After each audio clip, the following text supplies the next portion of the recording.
Well, hello. I'm the artisanmc, and you have now embarked on the hero's journey. Hit the like button as you come in. I would appreciate that. The algorithm does. And for all you in and out kids, the door is closing. You either get in or get out. This is a show, not a short. There's a difference. So, shout out to the early bird in the building, Malika Me Bang. Appreciate you, Malika. He said good morning to the Geek Elite. Appreciate you. Malika was always also one of the ones who actually understood the difference between giving RIP to an icon and a legend and not condoning anything that they have done. Now, as far as I know, there are accusations. I don't know if anything's been proven. I wasn't following the case. But regardless of that, in that time frame, he still did what he did and is still an icon in hip hop. I don't have to support his actions. I don't. I don't have to approve of what he's accused of, which I don't. I don't have to shame the victims. I don't have to do any of that shit, which I'm not. What I can do is recognize, well, look, this motherfucker made this contribution. That's it. And life loss for creativity is a loss. Should be memorialized in some kind of way. So, Malika answered the question as well. Can you name another famous hip hop song that used the cello in it? He said, Souls of Mischief no more. Excuse me. I would agree. The one I was thinking of was Leaders of the New School, The Scenario. It starts the song off. And a lot of stuff from Tribe Called Quest used the cello. That was, I think, Shahid's thing, was using actual musical instruments to give you that jazz feel in their music. That's why I like listening to Tribe Called Quest. They had that jazzy feel in their music. And the lyrics were saying something more than "I'll get you out on the block and shoot you." I'm a bad motherfucker. Don't test me. Yeah, I got it, bro. I got it. That's why you're rapping. So, seeing as how apparently folks are going to get a late start today because I have children running through my chat room, there are some things I would like to share with you that have happened this week. Other than people dying, that I think are a bit more interesting.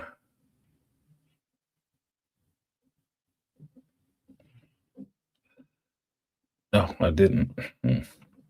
Yeah, that's going to be a problem.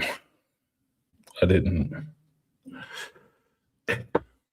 upload them off of my phone. How embarrassing. I was up late last night, so there's a reason.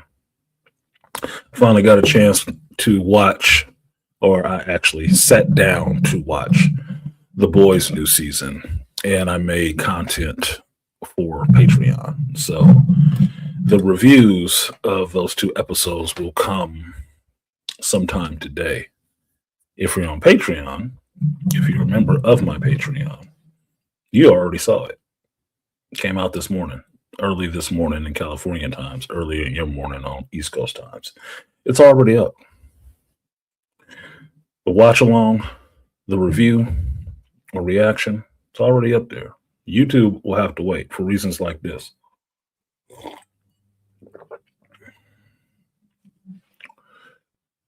It's almost no point or a waste of time.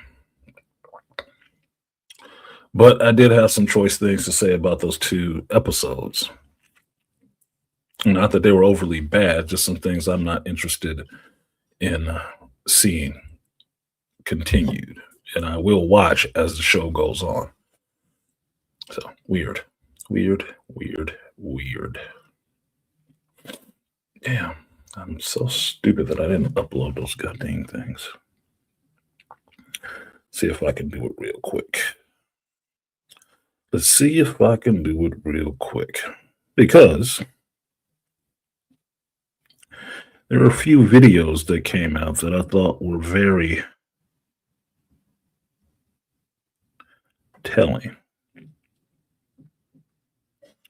Great. One of them that got repeated several times. There we go. Now, 2, 3, 4. That's going to take a while, maybe.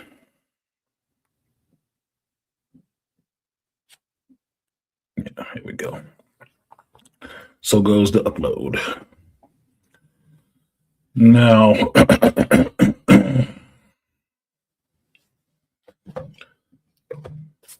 some things in life make you see that there is a bigger picture to all of this. And some things in life makes you diminish your ability to see anything outside of the drama, the BS that you're dealing with.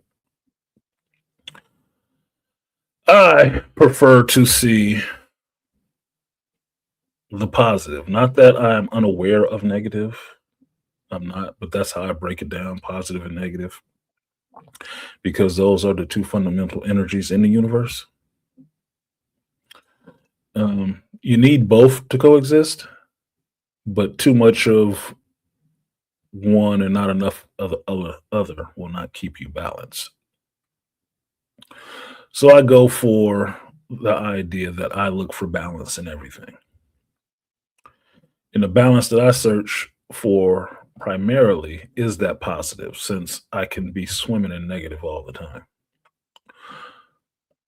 Not by choice, but by design and function. I might be around people who have a very negative mentality most of the time. It's just what it is. So I seek out the positive things that actually reaffirm my position in appreciating what life is and what life can be. And one of such events happened, I think it was Thursday, Friday, which was the splashdown of Artemis 2 after its trip from Earth out into orbiting our planet. It went out, swung around the dark side of the moon, and came back and splashed down in the Pacific Ocean off the coast of San Diego. Now, while I was at work late, taking care of some paperwork, I was watching the splashdown on my phone. Technically, I was watching right after splashdown and watching the recovery. But it was taking me out of the stress that I was having of the day and reminded me that bigger things than this silly paperwork was happening in the world at the same moment. At the same moment in time where I was thinking, this little 6 pieces of paper that I didn't fill out was going to be the end all be all. People who had just traveled, like, what did it say, 600,000 miles out into space in a tin can. Not a very big one by my estimations and standards. Left this planet, made the distance between the Earth to the moon, circled said moon, and came back, dropped down through the atmosphere, and splashed down in the water. They didn't burn up on reentry. They didn't drown in the Pacific Ocean. Some people apparently take doing their job actually seriously and made sure that those 4 souls came back unbothered. And that's a big deal for humanity, Americans, since we don't really build shit that can last. It's a huge deal, I know, for the 4 people that was in that damn tin can. Huge deal. Also, at the same time, after I'm watching these people recover them from the Pacific Ocean, floating in a tin can, airlifted onto a ship to be walked off said helicopter onto the ship, and realized something I had been overlooking the whole time I was listening to this thing about. Yeah, it's funny. I'm trying to do the same thing I do on my phone, on my computer at work, which I cannot do here. Is that the woman that I was watching, the feed I was watching on YouTube, it was like, I think, the NASA feed. And the woman on there was from C-SPAN. And y'all dead in the chat. If y'all just gonna be dead in the chat, I can shut it down and go about my day. You're gonna have to say something. You all can't just be in the bushes while listening. Just saying. This is YouTube. This is television, not radio. The woman I was listening to was from C-SPAN, and she was giving her commentary, and it wasn't bothering me so much until they got onto the ship, and then I heard something that I had not heard before. And when they were going over the astronauts' names and saying that they were okay and all the rest of that, and I'm sitting there analyzing the fact and doing my paperwork that they've just been in zero G for about a week. Maybe they're the reason that somebody has to walk with them and there's a wheelchair running behind them is possibly because their legs could be a little weak from having zero G that long, even though it was short.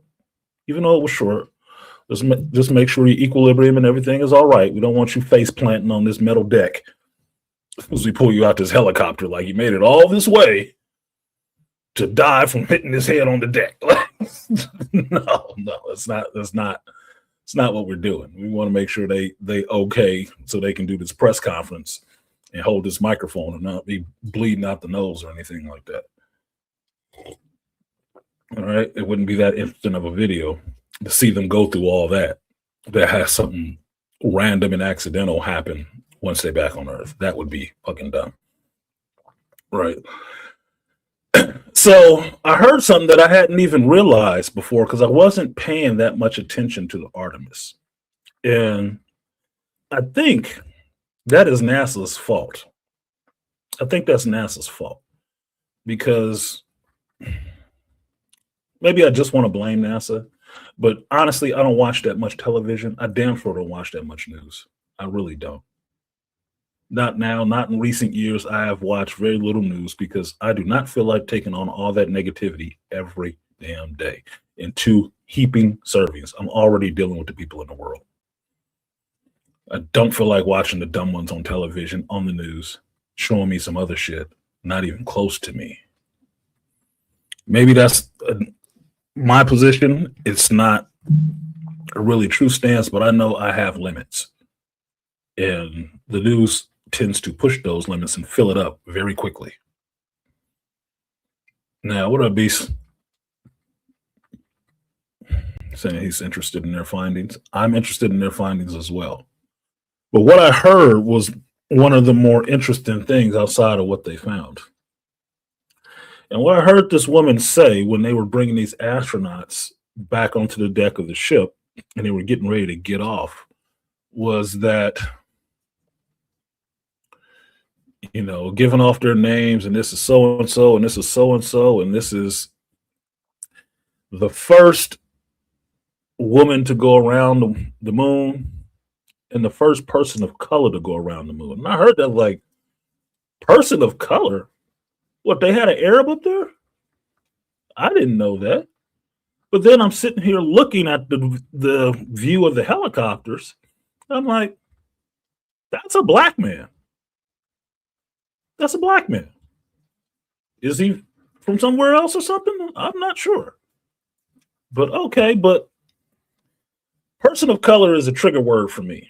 I don't like that word. Reason being is it gets people who are not black ADOS under all those protections that black folks actually had to fight and die for.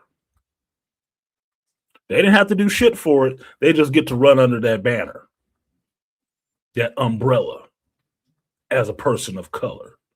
Now, I don't think black folks are the ones who thought of this word. I think that was some white liberals that thought of that word to shuttle under other people under that banner to try to get that protection. That shit bothers me. Now, when I start looking into a little bit more and seeing more short videos and stuff like that of this guy, it's like, this is a black dude. This is, as far as I know, an ADOS black man. Why are they calling him a person of color? So everybody can appreciate it? That bothered me. I don't like the person of color banner because I understand a person of color can be anyone who is not foundational black and just happen to have a brown hue. So that means Arabs, Native Americans, Latino who's darker. Damn, you could be a Senegalese. You can be Cambodian if you got some dark skin. You can count as a person of color. Well, outside of, some of you folks, everybody has color in them. Dallas Bryce Howard is pale as fuck. She could not qualify as a person of color unless she said she was from South Africa, I guess. But everybody else on the planet could, almost. So that's why I don't agree with that shit. It seems like a cheat to me. It's you skipping ahead of the line that somebody else fought for in the building that they fought to get into. You getting to skip the line and walking, person of color here, and walk ahead of them. No, motherfucker.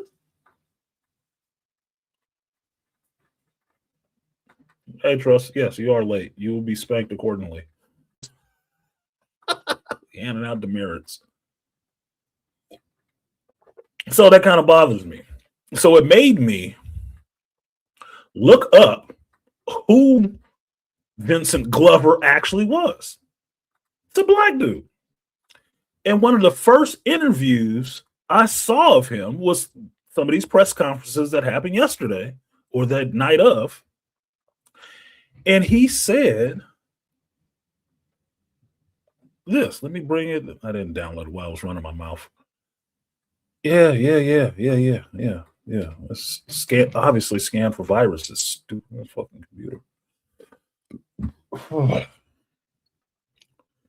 That shit kind of rubs me the wrong way because I'm sitting there watching the live stream with 2 million other people. At that time, it was about 1.3 million, watching this dude sitting on a helicopter with this white woman. He obviously looked like a black man. He having a good time. He laughing and smiling and shit. I was like, damn, he pretty cool. That motherfucker just left the planet and came back to Earth. He seemed pretty cool. Person of color. I didn't originally want to be a pilot. Person of color? I thought that was a black man. No, not for their purposes. You just a person of color. I'm like, no, that is a black man. Now later, he kind of commented on that because one of the reporters was asking him some being the first black man or something like that thing, and he didn't like that shit. He didn't like that label because he wants to see it as, can we just be human beings? We've done this great thing. So many people worked on it. Can we just be human beings? And I'm like, I kind of agree with what you're saying, bro. But as far as us, somebody who looks like me, Charles ain't in here yet, so he can call me light-skinned all day and then watch this damn video. Watch this video. For people that look like me, you black as fuck. Do I think other people need to glom onto you too because you're brown skinned? They got your struggle, your heritage? I don't think so. But whatever. Everybody finds something to like.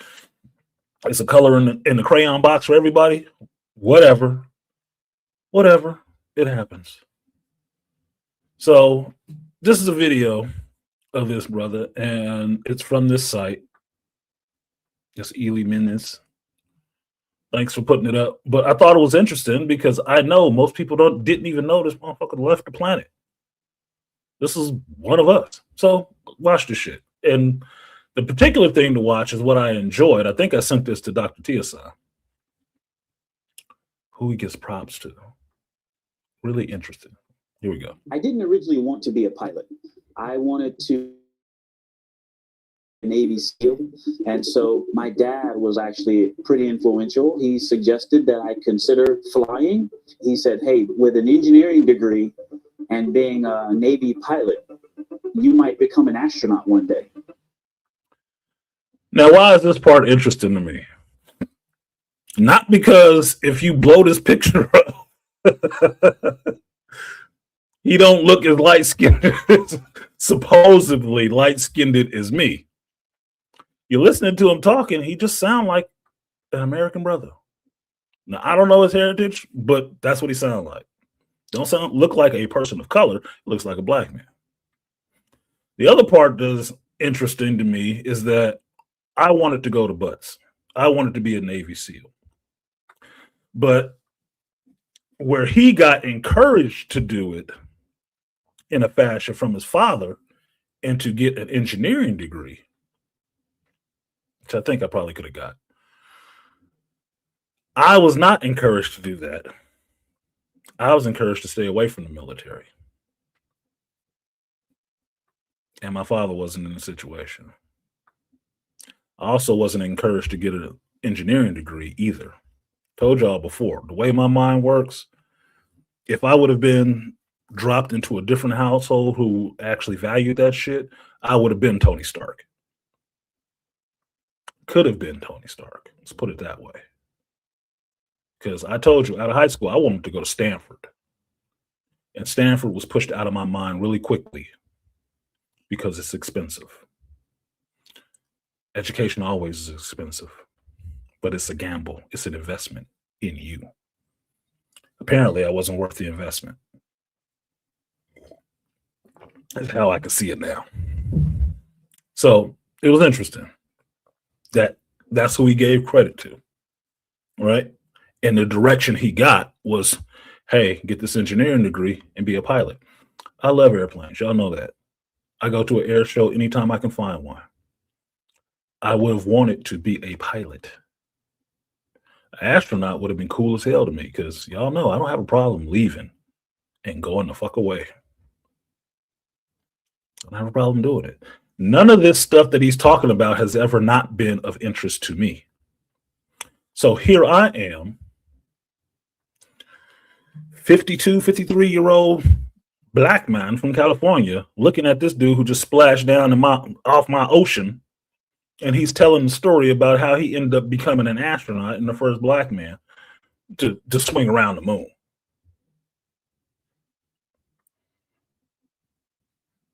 And where the impetus came from. Awesome. So, thanks, Dad.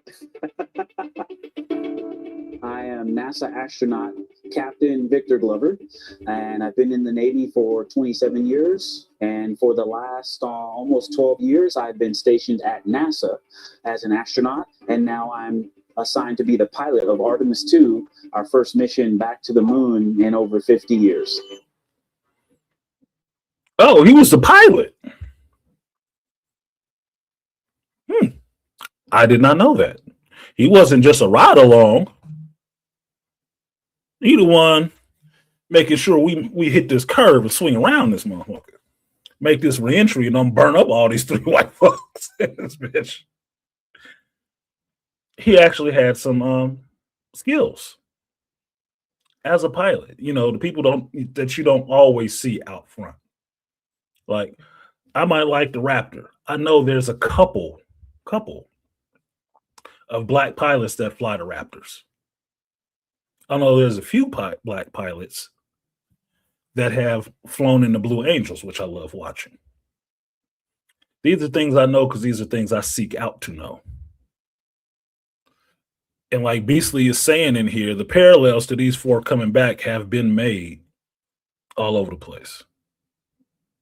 So yeah, legit, the Ben Grimm. Long as it's the one we like and not, the Van Forstic one. The parallels between sailors and astronauts are, well, first of all, in the word, astronaut actually means star sailor. My Navy experience was pivotal in getting this job. Now you see this picture? This is how, if you've ever been the one somewhere and they're not doing it for performative purposes, this is how you end up in the pictures. Out on the fringes. Out on the fringes in the back. All these people up here, he's the only one that's on the way out. Well, he's not the only one, but he's the one brother out of all these people out on the fringes. That's where you end up.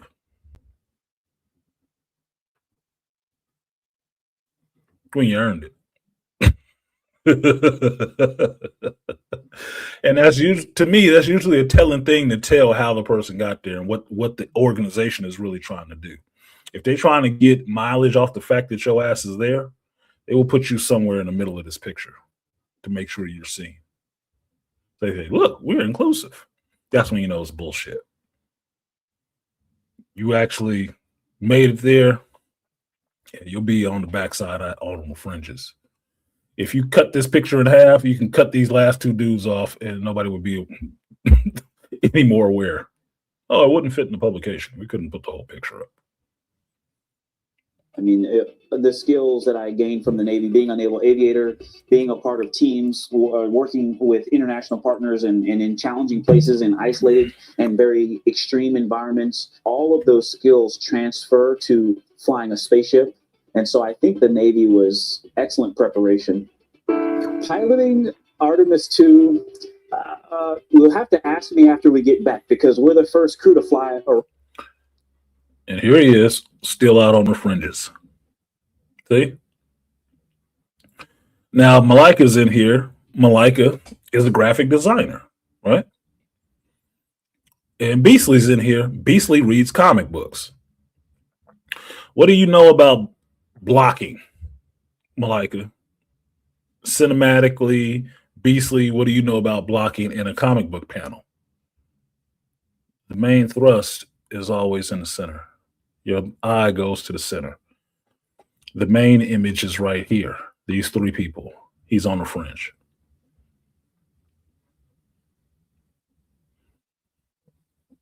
When the closer part, he would be right here, or he would be shifted over, and he would be right here in the center. They don't want to center on him. Brian, and so we're figuring it out. So some of this, it doesn't really exist. There is no checklist. We're going to go out with a plan, but then, they say no plan survives first contact. We're going to go out there and do the operation, and then we're going to come back, and we're really going to be able to give the next crew insight into how it was different from what we thought we were going to do. I'm really excited about that, actually. Now, that's a good shot. Now, this happened while I believe I was at work when this happened, and I wouldn't say blissfully unaware. I was just unaware that this is what was happening, but I saw videos online of different people catching this Artemis rocket going up from different vantage points. Some people flying in the sky, seeing it come off the landing pad, go up through the clouds. They're in a commercial airplane flying by so they could see it. I was like, oh, that's pretty cool. But why are they so excited about just one rocket? And then I start hearing the actual news reports like, oh, we put people on this motherfucker. Like, oh, this is manned. Oh, out around the moon? Oh, that's been a bit. Well, Appreciate you, 3000 GT, for supporting the stream. I will give you that 3B salute. First contributor.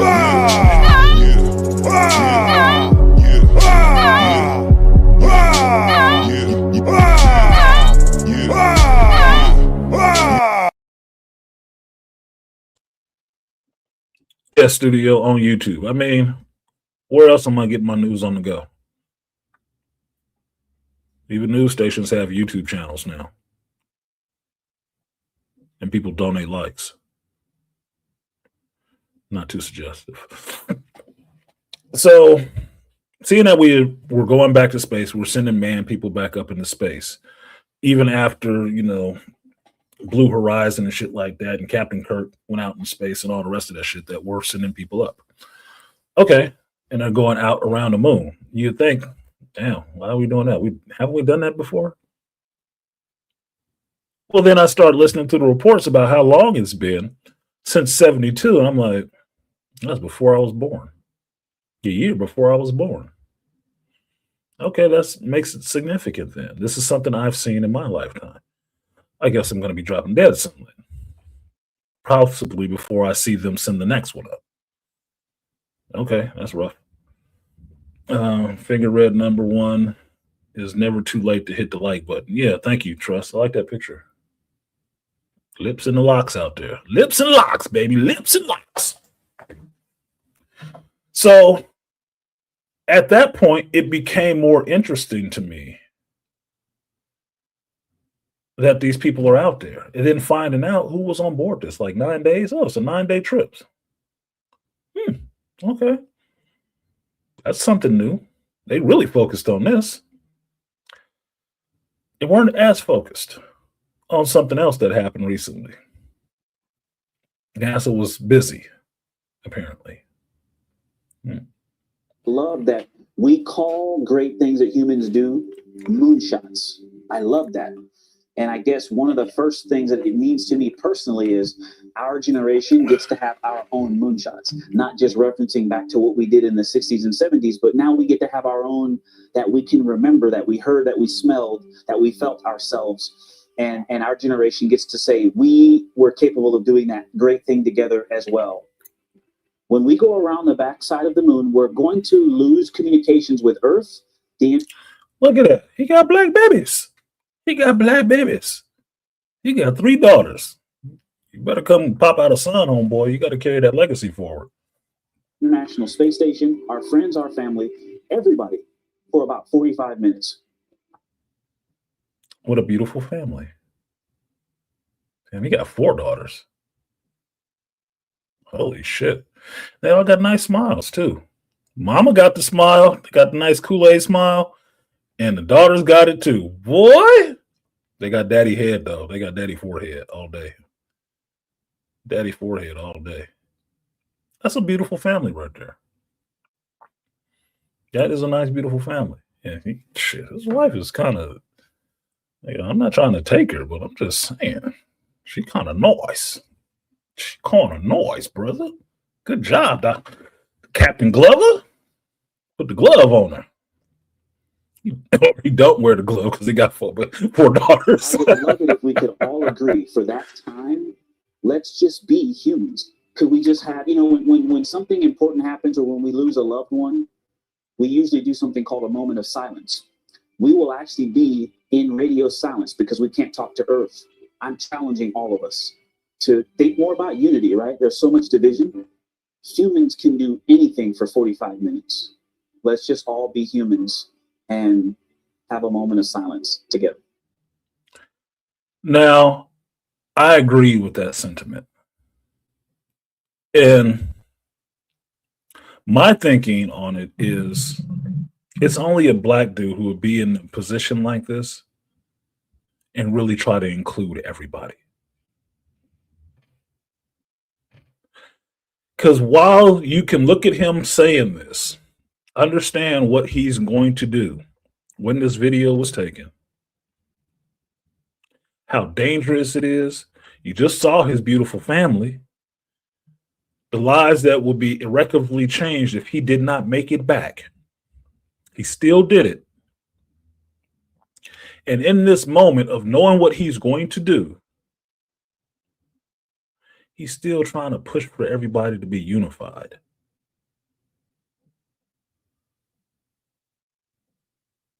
Yeah, it's a big deal. He will be the first. If he made it, he would be the first. But in that moment, he's still thinking about everyone else's inclusion and not just, it's going to be a big deal for black men. No, humanity. Because you have to remember, with all this BS that they put out there nowadays about how revolutions and what revolutions are fighting for, and it was always just women fighting for these revolutions and shit, which is total crap. Black men have always been pushing for one simple thing.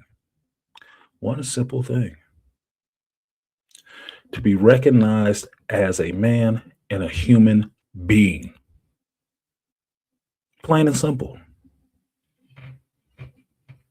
Recognize my humanity.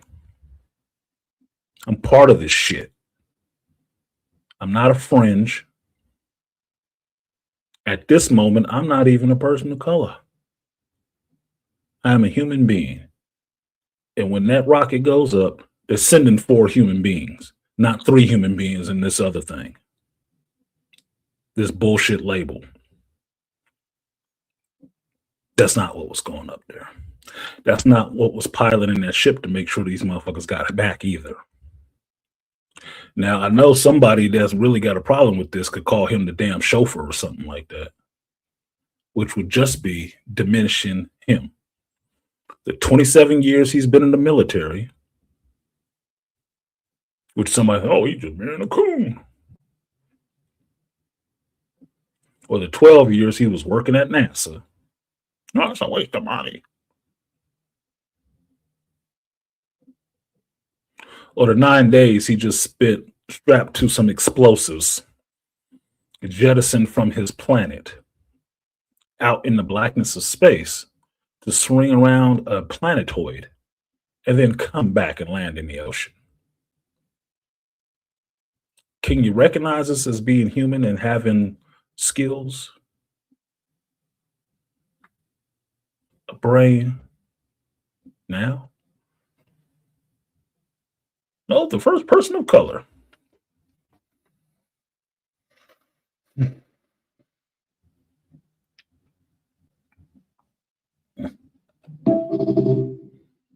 Yeah. Shit, what did I do? Silence, because we can't talk to Earth. I'm challenging all of us to think more about unity, right? There's so much division. Humans can do anything for 45 minutes. Let's just all be humans and have a moment of silence together.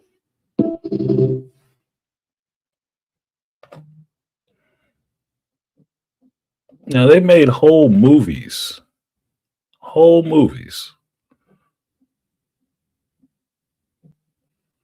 of what just happened with him being out on radio contact for 45 minutes. This is a big deal. I was proud to see that that was a brother. I was happy to see that. I didn't appreciate the personal color label, but I did appreciate the fact that he was there and he did that. Now, would it have made any less of a difference to me if nobody on the capsule was black? No, it's still an accomplishment because I still understand that I'm a human being living on this planet. And, you know, in my wild imagination, I would like to be able to lead this motherfucker at some point in my lifespan. But the disheartening part about it is I understand that I probably won't. Never will. It will never happen while I'm alive to want to do it. Even though I have the desire, the imagination, the ambition to would want to do something like that. It won't happen for me. It did happen for him. So it may sound convoluted, but I do not like the reduction of what he did and who he is down to the person of color level and not that this is a man, a black man, or an American black man, whatever the hell you want to call him, not some generic person of color term that is non-specific. That bothers me because they didn't call that woman a cis female or some bullshit like that, did they? No, she's just the first woman. What up, no one? The package man came through. In AB Media. Beaming in. What's good, AB? So that was part of my spiel on that shit. Now, these are two things I need to get uploaded right now, too. Here we go. There are a couple of pictures I want to show you guys too that I didn't. Sorry, I was up late and I didn't get everything downloaded I was trying to because I was actually doing some other crap. Trying to get some of this other stuff done so you guys could actually, at least the people on Patreon, could have something to see today. So I got those videos recorded and up. And I got a little bit of edutainment for myself done. 1, 2, 3, and 4. Do love it when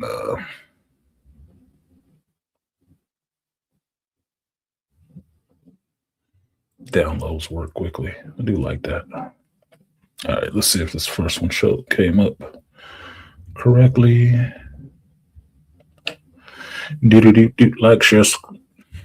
Like, share, subscribe, support the stream if you feel so inclined.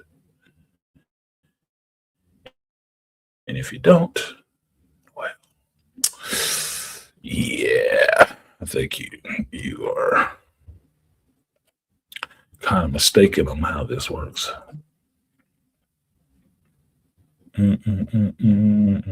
Okay. So this is a picture for me that should be, it will be hanging up somewhere in NASA, right? You know that. Some government offices that have to do with the space program will be hanging up. But this is something to see. This is who just left the Earth and came back. Piloted the ship that left the Earth and came back.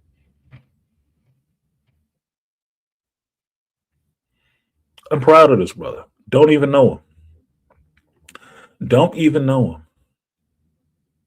Because I can guarantee you this. Once that ship left our planet and they were heading off towards the moon, everybody on the planet was thinking the same thing about this brother. I hope that Negro know how to fly.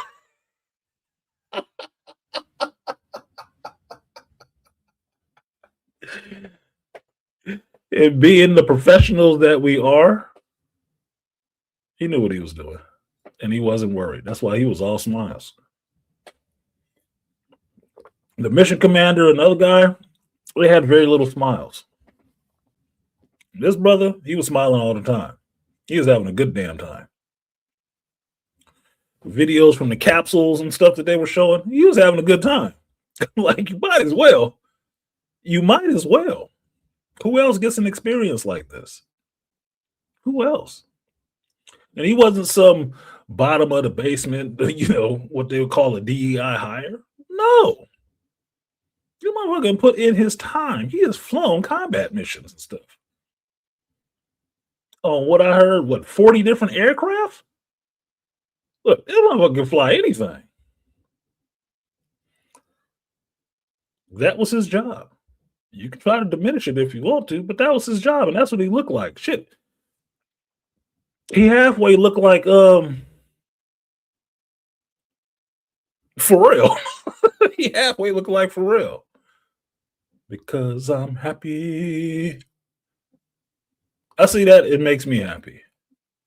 So I'm proud of this brother today. It's not something that I think should be passed over like it didn't happen.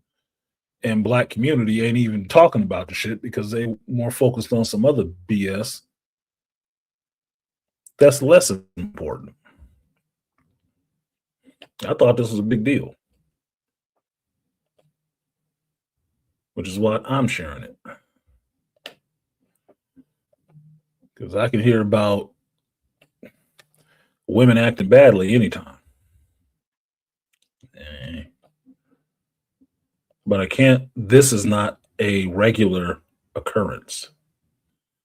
Where's this damn picture not showing up? There we go. So, like I said, this is a picture of the Orion and the Apollo module. And this was the question I was having for myself when I was thinking they went and traveled around the moon and how big was the part that they were in. Now, this is showing you 1972 and 2026, and they got the numbers mixed up. All right. 1972 Apollo command module is this little, triangle shape with these three dudes sitting side by side, hoping nothing happens to them.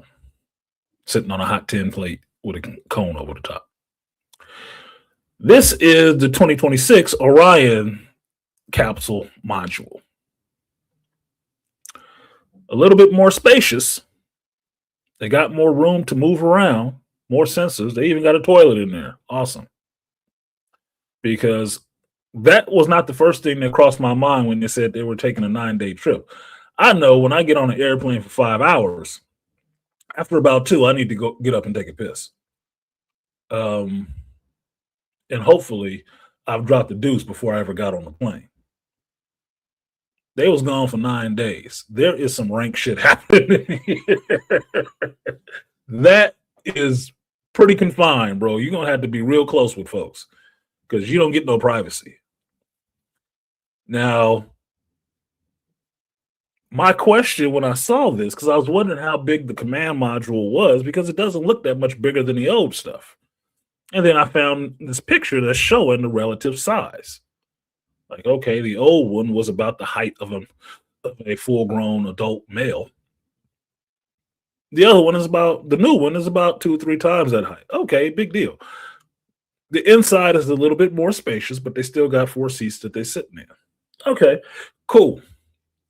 My question was, why are we still making little cones like this?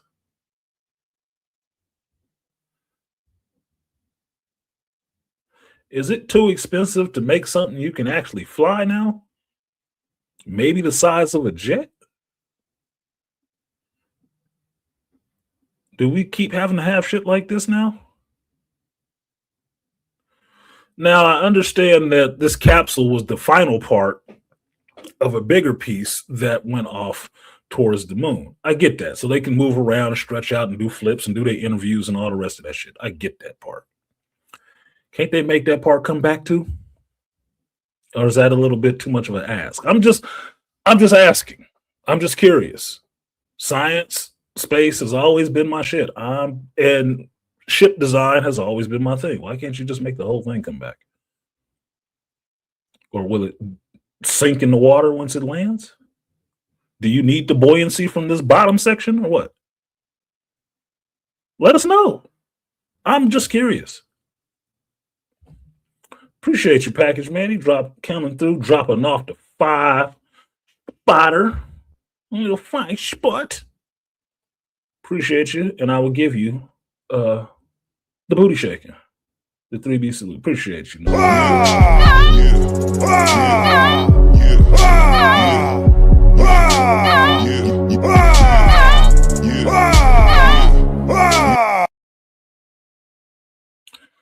So no one said, I feel so inclined. Thank you. I appreciate you feeling so inclined. Geeking and nerding out on the preciseness on the calculations for landing during the NASA press conference. Science, yes, when numbers actually mean things. They're not debatable. There's not a gray area. It wasn't based on how they felt. It was based on some precise calculations. Science, math, STEM, not necessarily basket weaving. When you follow that stuff, things tend to work. And sometimes they don't. More people know about Offset getting shot than his brother going. Beastly nerd. That's why I like you, bro. Yeah. Yeah. I heard about that before I heard that there was a black man on this ship going into space. And I don't give a shit about Offset getting shot. Don't.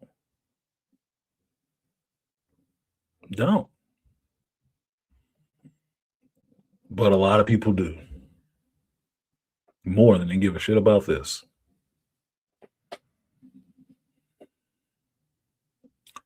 So my thinking is, can they make a bigger ship that these people can move around in? And why don't you put this toilet in that back section that you left up in space? Why do we have to bring our excrement back with us? Like, what is that? Ain't there someplace you could leave it? You could have left it on the moon. Why you bring that back? Ugh.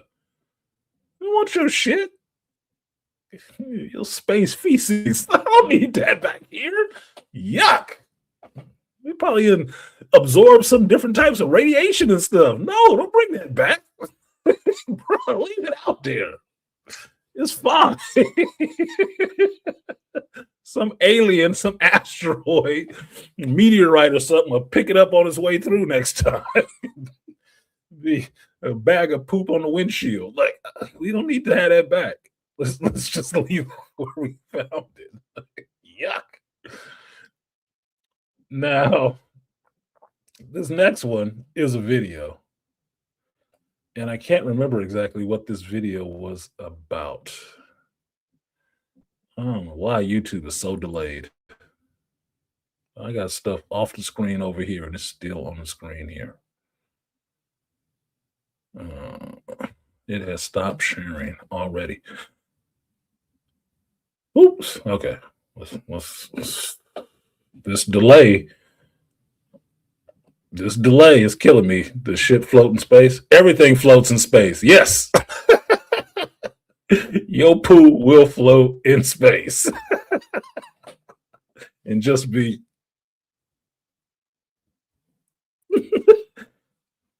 species. Yeah, space feces equals species. Yes. You caught that. These earthlings, they left this. What is this? What is this? Is it important? Was it a communication cylinder? Seems like they are of a liquid life form.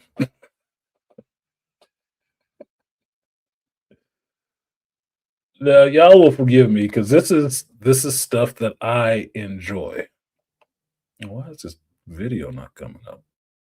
Son of a bitch.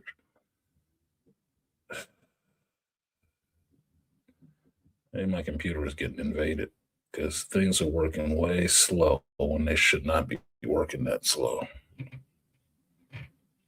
There we go, finally. We promote the trivial dumb shit. Then a black man piloting a space vessel for 9 days in space. We are lost as a people. I wouldn't say we're lost because he's part of the people. It's just the main part of the herd is running in the opposite damn direction. We're so focused on the bullshit happening behind us, we can't look at the positive stuff happening in front of us. That's what I think. I think our perspective is off because we overly focus on the wrong shit. But because so many people are mush-minded, meaning that the media directs them to what they're supposed to be looking at, like a terrible shepherd leading you towards a cliff, that's what we tend to focus on. Because if you've ever listened to pimps speak, We are more female led, and females are more attracted to the flashy, the exciting of the moment thing rather than the mundane part of, well, this motherfucker applied himself for many years, for almost 30 years to something. He living a pretty normal life. He got a wife, he got kids, possibly not into no bullshit. And he got a chance to fly out in space and become an astronaut. And did it. Because trust me, if he would have had one of these ghetto ratchet ass chicks as a wife, his ass would have never went. Never. Get me going all that. You gonna go up there all that time? What am I gonna do when you leave? What if you die? What if you die, Victor? Tell him you can't go.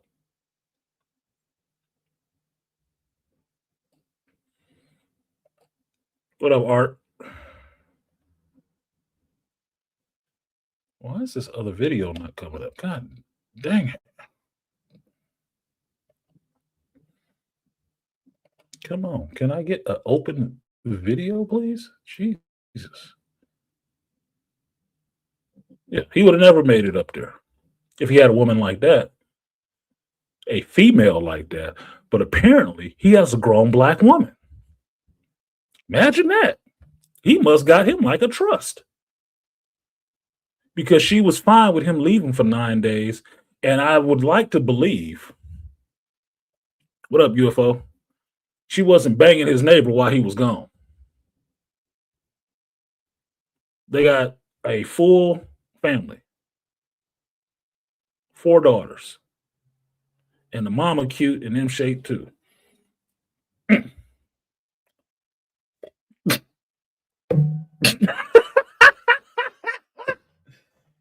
Hitflix, you're right. You gonna be up there fucking with that white bitch. Would you shut the hell up? You might try to leave me for an alien chick. Yes, Hitflix, that's exactly what it would have been. Who going up there with you? Oh, that bitch going up there with you? Man, would you shut the hell up? You probably gonna be up there fucking. What y'all gonna be up there doing for 9 days? Science, stupid! What the fuck you thinking about? You probably gonna be up there fucking. How the hell am I gonna be fucking this bitch up there floating in space with 2 other dudes? Y'all might be doing some freaky shit. Oh my God, is that where your brain went? Jesus Christ, we need to get a divorce. I can't think about this right now. I can't think about this right now. I got bigger things to be thinking about than your insecurities.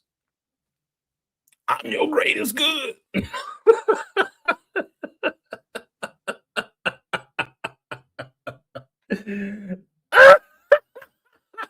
Netflix, you hit the nail on the head, bro. I appreciate that. That comment is going to get a star, sir. That is a starred comment. I should have called it. That should have been the title of this stream. Leave for the alien chick. Leaving for the alien chick.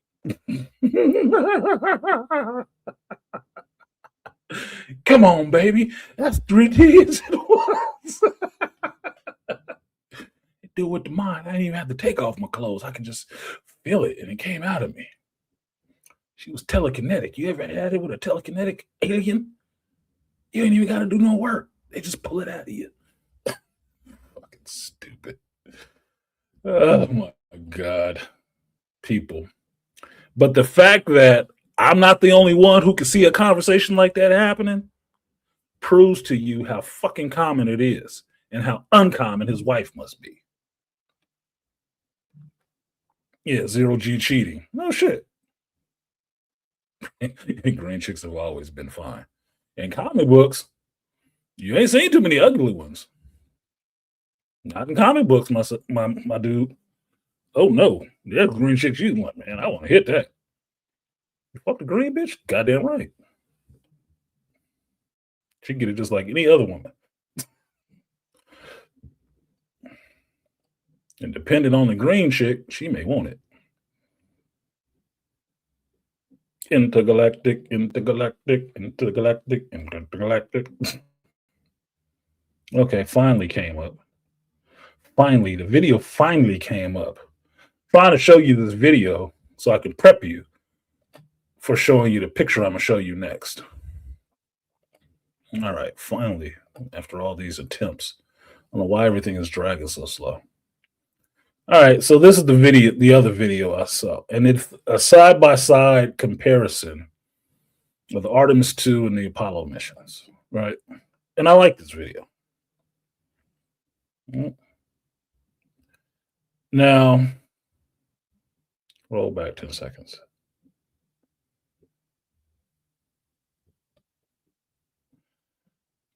Now, that's a good shot. And this is one of the things I can count on NASA for. Photography. They will take some good shots. And no, it's not Star Wars. It's space herpes. Name the movie that was in. The ship just got herpes.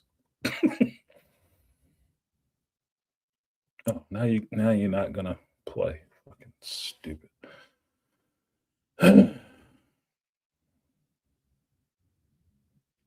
Because I stopped you twice. Now you don't want to play at all. Fucking damn, Hitflix on it. Yes. Ice Pirates. Robert Urich. I forget the black man's name, unfortunately. And Ron Perlman. Oh my fucking God with this, dude. What the hell is going on with this computer situation today?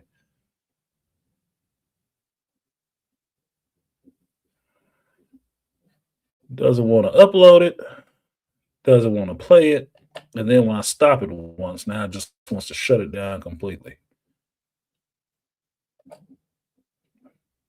And everything is moving slow.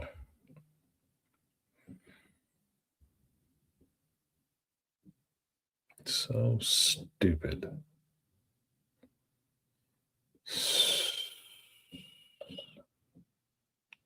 Thank you, Hitflix. Michael Roberts. Robert Urich and Michael Roberts. That's me putting it into my memory bank. Because I don't like forgetting people's names. Names are important.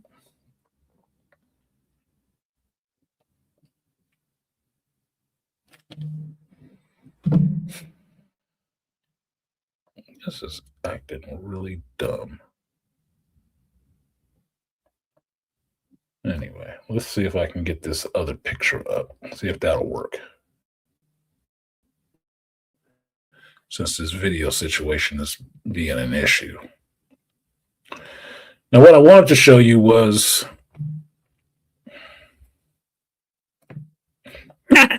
just like a woman. What I wanted to show you was this. The video was supposed to be in preparation to show you this picture, which I thought was cool. Now, because when they splashed down, I was hearing this comment made after the splashdown. And one of the things that was referenced was the fact that these people were the real Fantastic Four, right? They left space, they left the planet, went out into space, came back to the planet. And since that last Fantastic Four movie is fresh in people's minds, like I've told you guys before, people only know the last thing they've seen, or they only remember the last thing they've seen. Why are you still there? You're not even showing up. And this better be that damn video and not some fucking porn. You're not even showing up. Get the fuck out of here. Stupid. So I was hearing this right after the splashdown. And somebody clever got together and made this picture. fuck? I must just be getting hacked or something. This is not making any sense. There you go. There's the crew of the Artemis as the Fantastic Four. And I thought this was pretty cool. I thought it was pretty cool because this picture is them with their spacesuits on, with their orange spacesuits on. But changing it up like this, it's kind of cool for me. Now, I don't know who did this. It was on Instagram. I thought it was kind of cool. As a geek, I think it's kind of cool. I don't mind, taking this down and hanging it on the wall somewhere. Because somebody will look at that and say, "Oh, wait, is that the Artemis crew?" Yes, and now I know you're cool. Because not only did you know it was the Fantastic Four, but you knew it was the Artemis mission. We got things we can do together. So when I first saw this picture, I was thinking, well, who does that make him? But if you know the costumes, that makes him being Grim. Rock, and that's but wise. Cool. Read.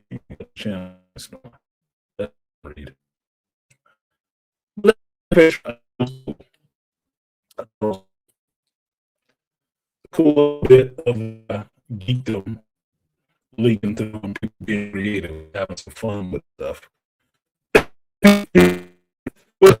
Well, Malaka, that's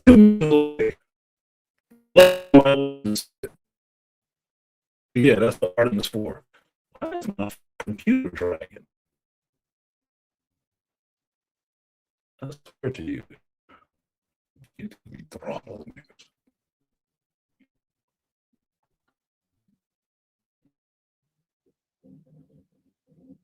I don't have a bad internet connection. You can stop that bullshit right now.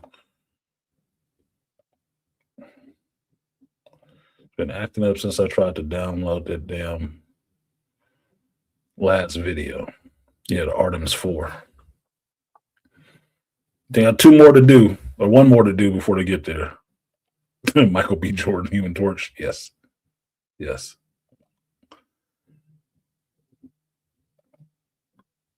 Yeah, I noticed that. Malika. I see it happening on the screen. I don't know why. Because multiple things keep on open. And it's this damn video that wouldn't pop up. It's not raining outside. I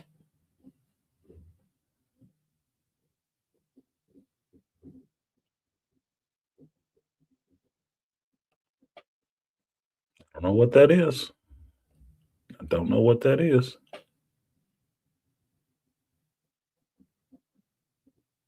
You ain't gonna see Max Headroom. Most people don't even know who Max Headroom was. I used to watch that damn show too. They would know him if they saw him. They'd miss that reference entirely. Because most of you young folks are uncultured swine. My signal is good. Yeah, somebody fucking around. Somebody going around with my shit, bro. Now, since we got the art of Idmore in here, and I know why he showed up.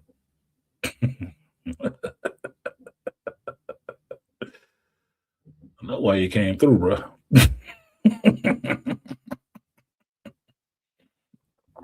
Hopefully my downloaded video didn't have no viruses on it. I'm going to go ahead and share this for Art of Idmore. Oh my fucking God. I didn't just have this problem uploading these other videos or downloading these other videos. Now, y'all know, if you've been here a while, Artie Idmore is my brother, my art beat brother. And I like art. I didn't initially like art because I thought he was an asshole. When I got to know Art, I understood that he is an asshole. He's just my kind of asshole. So we became cool. And Artie Idmore did something like me and Dr. T, who have a love for swords and blades and stuff like that. Me and Artie Idmore have a love of comic books and statues. Well, recently there was a statue that me and Art were hunting for the last year and some change. And we saw it, we wanted to order it. It's supposed to be on Amazon, it disappeared. And you had to find it some other places because statues like this are hard to get a hold of. They're expensive. They're not, you know, like me and Dr. T was talking about last week. They're not young geek things to buy. They're not. They actually cost some money, and you have to have a place to actually display these. These are not best left sitting in a box in some closet somewhere. No. But the value on these things actually goes up quicker because there's not many of them made. Scarcity fuels increase in price. That wasn't the right thing. Value, put it that way. Scarcity increases value. If something is readily abundant, it's not that goddamn valuable. Well, Artie Idmore was the first one to get to one of these chase items that we were both going after. And he sent me a picture this week that kind of made me throw him the middle finger, but be happy for him at the same time. Because I like leading with a joke to get to the real stuff just because it makes it seem not as a patoy. So my art beat brother sent me this. Now, not the picture of this grizzled ass face old man in the picture who looks pissed off and not understanding what this is about. This was Artie Idmore sending me the picture of his new statue that he got, which was the Gungrave statue that me and him have been trying to get a hold of for about a year. He has one.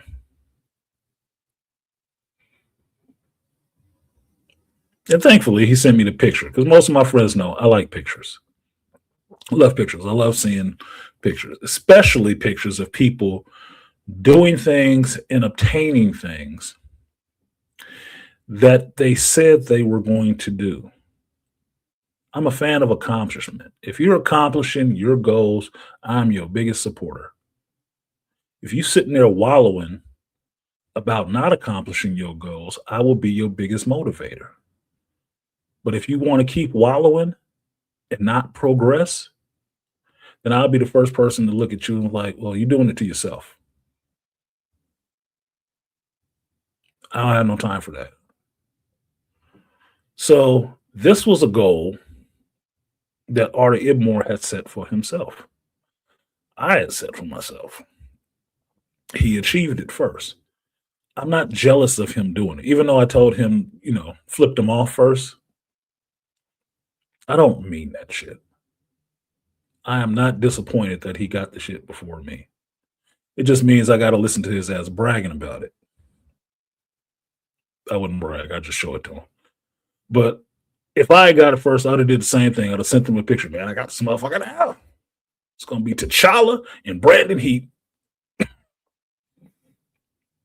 Well, he got it first. This statue is as big as it looks in this picture with this man standing behind this table. That's a big fucking statue. And if Art is still in here, I don't know why the chat stopped, unless I'm borking that bad or got kicked off of YouTube or something. Let me just check, because nobody has said anything in a while. And I shouldn't have gotten the copyright for any of that. Let's just check.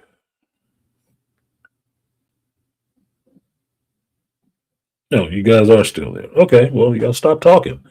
Look, I told y'all this is television, not radio. You have to interact. See, I'm never gonna brag. Just love to get exactly. I'm not a shit talker. But if I would have purchased this first, I would have showed you. I would have did the same thing you did. Sent you a picture like, man, I got it. You probably would have told me the same thing. Fuck you. You probably would have told me the same thing. And I'd have laughed it off because it don't mean shit. But this is a beautiful statue. This is a beautiful statue. And this is the first time I've looked at it on a big screen. Look at the detail on that thing. Down to his boots detail. You see the leather wrapped around it, the stitching. And Art, you have to tell me, how tall is this thing? Is this like 2 feet tall? So this looks about 18 inches to 2 feet tall. And looks better than the picture. Man. That's beyond the grave right there. That's beyond the grave. 30 inches. You know you got to convert for people. They wasn't even watching the space mission. Got to tell them in feet and inches, motherfucker. Come on.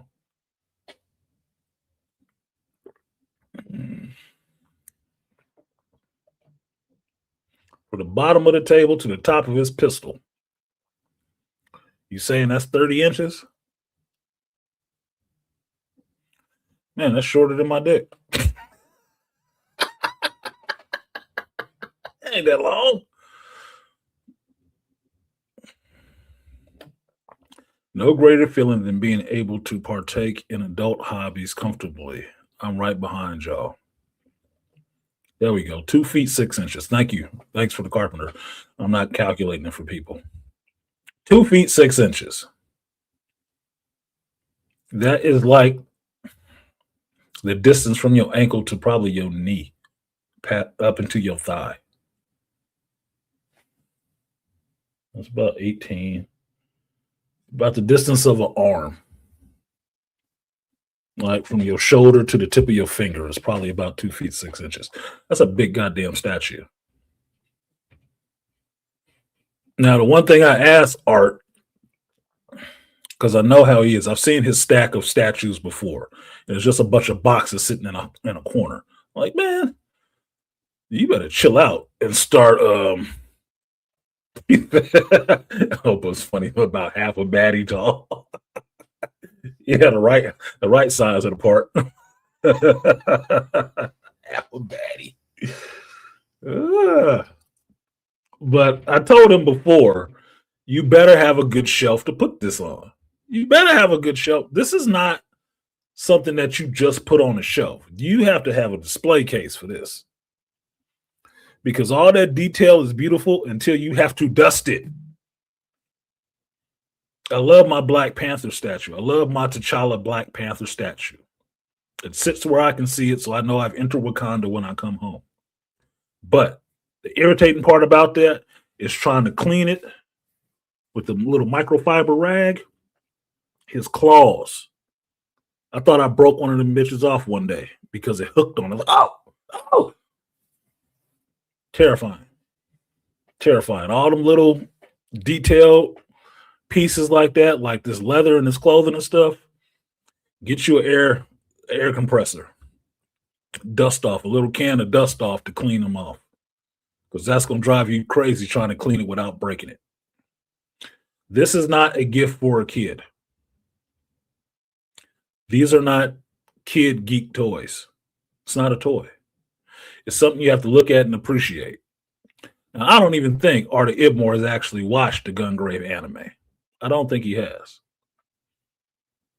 May not actually matter at this point, but I don't think he has. I love the Gungrave anime. Love the character, Branded Heat and Beyond the Grave. Played the video games. I like the story. I like the world. This is a chase item for me just for that reason. I know who this character is. I know what this character is about.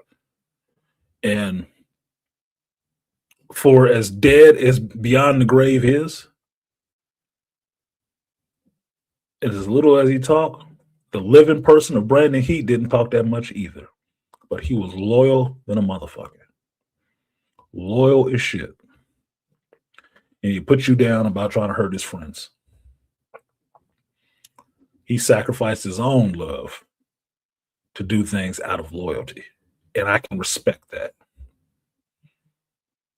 Got all the games, the art book, and the anime. Okay, you invested. But that's not what I asked you. I asked you if you liked it because you buy a lot of shit. We already know that. You a mark. You a mark for a comic shop, bro. I'm just saying, did you get it? I like the story. The story in the games and the story in the anime. Actually, two different things. Malika, yes. I looked it up. When Art sent me this, I went on to Big Bad. I shouldn't have said that shit. I went on to Big Bad Toy Store, couldn't remember my password, set up a new password to get in to see about buying this. Excuse me. If I wasn't trying to take care of some other things at this moment because I'm going to Vegas in another couple of weeks, I'd have bought it that day. I would have bought it that day. Now, something like this one that they're selling, it's not a cheap buy. This statue will actually, that statue right here will come in more than my T'Challa Black Panther statue or my Chadwick Boseman, as I call it, sideshow statue. It will come in about $100 and something above that. It's like $900, like a G. To me, I feel it's worth it because they don't make a lot of these. They don't. It's limited. So the $900 I spend on it is an investment because in the following year, when they ain't selling these motherfuckers no more, it will be $1,000 worth. And that's how I buy my statues. That's why I buy statues. Not just toys, not figures. Statues. They hold their value better. And they're actual art pieces.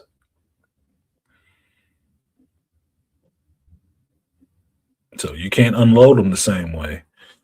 But something like this, you need to have a specific place you want to display that. And right now, I don't have a shelf that I can put that on. I don't. If I bought that today, I have to set this big bastard on my coffee table in front of my television.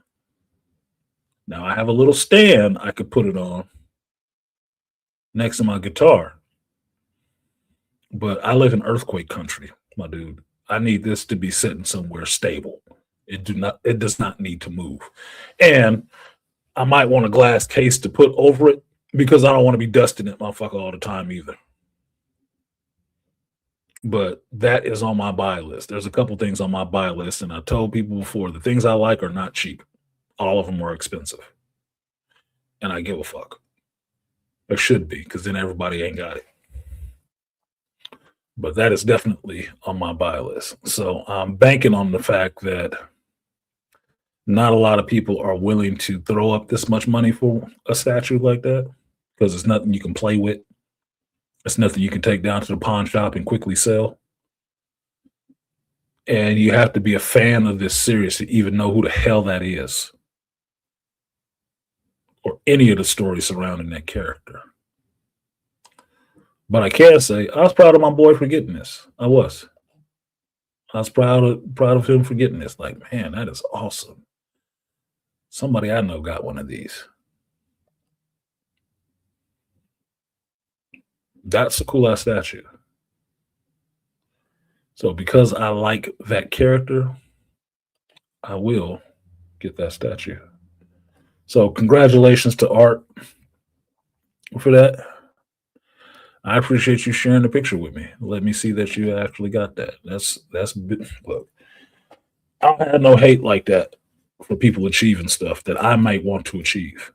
I didn't have any hate for Art showing me that picture.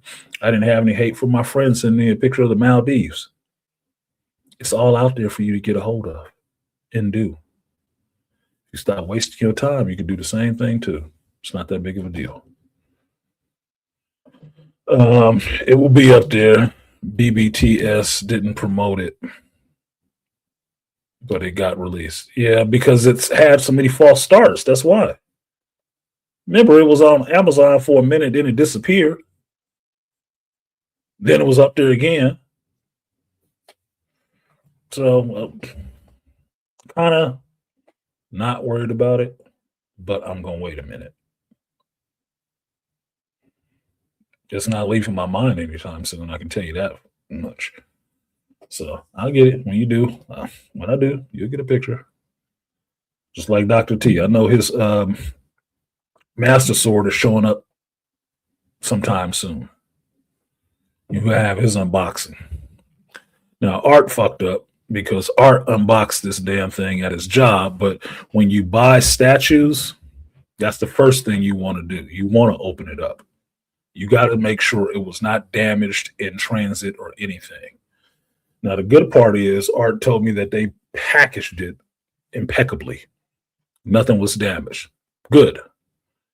Because even my Vampire Hunter D statue had something broken on it. And it was packed in foam.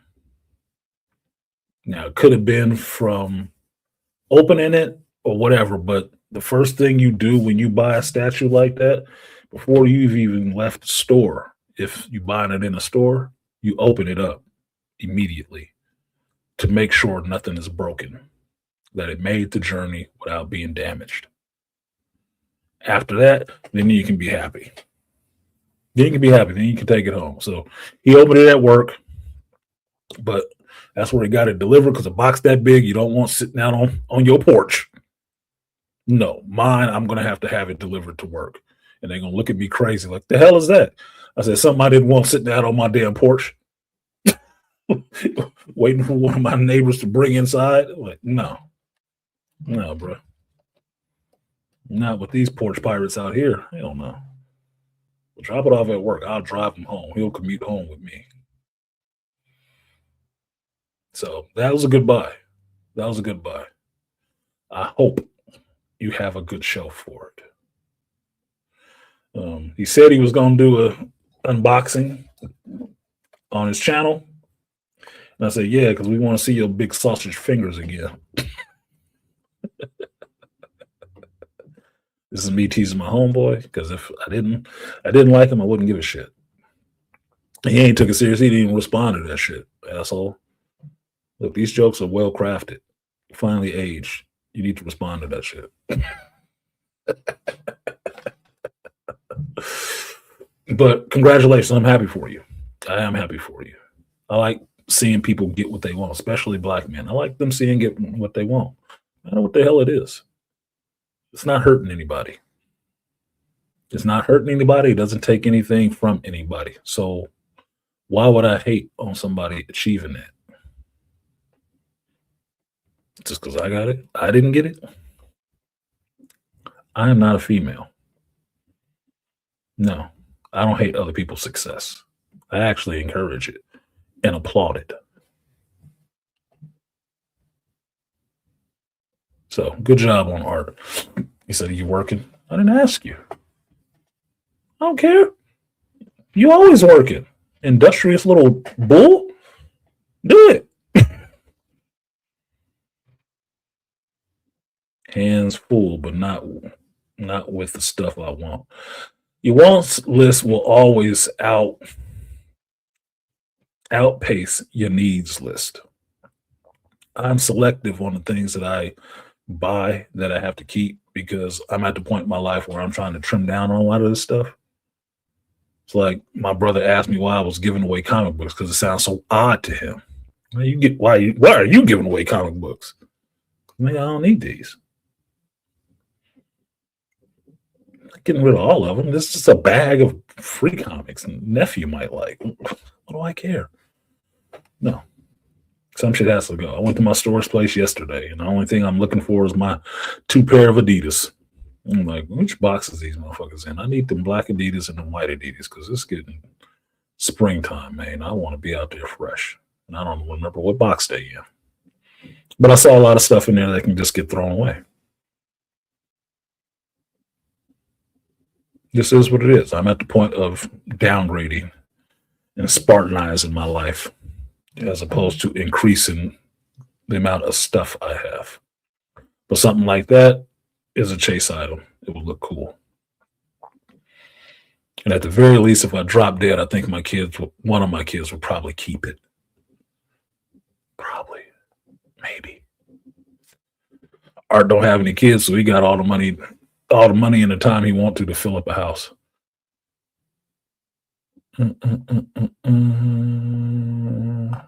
All right. So, like, share, subscribe, support the stream if you feel so inclined. And I'll move on to this other stuff. So, geek stuff, since I've been on here for about 2 hours now. So what do you guys want to hear about? I know there's a trailer out that I haven't watched yet, which is this Punisher One Last Shot or whatever it is. I haven't watched that trailer yet. I could watch it on here. We got Invincible episode 6, which was interesting. Daredevil episodes 3 and 4, 3, 4, and 5. And then The Boys episodes 1 and 2. I can give you an overview of that. But if you want to see the review, the reaction, you have to wait till I put it up on YouTube, or you can hear a little bit from me about it now. One Last Kill. Look, I like the people who respond. Like I said, this is television, not radio. Let's close that down. Let's open this up. Now let's see if I can find that One Last Kill. That'll go quicker. Oh, that was easy. That hurt me. The algorithm heard me and produced said video as soon as I clicked off. Not too creepy at all. Yeah, Elon want terawatts of energy for this AI shit. The world is a ghetto. All right, let's check this out. Because I'm a Punisher fan. Got a Punisher statue in my living room, so I can see it all the time. It's one of them old statues. It's a small one, about this big. Frank holding up an MP5 with another one slung across his back. It's a cool statue. I keep it in the box. Took the Phantom out the box, though. But Punisher is one of those characters that I enjoy. I didn't read the Punisher all the time, but it's one of these characters that I understand the mentality and the disposition of the character, and in some ways I agree. So he's one of those interesting characters that does what you would consider terrible things, but in my mind, he does it for the right reasons. And that's what makes him a kind of complex character like. So here we go. This is Punisher One Last Kill, fair use. Like it fucking matters, fair use. YouTube. And I'll cut it out later or blur it out or something. Here we go. Hey, Frank. How you doing, brother?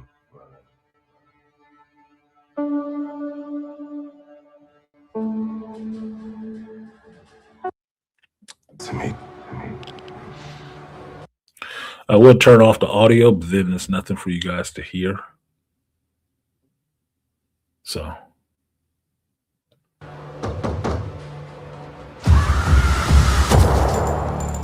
Damn. Tell me. Oh, what? Writer and executive producer John Bernthal? This boy gonna get his money up. Let me switch this view. Make it easier to blur out. What's going on? What's going on?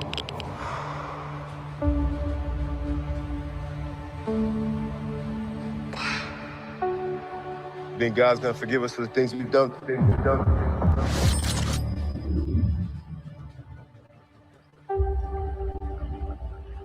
I'm not sure about me. But you ain't got a fucking chance. That looked kind of dark. I like the fact that he is seeing things. Ghosts, he's hearing things. I'd be happy if they put that rhyme back in it. The 1 batch, 2 batch, 3 batch. I'd be happy if they put that back in there because I actually like that.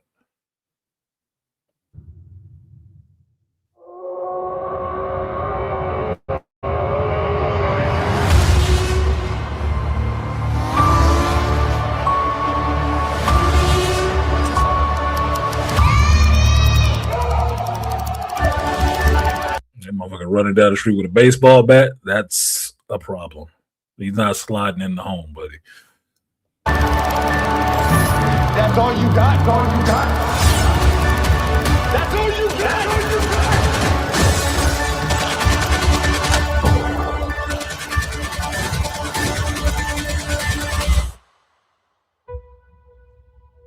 Whew. Yes, baby.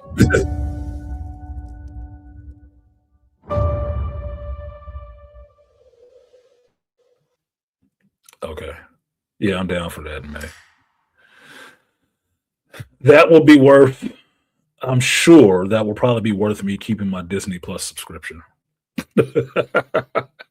They'll get me in that time frame. They got till November to fuck it up.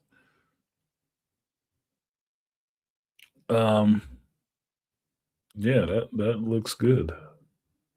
It looks like it's gonna be violent as hell.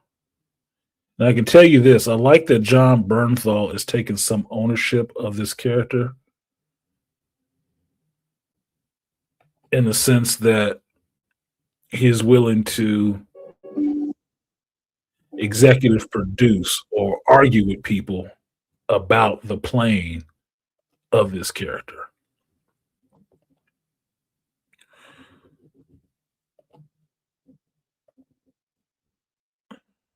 Welcome home, Frank. That's a shot right there. That's a good shot. Because that's pretty much the Punisher. It don't look like Dylan Punisher. But if you put him in a little darker surroundings, that's exactly who it is. Had that Glock. I like that. Even though Marvel tried to get away from using that icon, I still use it because a couple of my characters have that skull pattern, skull motif. There you go. Forgot this is the one for live streaming. But yeah, that shit looks good. Maybe they'll play on his psychology a little bit more, which I would enjoy. Because that's one of the main parts about him. Oh yeah, Malika, that is a desktop pic. That's why I brought that image back up so I can save that. I can save that. I just took it off the screen. When I saw it, I was like, yep, that's a desktop. That's a desktop picture. It would look nice as a big scrolling picture over a couch when you had the little 3 different pictures, and that's up there like, bro, I'm sitting on this couch. Frank's watching. Artie Moore said the beard and the hair fits him better. Yes, it does. It does. I like John Bernthal as an actor. I like his commitment to roles. I like his physicality because he is somebody that looks like he has taken a punch in the face because he has. And what he brings to the character is not just size and mass, the way Ray Stevens did or Dolph Lundgren did. He brings that humanity. You actually feel the anguish in Frank. What is the anguish in him that keeps fueling him to do all of this stuff? This looks like he's trying to reunite somebody with their daughter that was taken, which is him trying to, in some way, save his daughter that he couldn't, because both his kids and his wife was taken out. And that fucks with him. That messes with him. What happens to a man when you've pushed him to the edge like that?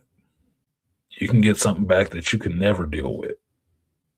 On your best day, you cannot deal with. You can spark something that will not be put out. A flame that will continue to burn. Yeah, I liked him in The Walking Dead as well. That's when I saw him. That's when I got on a Bernthal. He was Shane. Liked him. So I'm down for that in May. I'm down to watch that. I will do that, a review of that, and I will do a watch along on Patreon for that one. It's not a secret because I'm sure everybody will be watching it. Anybody who's a Marvel fan or a Punisher fan or a John Bernthal fan will be watching that. And it looks like it's going to be rough, graphic. So that can be fun too. Okay, see what that is, trust. It gave me 2 blocks for whatever you put in there. So the next little bit before I get into this, so we got Punisher out the way, Malika. This little bit I just want to show people because I think it's funny. And if Beastly Nerd is still in here, he'll enjoy this too. Now, I don't mean. It's funny to me that my channel gets the numbers that it gets, the live viewers it gets. And I try not to worry about it too much, right? I got other things I'm doing. YouTube is not my mainstay. But it's funny to me how much we can talk about things here. I can mention things, I can share my insights and share my little view on things, and then find it echo other places. It actually shows a greater degree of influence than my channel would actually show. But it does show me that people do listen. They may not show up to a live, but a view count is a view count.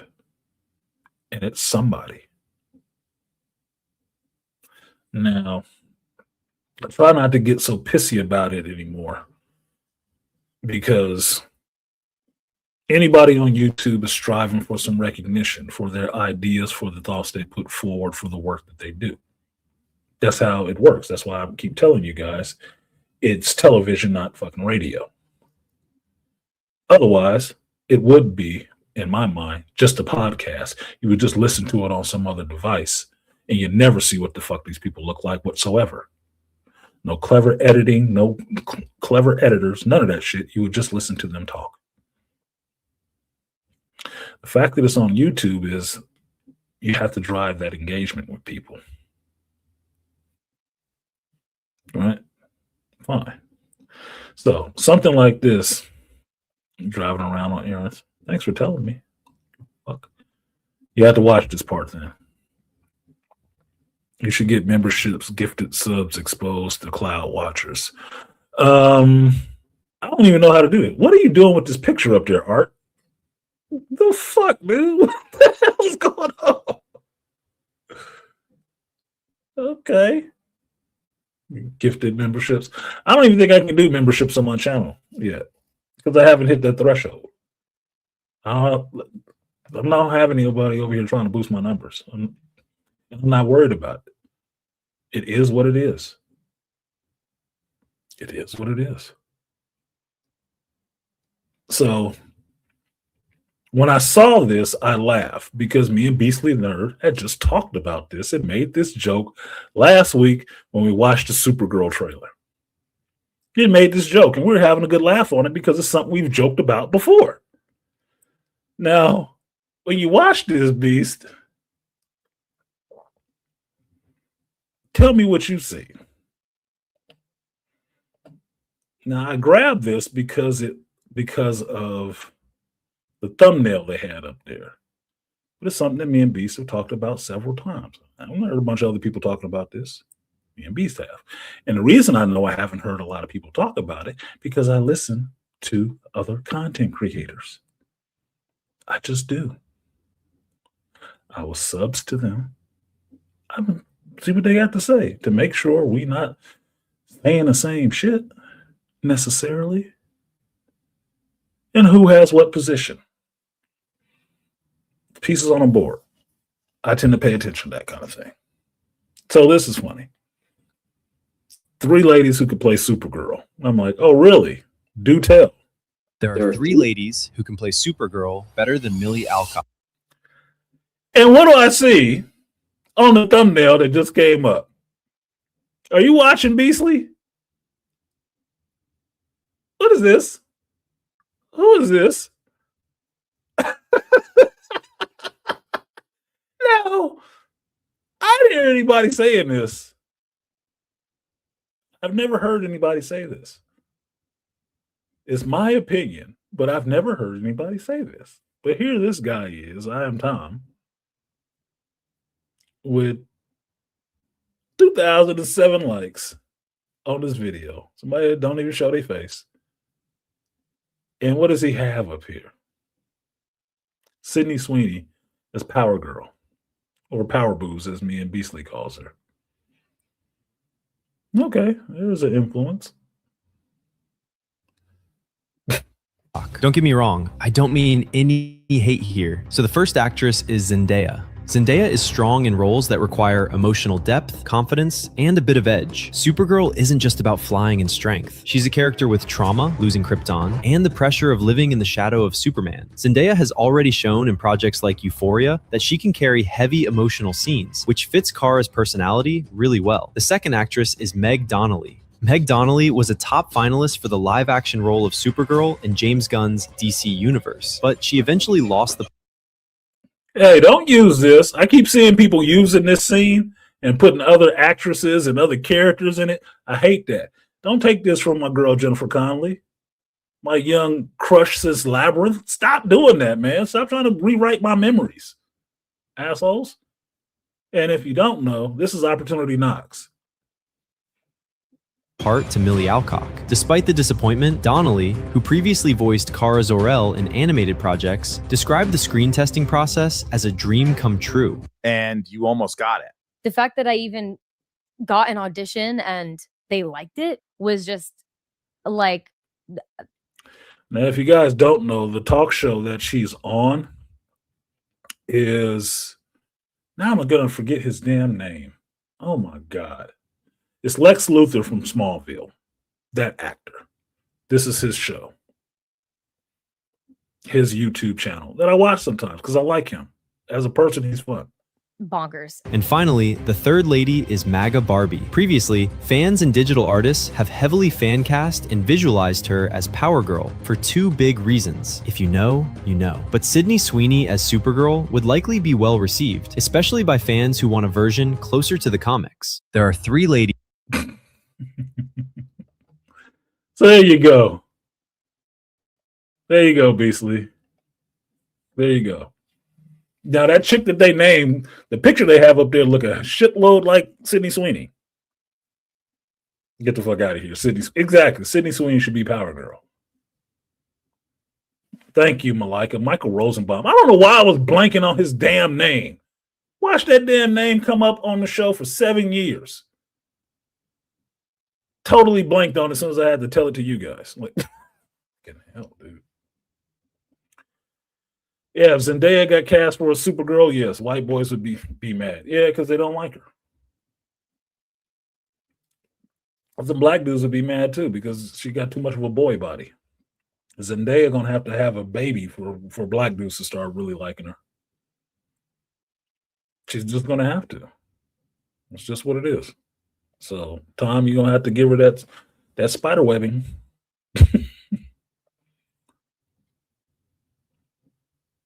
But Sydney Sweeney, yeah, that's a lot, dude. That'd sell immediately. You have to do some alternate universe shit, but she's a film actor. She can actually act a bit. Smallville's on your rewatch list. It should be on anybody's rewatch list, especially if you like Superman and Lois. You should be watching Smallville. It's basically a continuation of that, in a sense. I like Zendaya. I don't care if she's with the homie Spider-Man. Yeah, I don't care that she's with Tom Holland. For what? She's being stupid. And Zendaya from the Bay. Mixed girl from the Bay. What am I hating about Zendaya? No, she don't have the body I think she should have. She's a little too skinny for me. But she may fill out when she get older.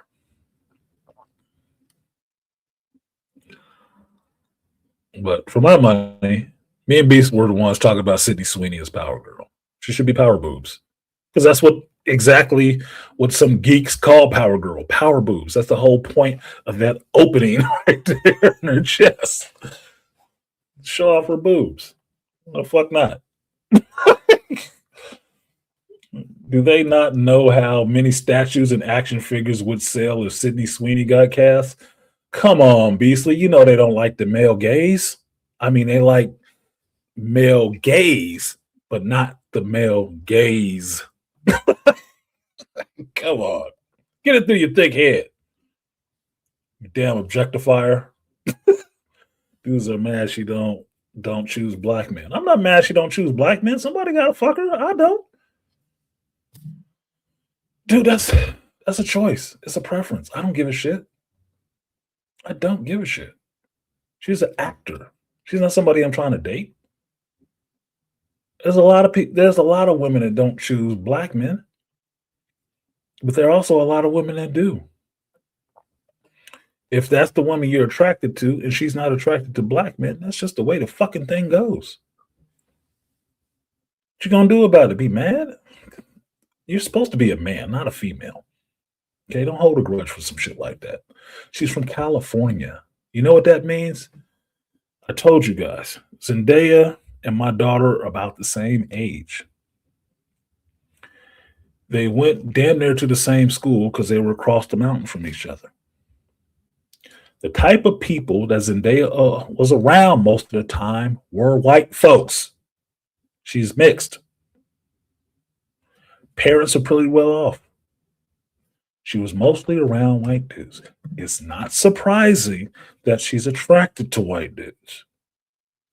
Because the first rule in attraction is what? All of y'all that ever listened to BGS before, what does he tell you? Listen to your elder. What does he tell you? Fucking proximity. She has been in the proximity of white dudes for a long damn time. It's not surprising that she goes out into the world as a 19, 20-year-old somebody and finds a white dude she's attracted to. She passed their smell test. They're attracted to her too. Because she's not out here twerking on everything, talking trash mouth. And she was able to get at least a B-tier actor in a major role in the MCU. Oh, should she cheat on him and fuck that all up? She ain't stupid. That's the point. So, you may not be her cup of tea. Fine. She ain't mine either. But I'm not hating on her for going out and getting what she wants. It's just the understanding. I like them flat backs. Zendaya looks good. To me, shrug. She's not an ugly girl. She's just not overly developed in a typical, we need a hood chick way. She's just not. Sydney Sweeney got more body than her. And Sydney Sweeney damn near got a flat back. But she got a big old rack of ribs up front. Understanding different nationalities and what they are attracted to and what they're not attracted to was interesting to me back in high school. I understood it. When you have enough experience with other ethnicities and understand what they're attracted to and what they don't, then you can actually see what's attractive in that ethnicity and what's not attractive within that ethnicity. Because to some people, every Asian girl got a flat back. It's not true. Every Asian girl does not have a flat back or a long back, as Two Triv is saying in here. What Asian men like is that flat back and that pretty face and stuff. But that means all those outliers that might have had some heavy parents, that came and had some bigger thighs, bigger breasts than the rest of their cohort, which made them outcast in their society, they get snatched up over here. That oddity found the pool that they worked in, and they can thrive. They look out of place in their culture, but over here in America, especially black dudes, oh, we snap those up. We like those. She can have a shitty trash mouth too. You still like that too. It's just about attraction, man. She's an attractive girl. She's just not my type because she's too skinny. All it is. Doesn't make her unattractive, but I understand looking at her who would be attracted to her and who she would be attracted to based on knowing where she went to school, what area she was in. That's not a surprise. That is like, yeah, and so what? All types of cake, white cake, yellow cake, chocolate cake, red cake. Yeah, and I like cake. And pie. Chocolate cream, vanilla cream, mango. Come on, man. Stop it. So it's not that big of a deal to me. I don't give a shit. Could I see her as a Supergirl? No. If you thought you were going to get an emotional performance, maybe. Maybe. But no, I don't think. Why would she waste the time? And white boys would hate it. White geeks would fucking hate that shit. I mean, they're hating the Supergirl movie as it is for just what Tom King wrote. And they don't necessarily hate Melly Alcott because she's fallen into their stereotypical like patterns, which is she's blonde or dirty blonde and she's pale and she has a nice rack on her. To me, Melly Alcott is cute, but she got a horse mouth. She got horse jaws. Okay, whatever. But she's cute. Right? To my sensibility, she is cute. She's a cute girl. So what? If you had took her out of that role and put Zendaya in it, the motherfuckers would be flaming that movie right now. They don't even like her as MJ because that ain't Mary Jane from the comics, and it's not. But they didn't make the comic either. They made a movie that is completely off comic. So shit is happening differently. Maybe Zatanna? No. You know why I wouldn't want to see? You know why I wouldn't want to see Zendaya as Zatanna? Because her legs ain't big enough. Because Zatanna's classic outfit is that female magician outfit with the thighs and the legs out there. And I want to see a woman with some goddamn legs playing Zatanna if they're going to wear the classic costume. I want to see somebody that look good in that shit. Look sexy. Modern media, you're not getting that. No. Not in no comic book movie. We can't be having these motherfuckers oogling the woman. You oogling the men? They gotta be butt ass naked on screen. Ugh. Look at all the muscles. No dad bod there. But we want to see a woman that's in shape. You're like, oh, massaging her. Shut up. Stop being silly. We take ice cream in the prequel. Funny. So what time is it? 10 a.m.? Okay, I gotta get rolling on this other shit because I do got league today and I can't miss it today. I don't want to miss it today either.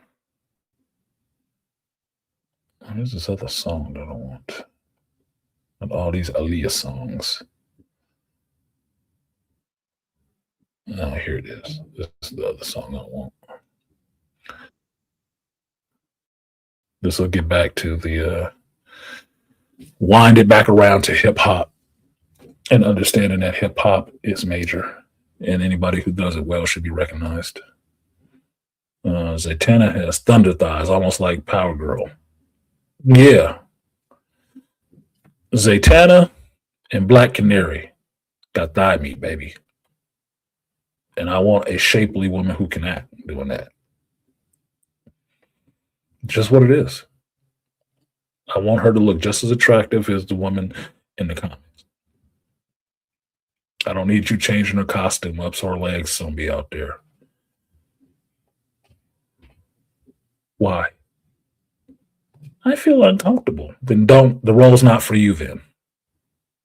Because if you had your OnlyFans up, you wouldn't give a damn. Stop it. Anyway. So, Invincible, The Boys, or Daredevil? Which one do you guys want to hear about first? And I'm going to run through these and see if I can get the audience back. Who cares if Papoose cheated?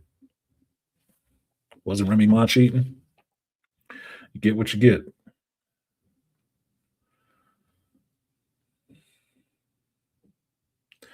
Married people cheat.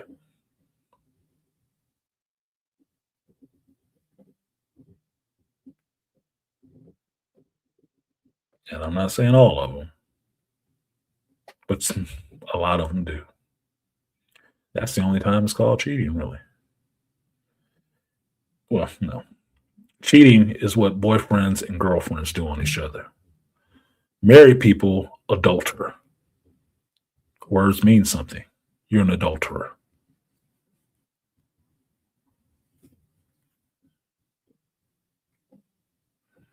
Cheating implies you're trying to get something more than you're due.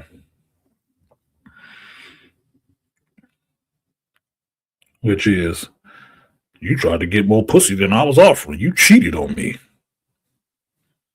If you offer it, I wouldn't need to go elsewhere.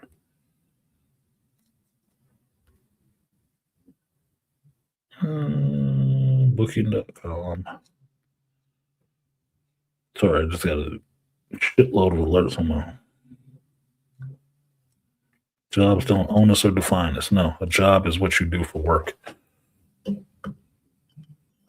But it's not your identity. Unless you're an actor or an entertainer, it becomes part of your identity. But at the end of the day, it's still a job. You're still the same person that went out for that audition and was nervous about it. Okay. Like Beastly Nerd said, Daredevil. I listened to Malika last time. I'm going to listen to Beastly this time. All right. Daredevil episode, what was it, 4 or 5?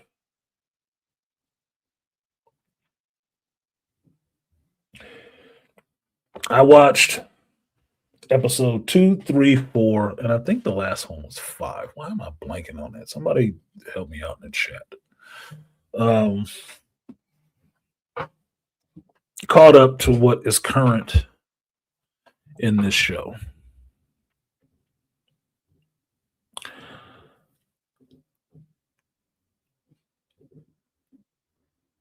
No. Now, I was apprehensive about this season of Daredevil. That has not changed. I'm still apprehensive about this. Even though I saw some things that kind of worked for me, a lot of it is just rubbing me the wrong way. Now, I have to go back now and record watches on Patreon for Daredevil season 2 because I did the first season. So I'm a completist. I like things being orderly, so I need to go back and do that.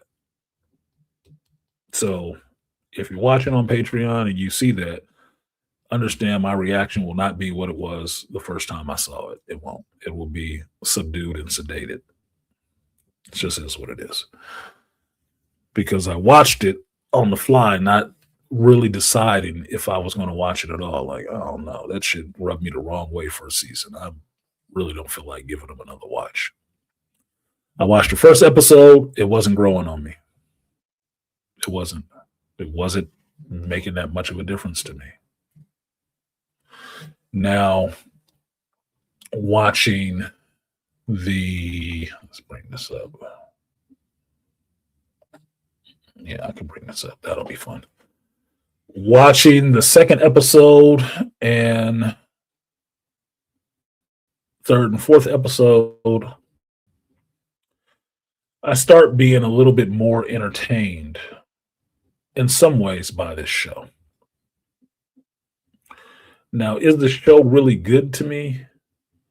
Not really. Some of this is just beating the drum that we already knew you were going to have to bang on anyway, which is the Daredevil show can be violent and gritty. Well, no shit.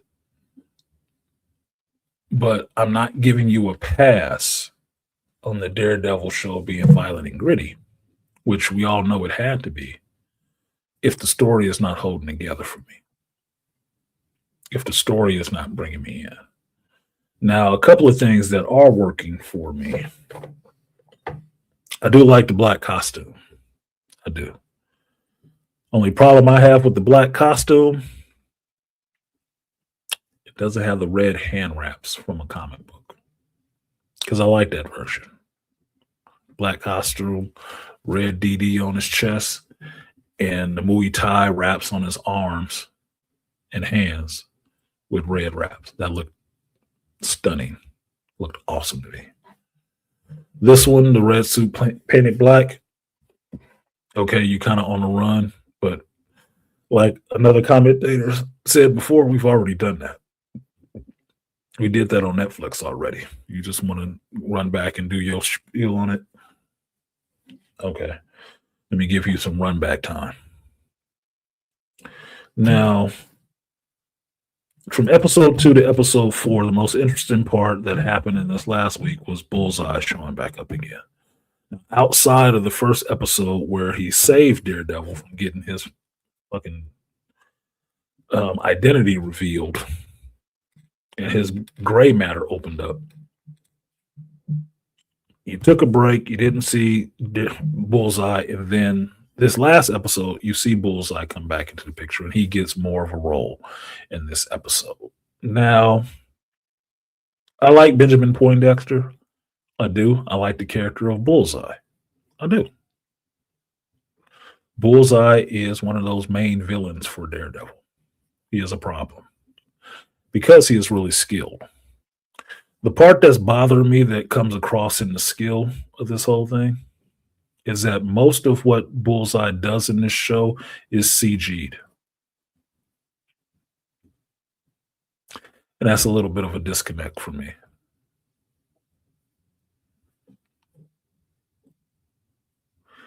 In certain scenes, having it in there is fine. But when it goes on longer than a minute, then it's just like, well, he's just making like he's throwing shit. Obviously. I understand that's what happens, but after a point, it just seems silly. Now, do I like the costume? I do like the costume. It's a tactical costume. I like seeing Poindexter living in the world, basically hiding out and seeing his daily routine. Is very disciplined in some ways and trying to be a good person. Okay, I'm fine with that.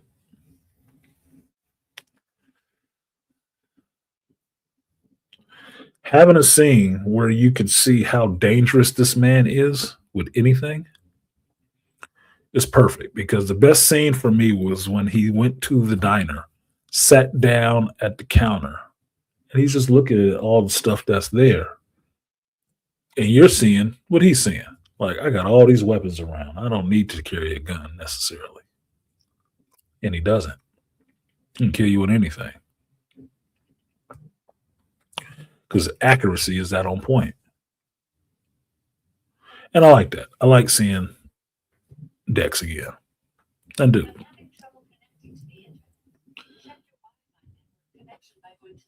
Why are you talking to me?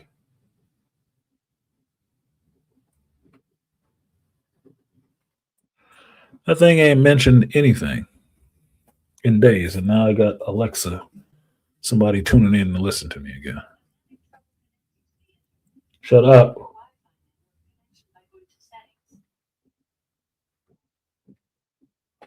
Funny ad lib. I talked to my car like that and said a curse word. The damn thing corrected me about cursing at it. It didn't like language like that. I'm like, who the fuck are you talking to? Funny shit. Anyway, this episode you saw Bullseye trying to do his deal and actually understanding part of the story for him is taking out these task force members. He likes killing these task force members because he feels he's doing a good thing. He is helping. He's being a good person. Now, the switches that have happened in this show, in this season, from the first season, are abrupt. They're really trying to right the ship and turn these characters in a different way really quickly. Because this is only the 4th episode. And so he's not just the crazy mad dog killer. Now he's killing with a purpose, which is a little bit more fun. Now, it puts him on the same frame as Punisher in a way, even though he doesn't have the backstory for that. He does have reasons to do it. Now, having a fight scene with him and seeing how lethal he could be in a space that his kills are deliberate, not wild, and they're for specific people, it's fun. It is. It was fun seeing him in the Netflix Daredevil going after Daredevil, because that was a moment. That was a moment. Daredevil finally met Bullseye. That was a moment. He was getting this. He was on him. He could not stay away from him. Right? There was no getting away. He was on his ass. They were about evenly matched. So seeing this one, this Bullseye in Disney get closer back to that one is fun. It makes the character more interesting. And thankfully, they didn't kill him. They just bringing him along. I like this version of Bullseye. He's just not a villain for villain's sake. He's psychopathical and delusional. Yeah, to an extent. I don't know if I call him a psychopath. He's purposeful. You have to remember, he was a police officer right before this, right? Or some agent or something like that. I'm forgetting. He wasn't just a psychopath. To me, that's a villain for villain's sake. He discovered something he was actually good at. My thing with Bullseye is Bullseye, I don't think they've even gone into this in a comic yet, of explaining how he is able to do what he does. He's not a mutant. Maybe he has some latent genes or something like that, but he's good, dude. He is With hitting you with anything, he's like long shot, man. He's tweaking probability or something. Or he's just that damn skilled. I don't think Hawkeye is that damn skilled. Not on Bullseye level. Bullseye's level is like uncanny. Uncanny. Like that motherfucker cannot miss.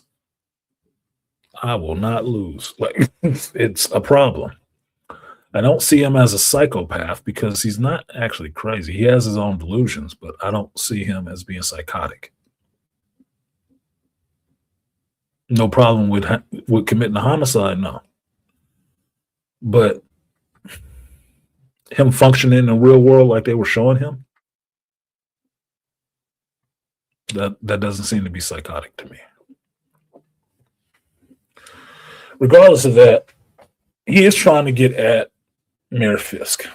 And Mayor Fisk is training for this fight that he's having.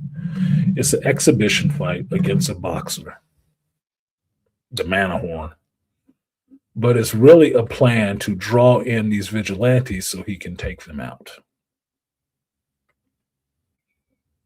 That seems kind of dumb to me, but whatever. Now, Daredevil at this time is still trying to find this Red Hook place where they are holding all these prisoners and these other vigilantes. And at the same time, they have swordsman Jacques Duquesne going on trial, and his friend Kirsten is trying to defend him. Now,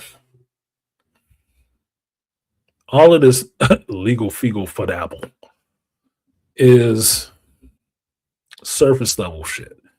It's surface level shit to show what I am not interested in seeing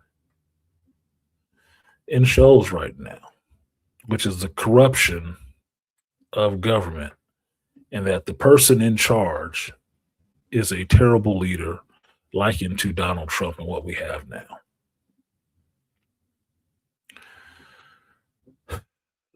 That shit is wearing on me. And it's wearing on me so much, I'm not really finding any interest in shows that are doing it right now. I want it over with. It's here in Daredevil because the stand-in for Trump is Fisk. And it's in The Boys where the stand-in for Trump is Homelander. To me, it's doing a disservice to the actual characters to do that. You can have your political problems all fucking day. I do not need to air it out in the show that I'm trying to enjoy for the characters and not the caricature that you're making. I'm not interested in that. Now, all this stuff with the task force acting like ICE all of a sudden and just grabbing up random people just because, somebody would have had to be able to step in and shut this down. Yeah, we know the government, Matthew Illard, is running weapons through the Freeport, but I do not think they would just stand idly by and let obvious power grabs like this go on where you're just locking up regular Americans. And nobody would be of any real power to do anything about it. Not even the governor. Like, I don't know about that, man. I don't. You're just a mayor. You're not a governor. You're not a senator. You are just the mayor. That's it. The highest level of political office in that city. No. I see a lot more people above you in the food chain that wouldn't let you have that kind of stroke to do that kind of ridiculous shit with regular citizens. You could not have your own Gestapo just rolling through, tearing up businesses and imprisoning people for doing nothing but looking crazy and not liking you. Now, I know it's supposed to play on the whole ICE thing and immigration and all that shit. It's not the same damn thing. I don't see it as the same thing. But if you want to draw that parallel, then you draw the parallel of me liking and disliking your show based on that. Yeah, Bullseye misses you usually on purpose. It would have to be, because he don't miss. That is known about him. His name is Bullseye. It's not close to the mark. It's not close to the mark. It's Bullseye.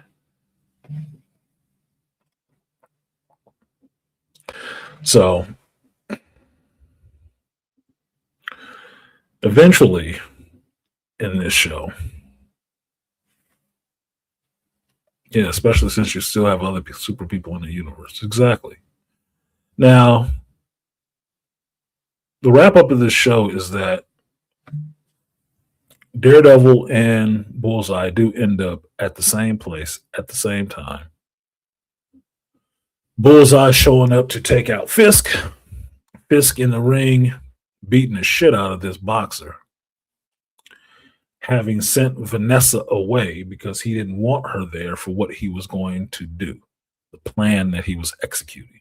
Now, this is where, in the last two episodes, 3 and 4, I actually saw something interesting happen with the Vanessa character, who I wanted to die in season 1. Season 2, I wasn't seeing anything different. I'm like, this character needs to go now. Well, by episode 3 or 4, they start turning her back to how she was in the Netflix show. The supportive wife who believed that her power or her place was by Wilson's side and doing things to help Wilson, as opposed to wanting to usurp Wilson and his power. I like that. I told you, I like that actress. She's an older woman. She is gorgeous to me. That hair, that nose, that jawline and face, that silhouette. She's a pretty ass woman to me. She older, but she's pretty to me. I like the character that way more than the other way. And the other way had me wanting that character to die. This way brings back some of those feelings I had for the Netflix show. It's like, man, Vanessa cool, man. Don't she rider. She a rider. Don't hurt Vanessa. Did something to Vanessa? Yeah, Fisk, take care of that. He fucking with Vanessa. Yeah, beat his brains in. Well, they start working her back to that by episode 3. They start working her back to that character because she sits down and actually does business on Wilson's behalf, doing what the good wife would do, which is being that other side of you that can smooth talk some of these motherfuckers for your benefit, for the benefit of the group. Because where they may be intimidated and on guard with you, she go in there and talk to them and they're like, oh, really? Okay. But she's still standing up for your shit. She can soft pedal it. I like that. I like that supportive role. I don't like that adversarial role shit. I'm not interested in that at all.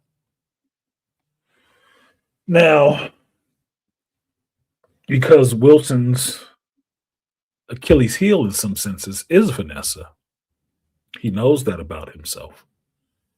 He sends her away. And in typical woman fashion, she goes away for a minute and then comes back because she's not afraid and her place is by his side. As she told him in the show, we are a match set. That's a chick that's down. I like that, Vanessa. Hard-headed, but I like that, Vanessa. Now, the Jax Duquesne trial is a kangaroo court trial. They find him guilty of vigilantism. And they're going to put his ass back in prison.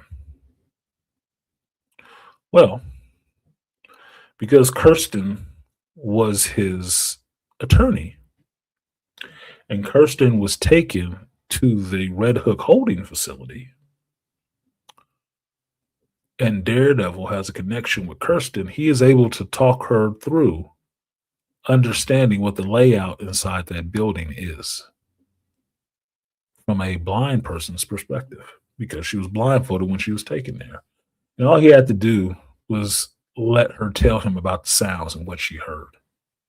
Now, this harkens on a movie that I love that's from one of my favorite actors. A couple of my favorite actors are in it, being Sneakers, starring Sidney Poitier, Robert Redford, James Earl Jones, River Phoenix, Dan Aykroyd. And in one scene in this movie, Robert Redford's character is kidnapped, put in the trunk, and driven to the person that's behind this bullshit, which was his friend Cosmo, played by Ben Kingsley. Trevor Slattery. And on his way there, he hears a bunch of different sounds. His friends, one of them being a blind person, I think it was Fish or Bish or something like that, is able to backtrack where he was taken by him telling him the sounds that he heard. And by the use of those sounds, he was able to backtrack where he was taken, which I thought was awesome. It was awesome. It's just a different level of understanding the world around you. They did this in Daredevil, and it makes perfect sense for Daredevil to be able to do this because he is blind, because his sense of hearing is so acute. Those clues that you're giving him is enough for him to get the lay of the land without ever seeing it. It may not be enough for her to find her way around, but it's more than enough for him to find his way, map his way out to getting into the Red Hook facility and rescuing Jax Duquesne, the swordsman, and everybody else that's there. Now,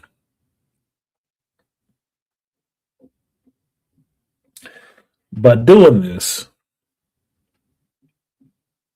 it enrages the Kingpin, but it sets him on a little bit of a path. So when this exhibition fight happens, he is a little bit, shall I say, distracted.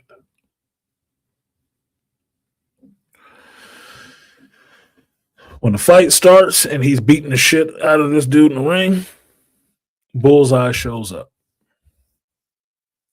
And Bullseye shows up on a kill mission. He's there to go after Fisk.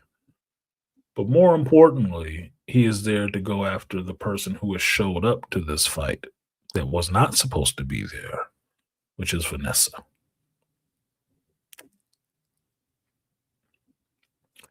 Well, in typical fashion, Daredevil shows up to try to stop Bullseye from killing all these people, which are the only people he's actually killing are the task force members, mind you. He's only killing them. But Daredevil doesn't want him to kill Fisk or Vanessa, so Daredevil ends up trying to get Bullseye out of there or stop him from killing people. Fisk knows why he's there and is thrown off by the fact that Vanessa has showed up here. And because he's distracted by her, he gets punched in the damn face. And that really sets his ass off because before he went to the ring, he said he didn't need a mouthpiece because this dude wasn't going to lay a hand on him, and I believe it. It's not going to happen. But because Vanessa is there, it is a distraction. And he gets hit in the mouth. And once he gets hit in the mouth, the bull goes in the red. And he starts beating the hell out of this dude. Damn near to death. It's undetermined yet, but he did beat a mud hole into this motherfucker. Like he might have killed him in the ring. Bullseye shows up and things are flying. And Fisk goes to block the things that he is throwing because he's throwing them at Vanessa. Fisk uses his heavyweight belt to block the statue that Bullseye throws at her, the glass statue that he throws at her, and it breaks into 100 pieces. Daredevil grabs Bullseye, takes him out the damn window, and you get a nice negative space shot of the watcher watching this exchange. Bullseye escapes, Daredevil escapes, and when Wilson Fisk turns around, Vanessa is in the ring with a chunk of glass in the side of her head and falls to the ground, bleeding profusely. Wilson is distraught. Now, it was kind of a slow, elegant scene. It's kind of comical to me, but I'm waiting to see if they play it all the way out, that Vanessa dies at this moment, which I was calling for in the first season, or is she just going to be hurt a bit? It's hard to tell because the amount of blood that was coming out was a lot, but she has that dark hair too. So her laying on this mat with this white dress on, the white mat, and all her hair flowed out. It could look like blood. It could look like her hair. It wasn't clear to me. So if she's dead, it's going to be a problem in that world. Wilson Fisk is going to lose his shit. If she's hurt, he's still going to be angry, but it won't be as bad if she died, right? Now, I heard somebody else talking about Vanessa was Wilson's regulator. No, she wasn't. Vanessa is Wilson's love, which he didn't have. He was always kind of regulated. Wesley was his friend, which was kind of a regulator. Vanessa was his love, and he wasn't going to do anything to endanger her. So it was his focus. He was always controlled. He could lose it sometimes and beat the hell out of somebody, but he was always controlled. He didn't need a woman to control him, to regulate him. It was his love in her that he was trying to hold on to because he didn't have anything that he really loved. He found somebody who could love him for who he was. That's what made it become his Achilles heel. Not his control, not his valve, his love. He will protect his love. Something that he didn't think he was capable of. But her being gone, he's going to be just what he was before that. Just worse. Because he's going to be pissed off. Because you've now taken from him exactly what the Punisher goes out there and kills many of people for. Taking his love from him. The Punisher does it for his kids and his wife. What do you think Fisk is going to do it for? If she's dead, it's going to be hell to pay for everybody for taking his love from him.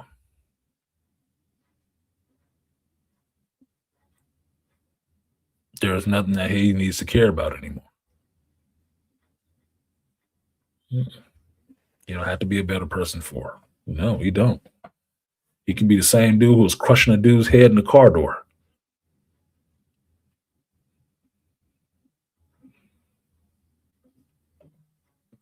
She'll be hurt, but they won't kill her off, I believe. Story-wise, I think they have to kill her off. Because you want Wilson to go to that place where people cannot ride with what he's doing anymore. You have to. You have to make him a little off balance. There's too many other powerful players around, namely the government, with Matthew Iller's character, depending on him to have some control over things. And he's not. You got to put him in that situation because he doesn't stay mayor of New York forever. He's going to have to get out of there and get back to his kingpin ways. You got the governor watching. You got the government watching, Washington. If they think he's losing control, they're going to help get his ass out of office. Trust me. He can't stay there forever. So I think she's going to have to go.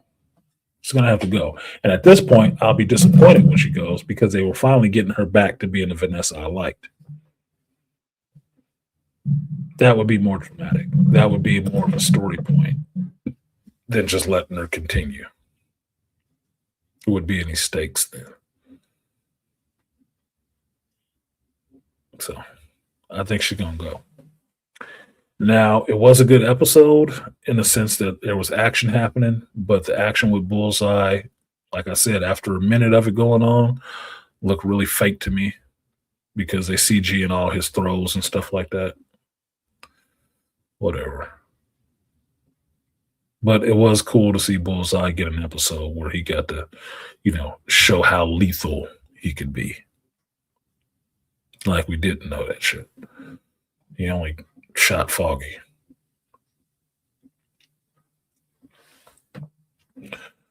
Now, that takes care of it for the Daredevil, the Devil of the Daring. I may not overly like the show, but I do like the imagery in the show. Yeah, Malika, she has to be martyred. She does. Look, hero's journey and villain's journey is somewhat similar because they can both have points of pain and struggle. Fist's journey has to be marked by some kind of pain. Everything cannot go his way. He has to lose some shit to make him that much more angry and driven to hate Daredevil, to hate Bullseye, to want to destroy these vigilantes. He has to be. The death of his love would make him more motivated. Her hanging around there and being okay would not. He would still keep taking the same kind of passive approach for him. No, he'd have to kill these motherfuckers. And killing her off would make him want to, look, I'll be out there trying to get them if y'all can't get them. It's like Homelander and the boys. I'm getting embarrassed on live television. You are not catching the people doing this. You letting them get away. You know what? I might have to kill you. Or you might have to know your life is on the line if you don't settle this up really quickly. Because that's not going to stand. It's not going to fly. But keep fucking around, your head will. So that was my review on Daredevil. The White Tiger situation in this with the young girl finally picking up the amulet and getting to the female version of the White Tiger from the comics is going to happen. This girl just looks too small. They're going with a young girl. And as most of Marvel right now, it's a bunch of young girls running around.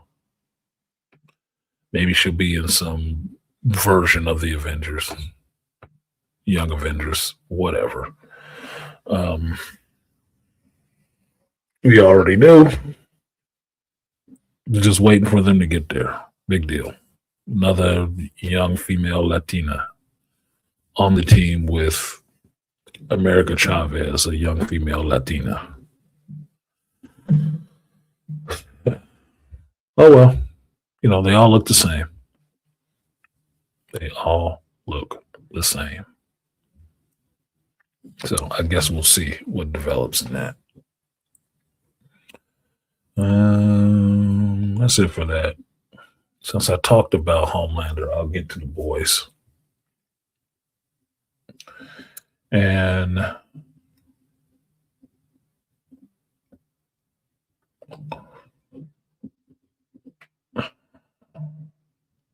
this show, since it seems to parody what Marvel is doing as well,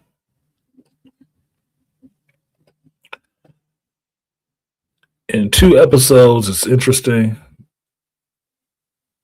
but I think I'm a bit over The Boys. And I say that because I was waiting for this season to just be done with. Why? Because I don't like the current day politics thrown into it. I'm getting tired of seeing that shit. Not because I'm overly a Trump supporter. I'm sick of seeing this stuff infect the things that I watch, not to thinking about that shit. I need a little bit of my escapism if you want me to stay sane. A little bit. And I don't need every medium that I can watch emulating what you guys are pissed off with the world around you. Your guy lost. Your person lost. That's just the way it goes. Do better in 4 years. That's all you got to do. But don't think everybody has to share your same mind state because you don't like it. I'm sick of it infecting all my shows. The Boys, like Daredevil Born Again Season 1, rubbed me the wrong way last season. I was really not interested in that shit. It was going down a path and I'm like, I am really not feeling this. And unfortunately, the showrunner got out there making some comments that was exactly what he was trying to do. And I said, and that's exactly why your show needs to be taken off the air. That's why it's going off the air. Because too much of your personal shit is bleeding over into the creative process, and people ain't feeling that. So, yeah, your show can go away.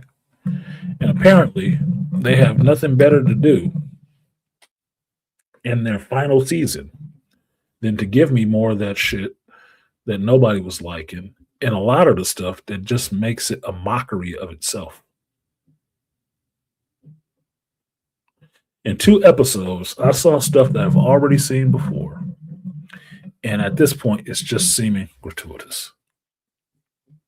The main thing that I see about these 2 episodes that I watch, that the characters really have no goddamn dialogue. Let me explain. If I think Daredevil Born Again is trying to get over on the fact that they can have these spectacular fights and kills to make up for the fact that not much is actually happening in the story, Disney is doing that. They're trying to get over on, hey, it's like 15 minutes left in the show. Let's have a fight now with Daredevil. Let them break a bone, let somebody die or something. It'll be awesome.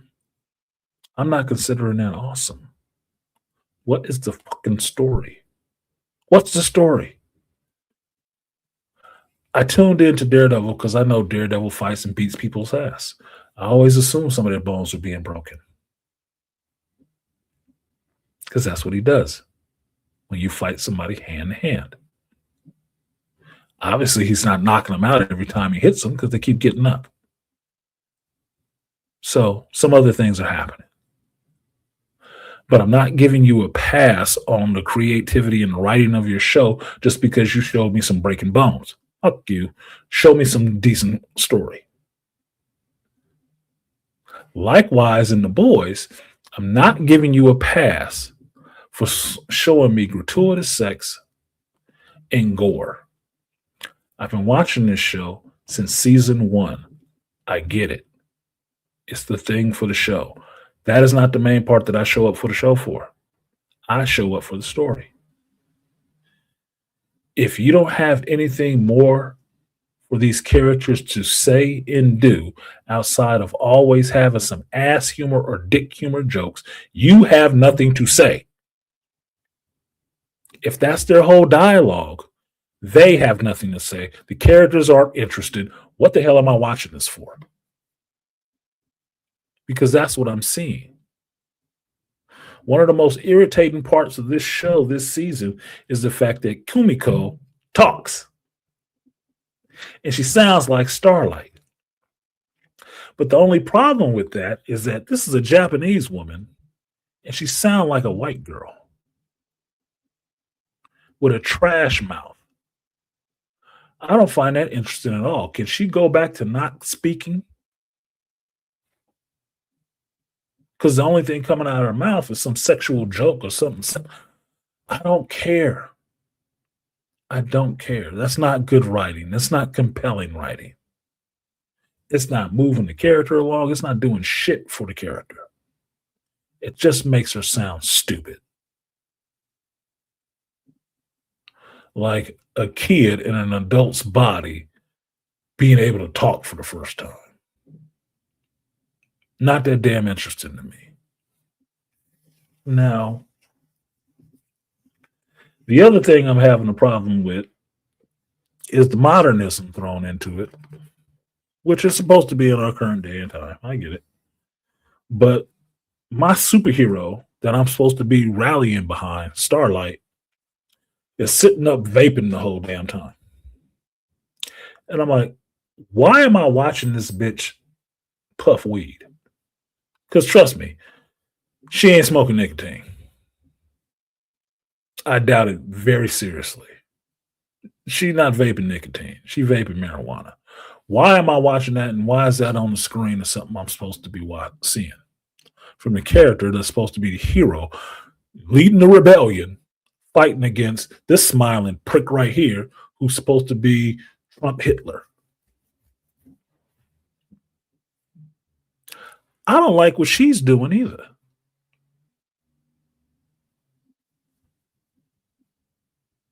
So that ain't my hero.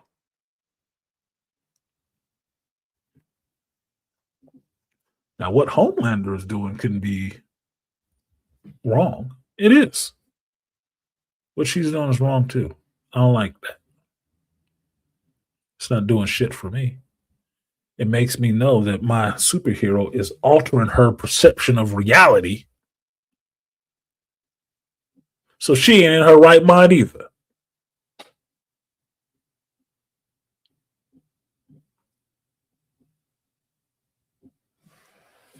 Now,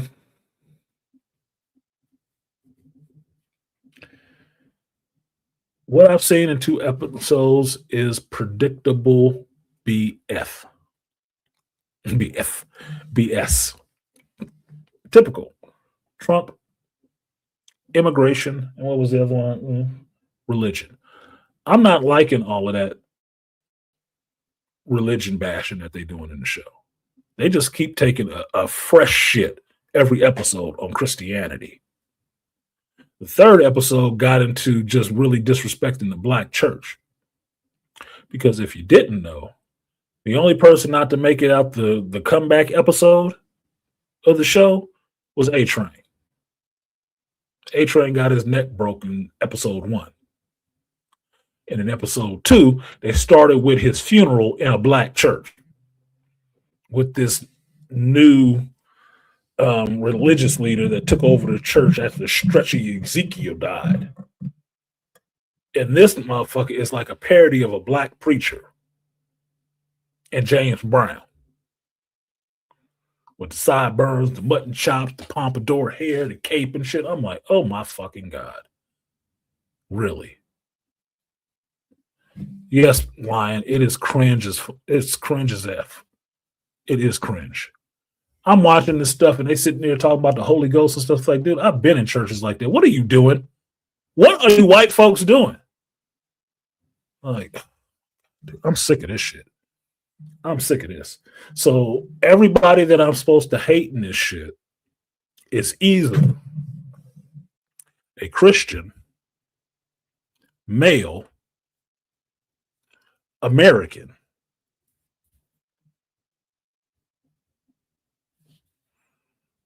Who am I supposed to like? Hedonists, vapors, the rebellion. This is not Star Wars, motherfucker. Have we seen most of these soups are not good people? Shit, in this 2 seasons, A-Train, the one who died, whose funeral they're at, wasn't a good person when he started out the show. He turned it around and you killed him for it. Starlight done some shit. Because she grieving through all the people that died that she's leading. Because she's not a fucking leader. She's a symbol, a hood ornament. She ain't doing shit but glowing, flying around, and vaping. I led them to their deaths. They were following me. They believed in me. Believed in what? That you can get on your knees and service the soups? Or that you were actually strong enough to fight against Homelander? You can't stop any of the shit he doing.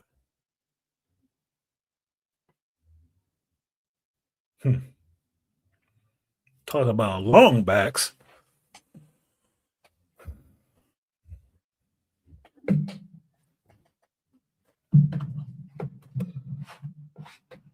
So in the Killmonger kind of way, is this your hero?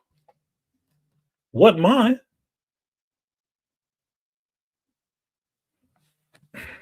Butcher, what you would consider to be a hero who's done reprehensible stuff, he damn near a villain himself. Because he is planning an atrocity, a genocide. And we're supposed to be riding along with that. Because he's not Homelander. Huh? Get the fuck out of here. And Beastly, I haven't forgot about that part at all. I didn't put it in my review, but I say that for y'all. There's shots at the manosphere in the red pill. In the second episode, which tells me it's some black women sitting in this writing room. Because why do white folks and white women care about the red pill?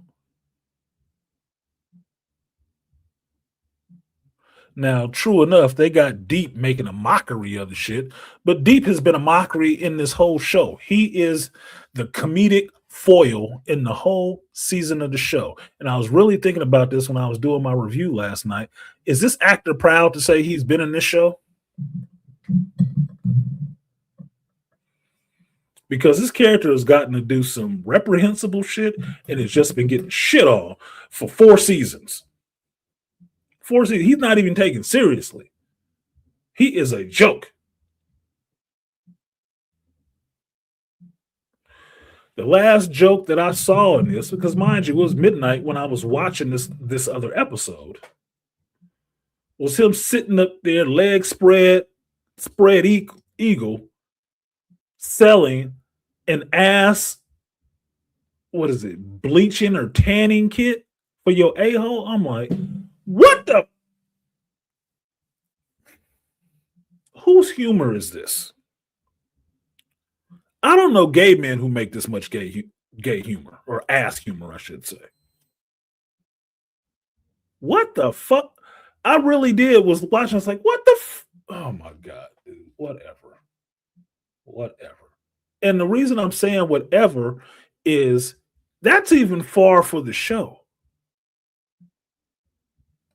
It got so bad within the second episode, I'm counting how many anal insertion references they're making within a minute time. Within 10 minutes, it was probably 6. Everything out of each character's mouth has to do something with fucking anal.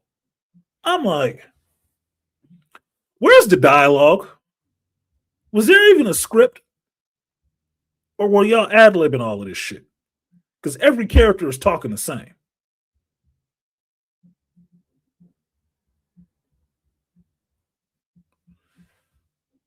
Yeah, the Sigma male Tanner.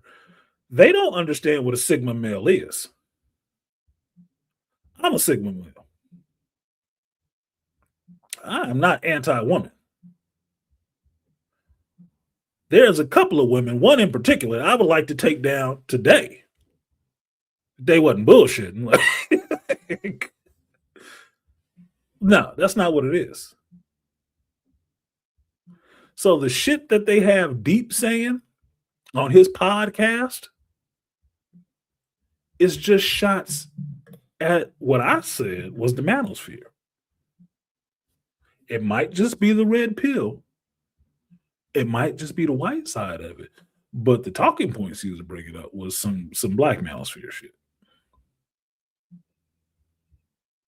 Like, okay, you think you're funny. I don't understand why it's such a big deal for men to say, you know, and I'm being facetious when I say this, saying that I don't understand. I don't understand why it's such a big deal for men to say we ain't fucking with women like that no more. Yo, everything gonna grind to a halt, right? Men are not important, right? So y'all should be fine. Don't worry about it. Girls, get it done. Get it the fuck done then. But I can opt out of all this other bullshit. Because it's not about me anyway.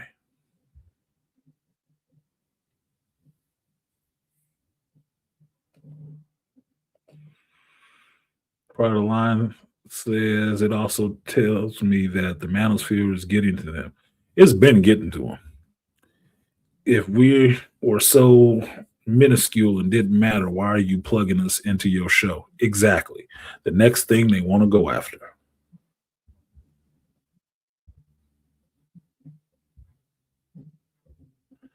So I saw that. I was not entertained by it. And I brought it to talk to y'all about. Because being that we are in the black manosphere, I think we understand a shot across our bow when we see one. Now, I haven't seen the heavyweights weigh in on this shit yet. Those being the Angry Man, BGS Ibor, or Dr. Tiasan Johnson. I haven't seen them weigh in on that shit yet. Because I don't know if they're even bothering to watch this fucking show anymore. I don't. But I cruise these YouTube streets often, so I'll be waiting to hear it. Now, for my money, I'm not interested in bitter bitches. And I'm not a fan of rewarding people who act badly. So if men are walking away from you, that's your fucking problem. Maybe give them a better product. You'll get more buyers. Don't be trying to marginalize and talk shit about no damn Sigma males. Because the thing to understand about a Sigma male, we don't give a fuck about what you're talking about anyway. We move to the beat of our own drum. We're not alphas. We don't need the approval of the masses to do what the fuck it is that we do. We don't. We are very happy with you doing your bullshit over there, and we will live our productive life over here. And as long as you keep that shit out my face, you don't have to understand that I'm still a lion, and I will still rip your ass to shreds if you come over here fucking with me. Now stay over there and do that dumb shit and leave me the fuck alone. Very simple. It ain't this goofy simp ass bullshit that the Deep is doing, bleaching his asshole and stuff. No. You can try to make a mockery of it all you want. Like, yeah, I saw her. Haha. I'm sure you thought that was funny. But don't get it confused. That's the people you got in your writing room that would need some shit like that, that would even like some shit like that. Those people, the ones who keep making up all these anal insertion jokes. So take your silly ass and go back to your cave, and maybe you can work on a script for us. Because I'm sure I shouldn't see your name again with any writing credit after this show is off. I'm sure. So keep fucking around and find out. Yeah, don't bring that shit to Pride Rock. It's not called Pride Rock because it was painted in rainbow colors. Like you try to hijack every word that actually means something. You halfway through season 3, it fell off for me. It did fall off. That's why nobody... Are you seeing a bunch of fanfare and a bunch of people crying about boys going off the air? No. Season 3 was the start of the fall off because they started getting more political and trying to put the TDS into the show. Season 4 limped along, motherfucker. By the time you get to season 4, you'll be like, I'm ready for this shit to go off the air. So that's why I did everything else I had to before I got to watching season 5. I'm not looking forward to this shit. I just waiting to see it be over. That's a far cry from watching the first season. Like, damn, this is an awesome show. Y'all got to watch this. I'm not even telling you to watch it. I'm telling you, as I just said, I'm waiting for it to be over. That's it. I'm watching it to see how it ends. Not to see if they stick to Landy, not to see if it's awesome cliffhanger that'll make me want to watch another season of this shit and beg them to do another season. No, I just want to see it over. I'm just watching to see how it ends. Plain and simple. And you didn't miss shit, Beast, by not watching season 4. You spared yourself some of the irritation that I'm having right now.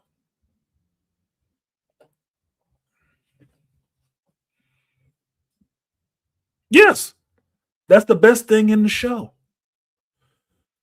The two things that stand out for me in the show, Anthony Starr is a hell of an actor. He has grown on me. I didn't know who he was before I start watching The Boys. Didn't know who he was. Since then, I've seen him in some other stuff. I like him as an actor. That performance that he gives as Homelander is always chilling. Always chilling. You would feel uneasy in that scene if you were in character, understanding who and what Homelander is. A manufactured human being that doesn't feel human. It can kill you in an instant if you felt like it.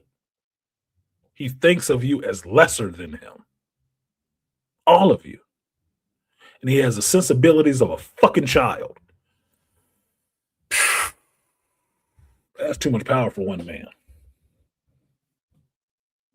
Yes, he is one of the best superheroes, villains I've seen in a while. He is. That's why they always like, what would happen if Homelander was against Omni-Man? Well, somebody gonna die. Simple. What's his motivation? Did you embarrass him? No, you take that shit personal. He just don't like you. Watching this show for him is the sell. I'm waiting to see what Homelander does, which is why I don't like him having Trump's TDS grafted on top of him. The character was fine without that shit. Why don't you get back to that? At this point in time, he is damn near the leader of America because his company that he now runs put the president in office. Their hand-picked president and their hand-picked vice president who used to be his publicist at Vault. Ashley is the vice president. How the fuck did that happen? Well, that's right. The president can appoint anybody he wants. Jesus Christ. So he's technically running the country.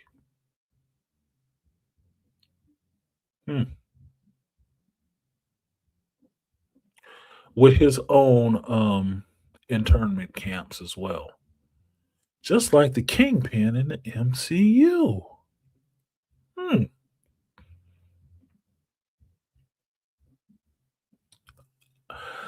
It's two separate shows with the same mediocre reviews. The Boys is trying to get over on violence and sexuality.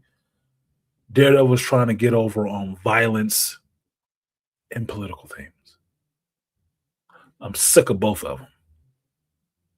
Sick of both of them.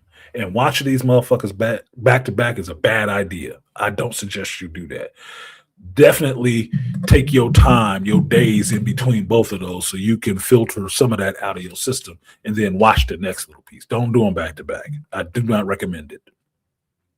I don't. It will make you very irritated.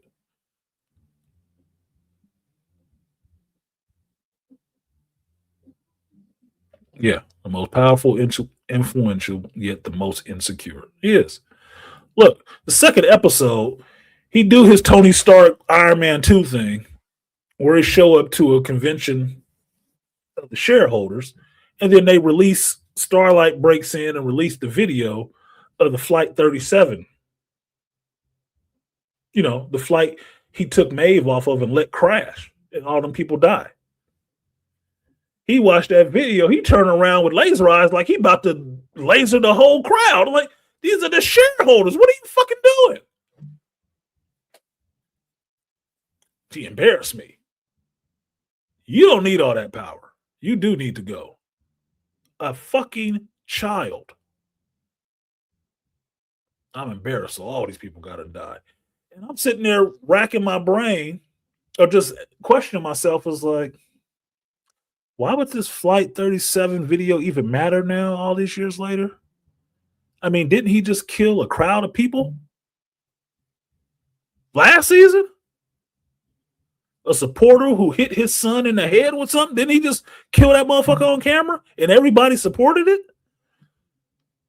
Do I think they're going to raise some objection because he let a plane crash? What the hell are you going to say now? He locking up people for liking Starlight. You about to raise an objection? Oh, he let some people die on a plane. So? Y'all tripping. You got yourself really fucked up. Like, yo, he shouldn't even care. Shouldn't even care. He dead ass was about to, he was about to laser eye the whole crowd. They all about to get it.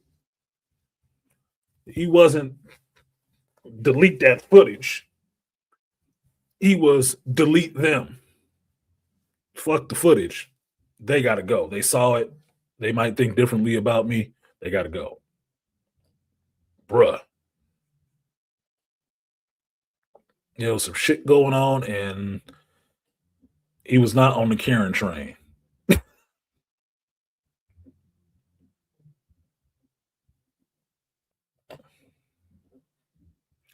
Now, as an actor, as a performance, he is the most interesting performance on the show. He sells the show. That character sells this show. It ain't fucking Huey. It ain't even Butcher. And I like that actor. I like Carl Urban. I do. I don't like what they're doing with Butcher right now. This fucking homicidal tumor he has in him. I'm like, dude, that's just the tentacle. That's just the Kraken from the Umbrella Academy. What is this dumb shit? Hollywood always cooks up a tentacle beast. Always. Like, oh, fuck you. So lame. So fucking lame.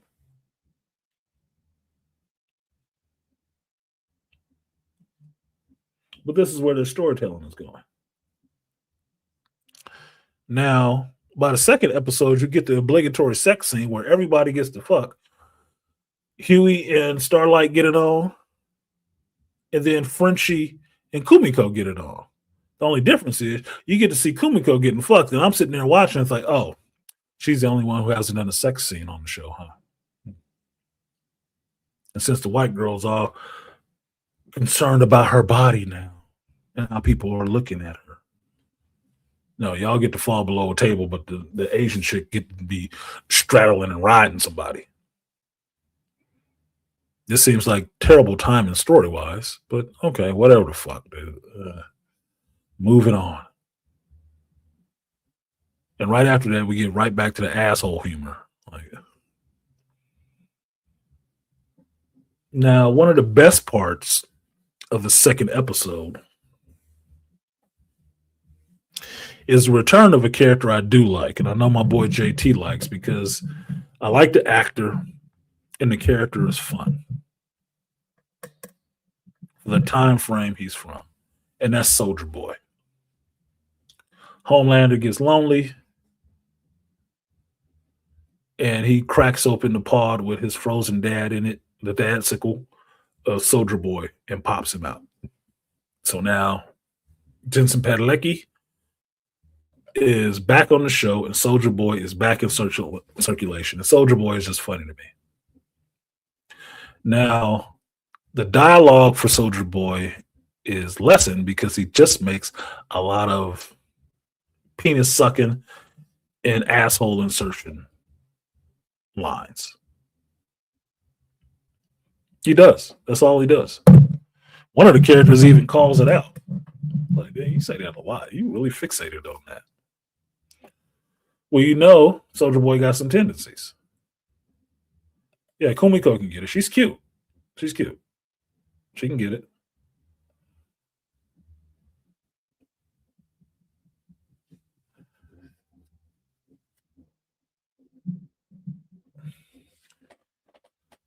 Now, Soldier Boy being back in the mix gives what this show episode needs is another foil, another big bad that you have to stand up against, another threat without using Homelander.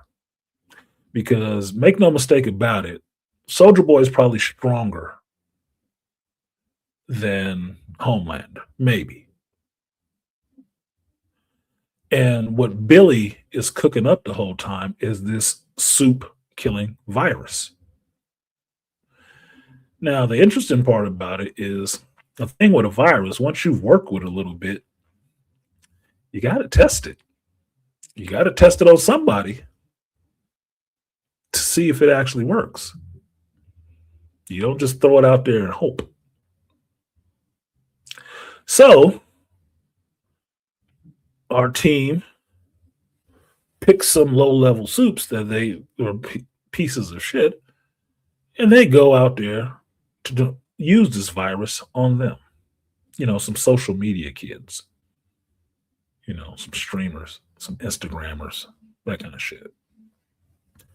And they run across this character called Rock Hard. Oh, look, another dick joke. So clever. Rock Hard is a big rock man who looks like a mix if Pearl from the Blade movie and The Thing from Fan Four Stick had a hate baby. It would be this thing. That's what it looks like. Now, when they get there, it's not actually, it's a person, but it is a mound of rock, like The Thing in Fan Four Stick. Just a lump of rock. And he has an interesting trait that they thought to include in this because it would be so funny.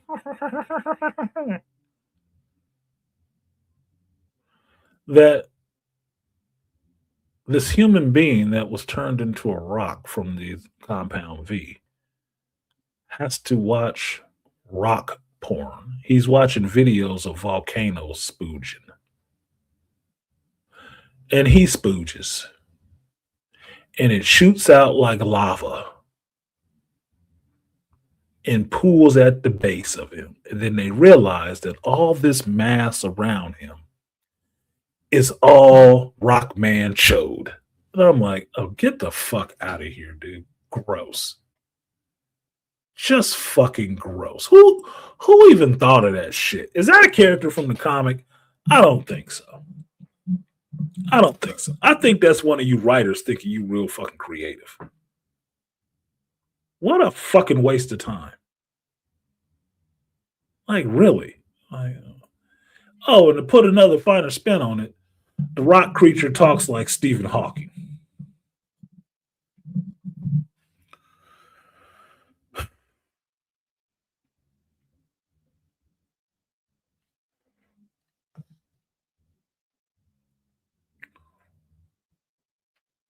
This is why I call myself the patron saint of geekdom, because some of this suffering I do for y'all. Like Oprah is saying in here that he's a proud hypocrite. He stays up to date on these types of shows through me. You're welcome. Apparently another free service I provide. Support the channel and the efforts. Because I told you, I don't like watching bad television. I do not. it's damn sure if I've watched something bad, it's not something I necessarily want to talk about. But this is what I do on YouTube. So this is what I give you. And suffering through these bad shows has ruined my enjoyment in some senses in this medium. Going to take about another 5 to 10 years for Hollywood to get TDS out of their system. Outside of anime and older shows I've missed, I don't watch TV like that. Neither do I. I'm only watching streaming shows now. Only. And mind you, I watch streaming shows and platforms to get away from watching television and cable. And now they've turned into television and cable. Poor quality that I'm paying for monthly. Now, thankfully, Amazon has produced some bangers for me. Bunch of shows that I watch now are on Prime. I was liking The Boys before 4th and 5th season. Now I'm just waiting for it to go off. But I love Cross. I love Invincible. Love Reacher. They produce a lot of good shows that I do like. But they did produce that Rings of Power bullshit that I didn't even finish the first season. I didn't take a look at the second season. You not going to ruin Tolkien for me. Fuck you. Okay? No, absolutely not. I'm not watching Wheel of Time. None of that shit. They have just... Anyway. Point being, to The Boys. They're going to test this virus on these no-name soups. And Homelander sends Soldier Boy out there to stop them. Since Deep didn't take out A-Train, even though he had a conversation with him, he didn't take him out. Because A-Train had Deep's number. Deep is afraid of Homelander. And he is. Everybody is afraid of Homelander. And he hates it. Because he sees them as weak and scary. And so human. He wants somebody like him around. That's why he cracked open his ice pop. Because maybe he's super, maybe he can be like that. Even though he already told him, you're a fucking joke. Now, while what comes out of Soldier Boy's mouth does not rub me the wrong way as some of the stuff that come out of these other characters' trash mouths, is that Soldier Boy is of the time that he wouldn't have these sensibilities. So it fits with him. It does not fit with the rest of these characters. Silly. It's like you couldn't write dialogue for them. You couldn't be bothered to write dialogue for them. They can have nothing more compelling or moving to say. That's why it comes down to this guy's performances to drive the show. And half of the time, he's just there being himself. By himself. Now, with Soldier Boy on their tail, they trick Soldier Boy into the room with the Spooge and Rock guy and this Instagram sensation asshole, Super, and they let loose that virus and it kills them dead. At least 2 of them, was dead as shit.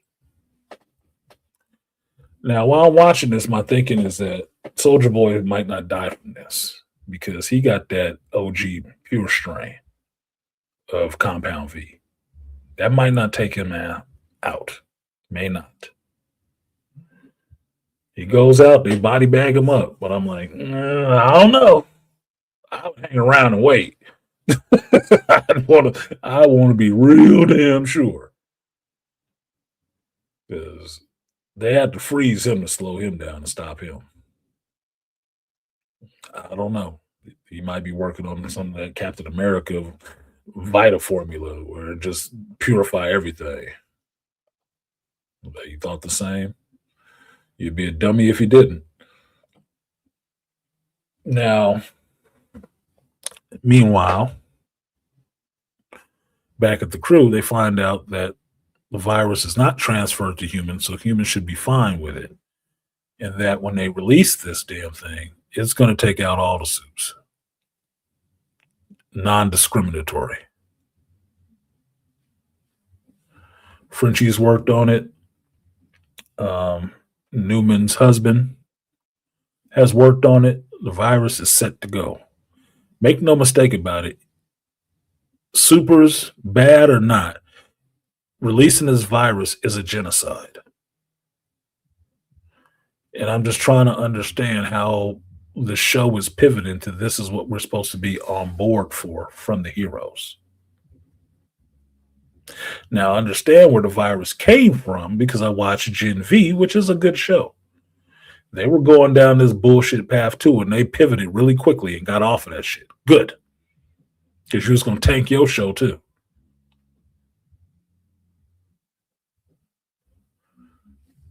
This one is going to go down flailing. So I'm interested to see where the show goes and how it wraps up. But I cannot say I'm doing it because I'm entertained by this shit. I'm watching this like a science experiment. You have to watch the process. You have to let the process play itself out and observe and report. You're not emotionally invested in the process at all. You just need the data. And that's how I'm watching this damn show. I'm just getting the data because it is not doing anything for me.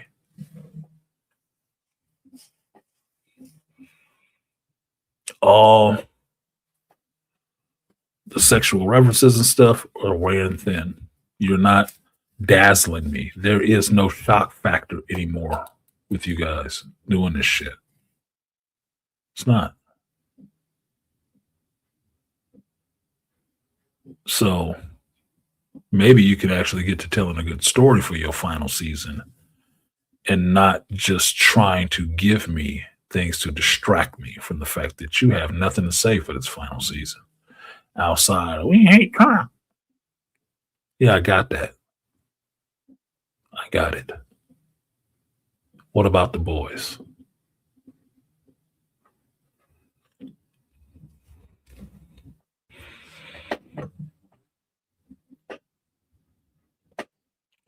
Well, the fact that Soldier Boy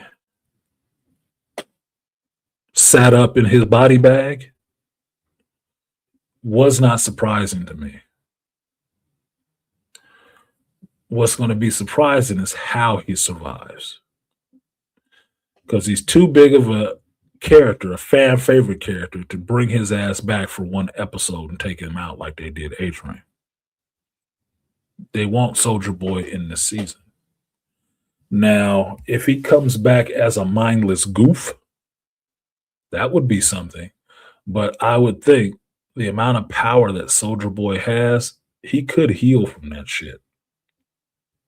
He could heal from it. So that's why I didn't think it would take him out directly. He got that original strain of Compound V. It may not take him out. That shit might be. Look, them people who took that one was long-lived as shit. That means their body is fighting off all kind of toxins all the time. You better go back and engineer a different one. Now, because he survived, it paints a different picture on what I saw in the trailer, which is Homelander is going to have to beat the living hell out of somebody and feel bad about it. That you saw in the trailer. Now, my thinking was that Homelander is going to have to kill Ryan. He's going to have to beat the hell out of Ryan. And that's the only reason why he'd be doing that and staying his hand a little bit, that he feels sad that he's doing this because it's Ryan. Now, I could see that being swapped with Soldier Boy because Soldier Boy is his father and he knows that. But he would have to put him down. You see Homelander in some kind of anguish in the trailer too, where he's so angry or so sad that he lets off a blast of his laser eyes up into the sky. What would make him do something like that, since he don't really care about anybody except Ryan? Probably gonna have to kill that boy, because that boy gonna come after him. And you know he don't like that kind of shit. So we will see what happens, but there's a couple of things that I've already been right about. One of which is why Ashley has psychic powers now. Because I forgot she shot herself up with Compound V in the last season. But I was thinking she had a tumor, a psychic tumor. And sure enough, in this episode, they showed she took off her wig. Yes, she has a psychic tumor that looks like her and talks to her like Left Hand from Vampire Hunter D. And I'm like, oh, fucking hell. This is stupid. Stupid. Looks like a last minute thought. Or whatever. She just turned into a mutant. Or, excuse me, she was just mutated. She didn't get a cool power. She just mutated. A whole nother face on the back of her head that still looks like her. Oh my God, fucking hell. A psychic tumor. And how did I even get to that? Because they gave Butcher a fucking tumor.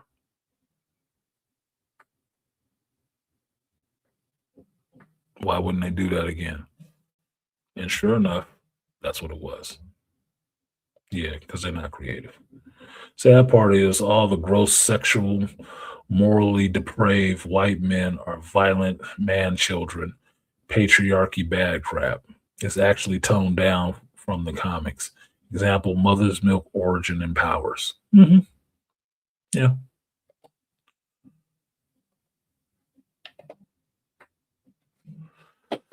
We'll see. So, was there anything else? No. I got the Battlefield jab and I got the predictable BS, and that's all I'm seeing right now. Predictable BS. It's only 2 episodes in. I can't say I'm overly excited for the 3rd episode, but I am curious to see what happened with Soldier Boy. What condition he's going to be in after rising up and having a taste of the virus. And knowing that Homelander sent his ass out there on a dummy mission because Homelander did not tell him about that damn virus. He knew about it. He didn't tell him. He just sent his ass out there to, catch them strays. So if he's up and able and not screwed up, he gonna have some words for his son. His disgrace. So that is it for the boys. And we will let the boys be the boys. You can see my full watches and breakdowns on Patreon. The link is in the description. And you can watch the Shop Talk with Artisan and see me watching this stuff. And hear the other commentary I didn't just give you right now. Now, the last one, and I'm going to try to finish this up so I can get you guys up here at least for an hour. Maybe keep this to 18 minutes. Will be on Invincible. I have a picture for Invincible. I do not have a picture for Invincible. That is so stupid. How in God's green did I do that?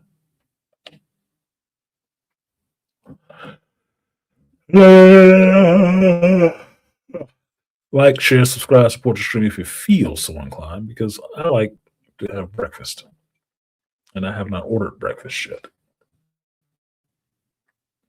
But if you support the stream, you can pay for my breakfast. Great opportunity to feed a non-starving YouTuber.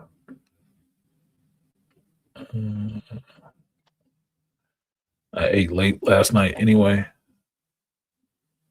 unless I want to be really bloated.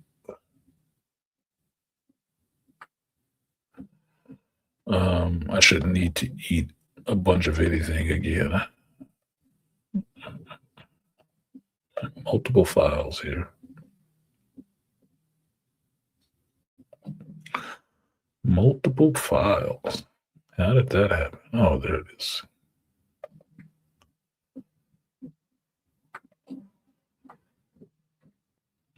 Onesie twosies. Nope. Nope. Nope. Nope. Nope.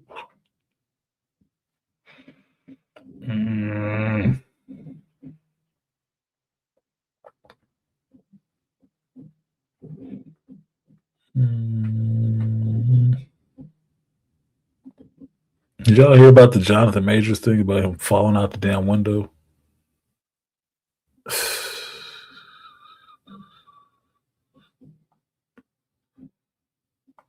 That was crazy.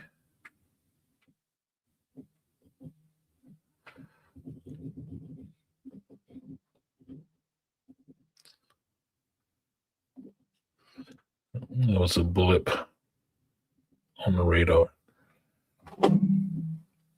It gave more attention to that than him getting married.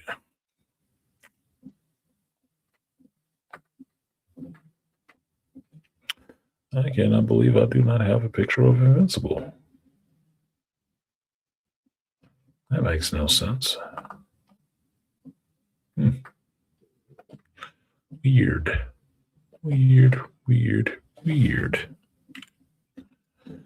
Well, like I said, for this episode of Invincible, most of it is about Nolan and Oliver getting to bond and actually talk with each other.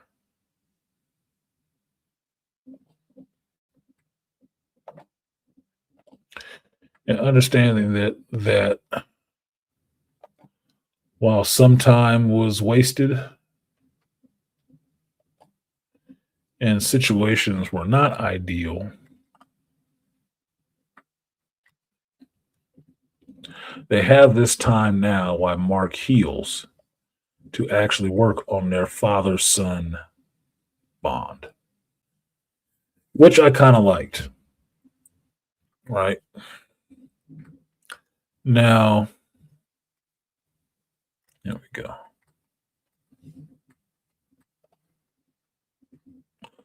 Nolan's redemption.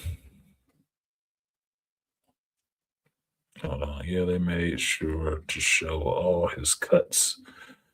They want to see him suffer. I'm pulling Meg G.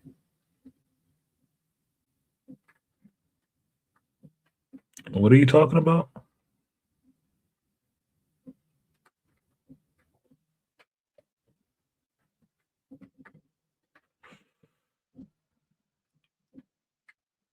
Anyway, this episode of Invincible was actually the better episodes of the three shows that I watched this week. This episode was good. This episode almost made me cry at a point. Like, no bullshit. I almost dropped a tear at one point. Like, I just felt it for the storytelling. And it's funny that a show that is as hyper violent and graphic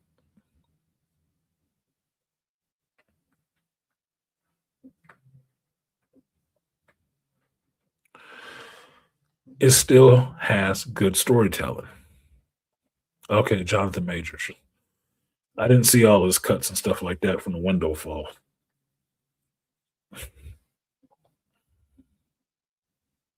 Yeah, I didn't see all those pictures. I just thought it was dumb as fuck that he fell out the damn window.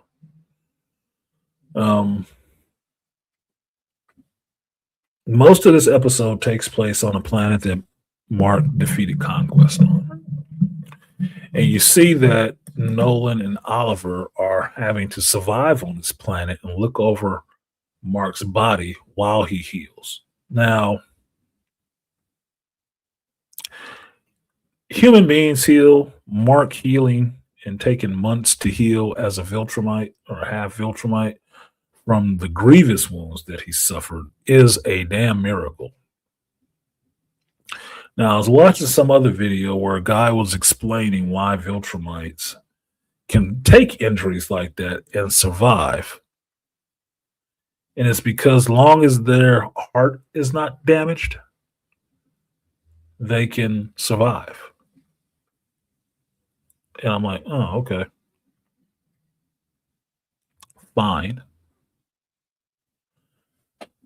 So apparently his organs can get back in shape. His spine can regrow. His body can close up that big ass hole that Conquest left in him. All of that stuff can happen. It just takes time. A lot of time, but time. Because his heart was not damaged. Because he stabbed him through the stomach, not the chest. Okay. Conquest died because he choked off oxygen to his brain and stopped his heart from beating. Okay. So now we get Nolan and Oliver hanging out on this planet, having to learn how to deal with each other and survive. Now, this could seem like it's taken away from the story because everybody just wants to get to the war and the blood and the Viltrumites and all that shit. Yeah. This is actually the meat to me of the story. It's Nolan's redemption back to being someone who cares about people. Oliver's angst at loving and idolizing his father, who didn't even want to see him when he came back to Earth. And what you find out is what I thought when I was watching the scene is that Oliver heard what Nolan said about his mama when he was talking to Debbie, that he didn't really care about Andressa. And that hurt Oliver. And I'm like, yeah, that was kind of fucked up to say, because what if he's upstairs? Like, what if he's upstairs? And sure enough, the boy was upstairs, ear hustling to that conversation. And he didn't appreciate that. The man that you idolize is saying something bad about the mother that you never know that died, that you've only heard about from your brother. Damn, bro. That's a lot to get back to. That's a lot to walk back. So the two of them being on this planet, forced to survive together and develop a relationship. Because mind you, when Nolan was on Thraxa, he did have a relationship with Oliver. He did love his child. But Oliver was too young to even know anything about that. By the time he could know something, Nolan wasn't there anymore. He was on Earth. So him being in close contact with his father now, it was an actual opportunity for them to repair the breach and see who his father is now. At least in a little way, see what his mother loved in his father. Because as much as Nolan is persona non grata on Earth, there was a time everybody loved him. And two women, Debbie and Andressa, loved his super draws. So Oliver is getting to see some of that and see the man that he is now. I like that story. for redemption sense and in the father-son sense of understanding who your father is.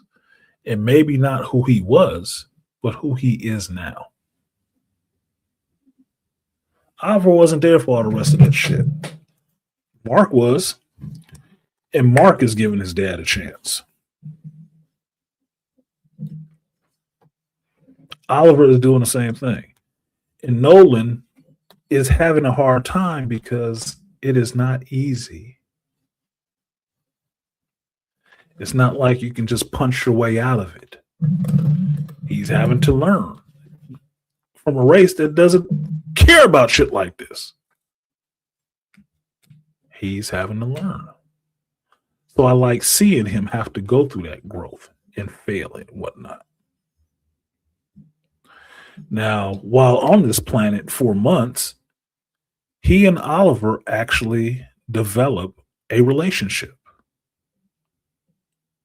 where he trains Oliver in much the same way he trained Mark when Mark got his powers. It shows that boy just a little bit of how strong he actually is, who he is, and what he actually cares about.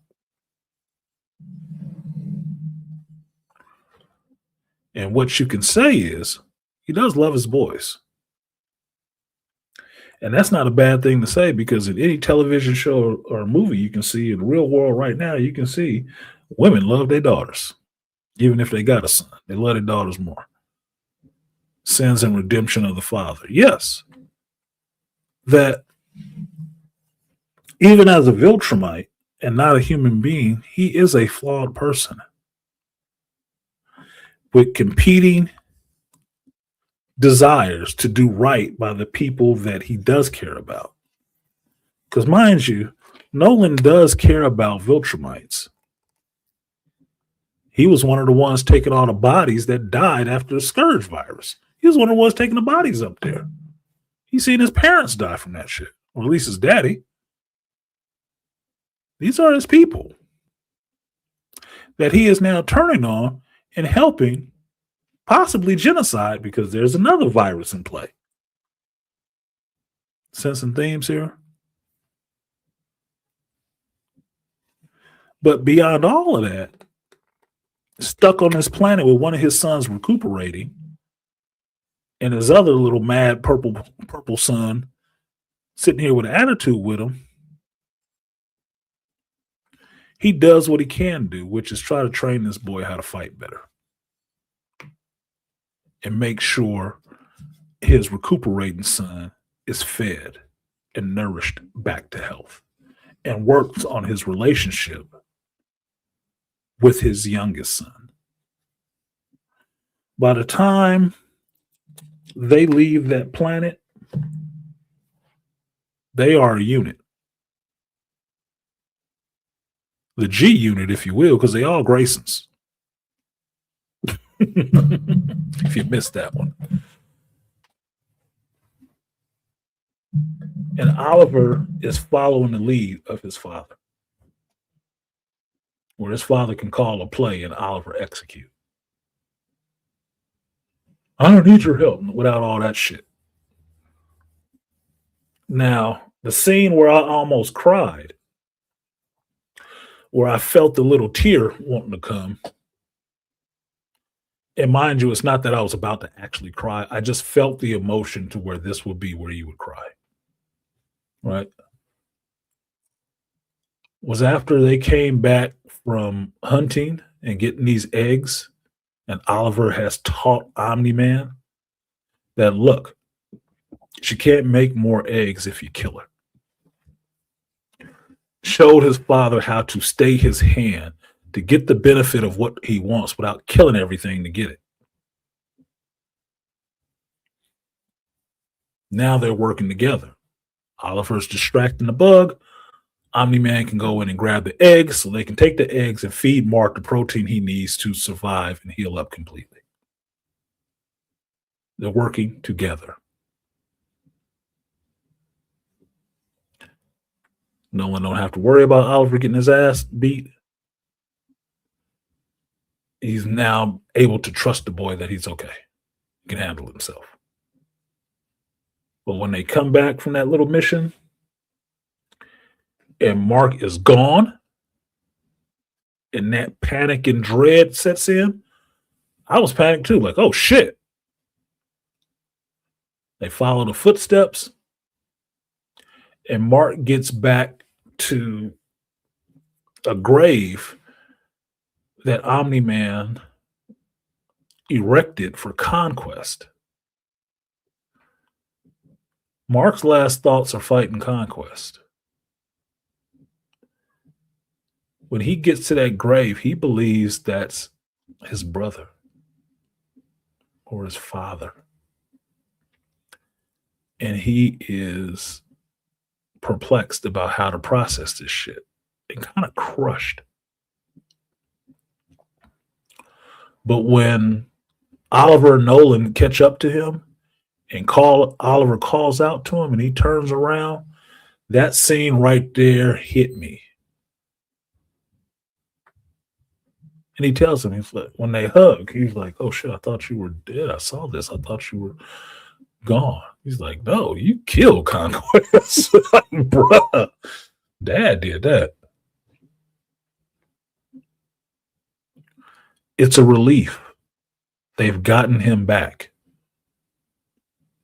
From near death, they have gotten him back. And it was a proud and happy moment for me because you sat there through the episode watching how much they did to try to nurse him back to health.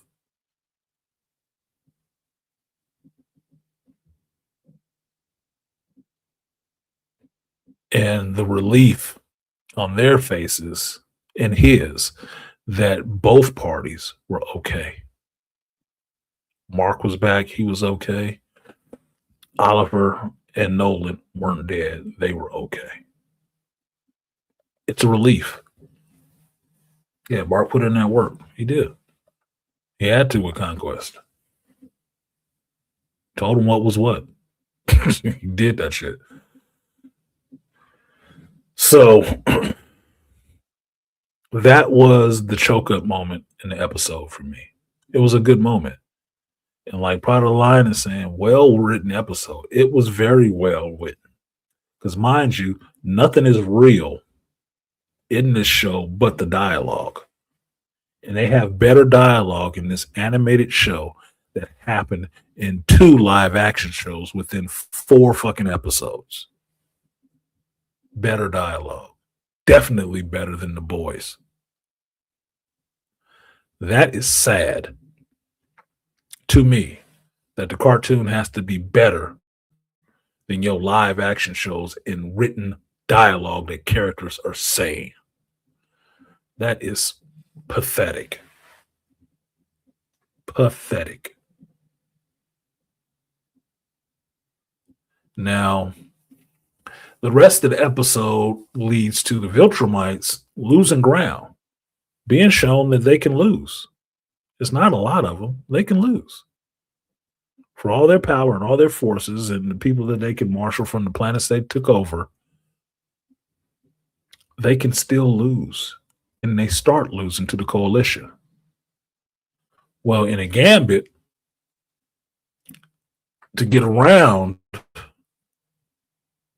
those losses, to mitigate those losses, the Viltrumites use their spy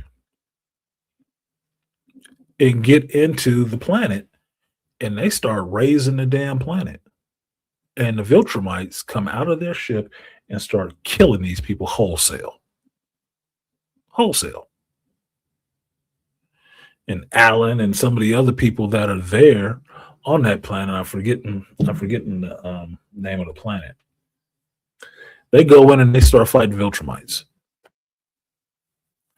Now, this is kind of epic because you see Thaddeus actually get it in and start throwing hands and how strong he might be compared to some of these other Viltrumites because he's knocking them on their ass. Now, mind you, Thaddeus is old. He's pretty goddamn old. He's the one who killed, Argyle. He was the betrayer. So he pretty damn old compared to the rest of these damn Viltrumites. he got to be pretty strong. He beating the hell out of some of these dudes. Some of these dudes is getting the hell beat out of them. Now, you don't see a lot of the Viltrumites get killed, but you do see them getting they shit rocked, which is entertaining. Now, from that, something happens that is a high moment where you get this scene right here. Where now that Mark is revived, Nolan, Mark, and Oliver head back to this planet. I forget the name of the planet. It might be Thraxa, and I might have mixed it up with the insectoid planet that Oliver's mother came from. They get back there in time to help the coalition forces stop these Viltrumites from ravaging their ass, and they go in and start kicking ass. The three of them. That's why I say the G unit showed up. Them Grayson boys showed up. And they not about that talking, man. They about that action. All of them. All three of them showed up. So, well, the show's called Invincible. Why would you let the lead character die? Spider-Man ain't dead yet. At least in the regular continuity. So they get in and they start mixing it up with these damn Viltrumites. And at one point, to stop them raising the populace and killing off all these goddamn civilians, Mark calls Oliver and they fly up through this Viltrumite ship and they pull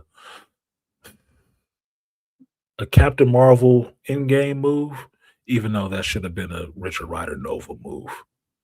Just saying.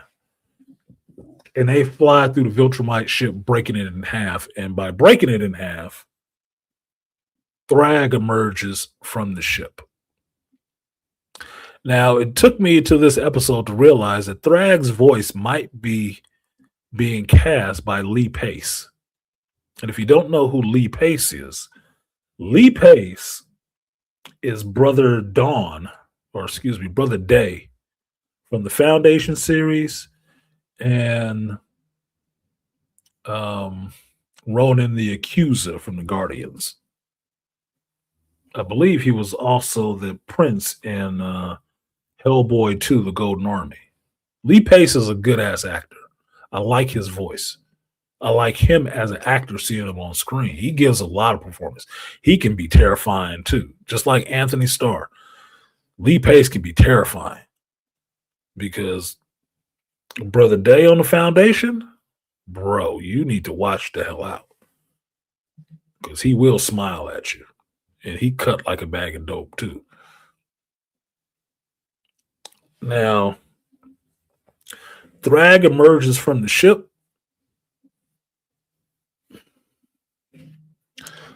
But he does not fight yet. And I like how they're cock teasing you with this Thrag. You see him a little bit, you don't do much that episode. You hear him talking in the next episode, but you didn't see him all the way. You see him all the way, then you don't see him, and then you hear him make a veiled threat, and you understand that people's taking his ass serious. Like, okay, let's get the fuck out of here. So this one is where you actually get to see him close to combat with Mark and the other Viltrumites, but he doesn't engage in combat. He's there, but he doesn't engage in combat, which would have been some epic shit that you would have to wait till the final episode to see. Which is what I'm thinking. They're gonna keep cock teasing you all the way out with Thrag getting into it, and that's fine. That's good storytelling. Keep bringing them along. Thanos didn't show up all at once, boy. It was in stages. And by the time he did show up, it was on and popping. Everybody was invested in seeing what can this motherfucker do? Beat the hell out of people. That's what he can do. These are your heroes.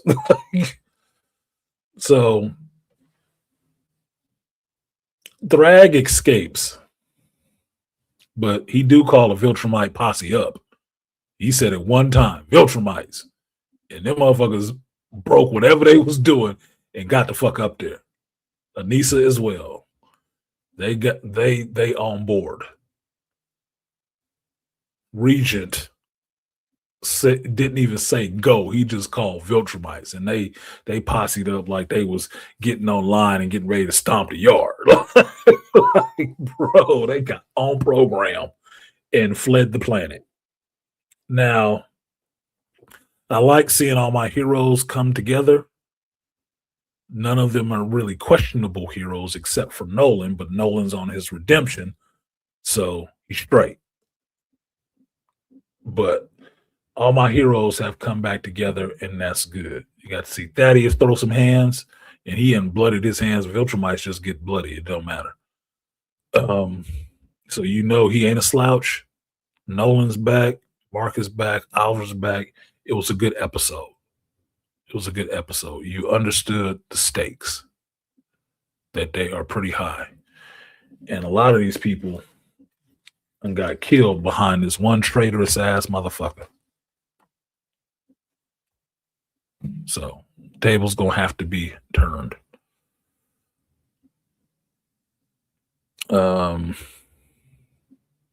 What up, Maple Leaf? Oh, that's not Art anymore. This was Andre, my bad, wearing this mask. You can just keep having questionable fucking screen pictures, dude. I'm not putting this shit up there. I'm not running that kind of stream. I don't like how the Black Viltrumite was getting smacked around so easy. That's some BS. No, not really. I told you, figuring out that the Viltrumites in this universe are supposed to be the gods. That's supposed to be heaven. And even amongst the gods, there are black people, which I don't have necessarily a problem with. The thing with the Viltrumites is they're supposed to be the most advanced and most powerful. They all wear white, and they all end up with bloody hands. It kind of goes to that point made in the movie The Prophecy. Oh shit, my baby girl's calling me. 1 second.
my baby girl, calling me with a paint question.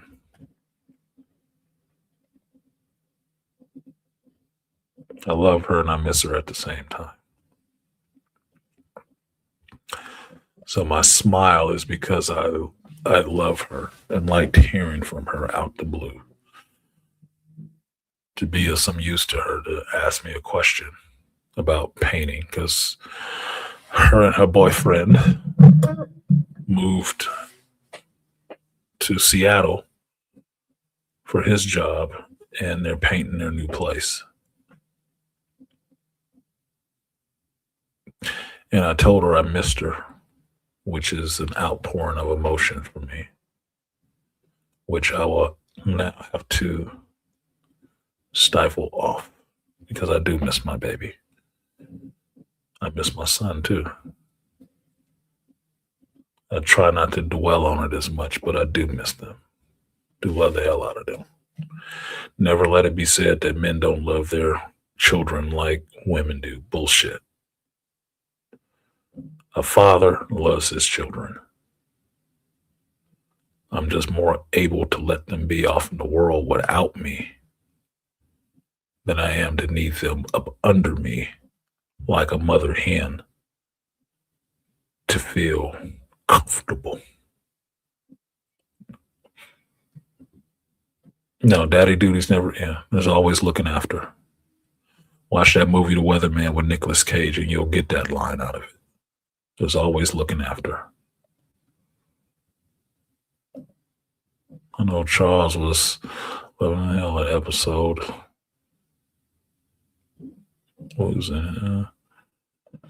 Love my daughter too. I might be bald. By the time she gets to your daughter's age. Well, it happened pretty quickly.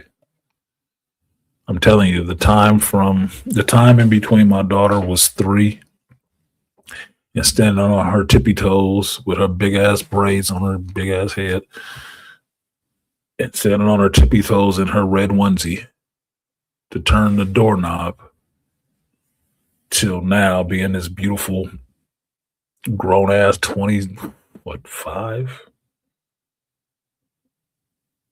A 26-year-old woman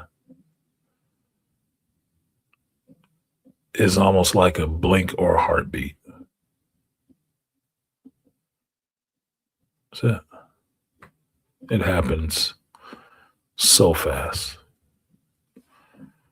Pictures, conversations, connection only helps you remember that passage of time, but that passage of time goes by so quickly. And as a parent, it marks how much time has gone by for you as well. So, in that vein, the last 23 years of my life has flown by almost to a blur.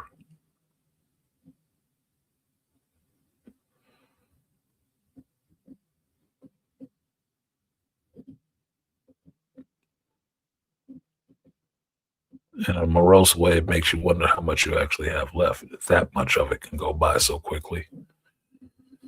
It does. But I love my baby girl, and we don't talk as regular as we used to. But I have been waiting to hear from her. And the fact that she called me, that's how I treat my kids. My kids come first. This stream can stop right now. If she's calling me, I need to see what's going on. What's happening? What's up? Because I am ever vigilant. They don't wait. Everybody else can wait. They don't wait. My children do not wait for nobody with me.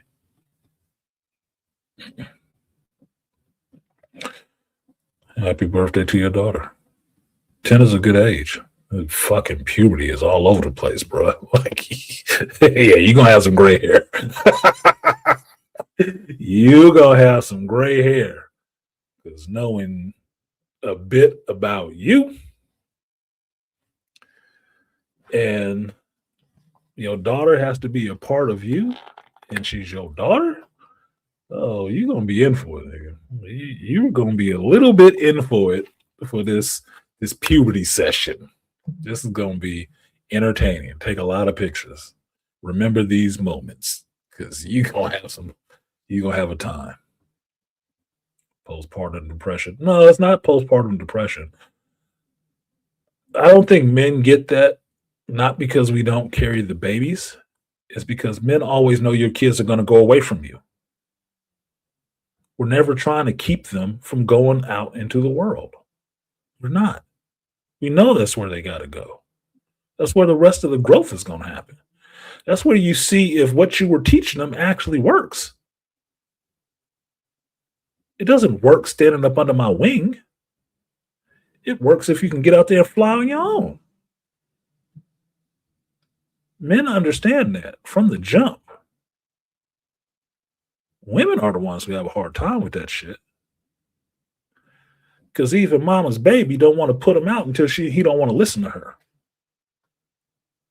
She could have coddled him for 22 years. Soon as he ready to talk back and actually be a man, oh, you got to get the fuck out of here. And now what can he do?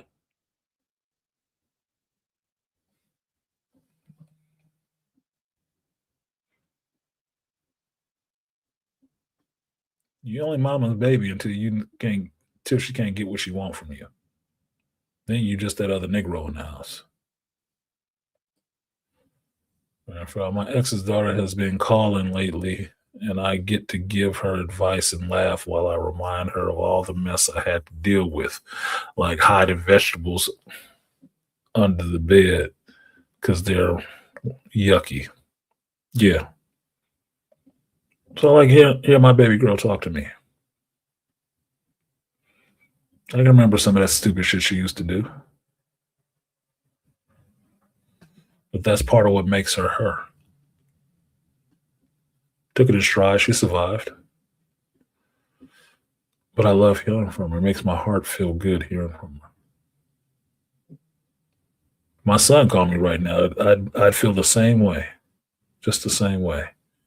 And I feel a little bit sad because it's just that ache because I do love them so much. And I don't talk to them as often. And when I do talk to them, it opens that door. That little bit of door of sadness that I don't get to see them as much as I would want.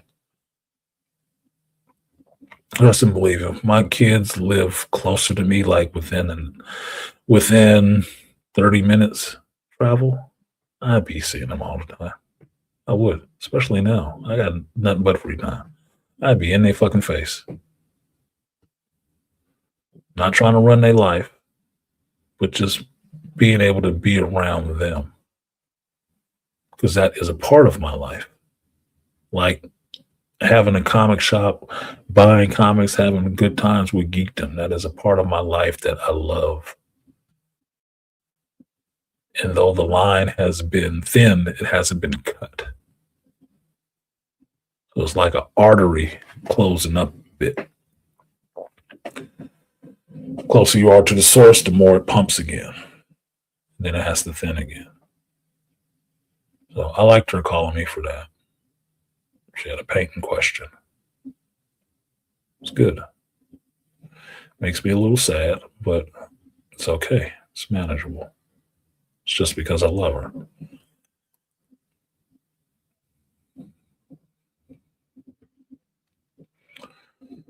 Omni-Man had the best scene for space. For unruly children, I can make another one. Yeah, another 100 years. Yep. Because life is long for them. I would only have another kid if for a son, but I would love another daughter if it came down to it. My daughter is like my clone. Yeah. That's why you're going to have an interesting puberty session, buddy. All right, so shout out to you, brother. You're a good father. I don't know about that. I try. That's all I can do. I try. I don't think. Maybe my son gets a little bit. But they don't know how dedicated I am to them. I don't think they'll ever know. And how deeply I do love them. I don't call them all the time. I'm not like their mothers or their grandmother. I don't need you to validate my existence by calling you all the goddamn time and trying to stick shit in your pockets and stuff like that to make you glom on to me. I don't need that. I'm a man. If you call me and you need me, I will fucking be there like Jack Reacher. Because I like being useful. I'm not going to stand in your way of living your life. I don't need to be involved intricately into your life and micromanaging the shit from a distance. No. But I am here. My devotion to you is eternal.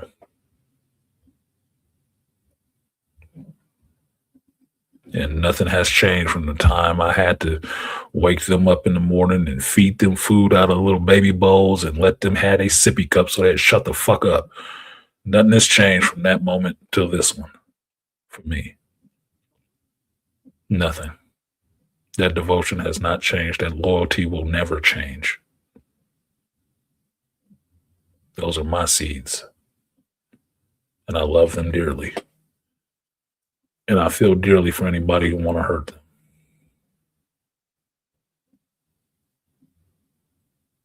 It will not be a good day on planet Earth for you. Do or do not, it is no try. I can only do what I can do. And I know in this modern world, what you can't do comes down to the reasons why people think they shouldn't even respect you. And I know that kind of sentiment is pumped out there into the ether around my children as well. Whether they want to accept that and believe that is on them. But I know I've done what I can for them, what I was capable of doing for them. Yes, my son is big into anime. My daughter likes and knows comic books.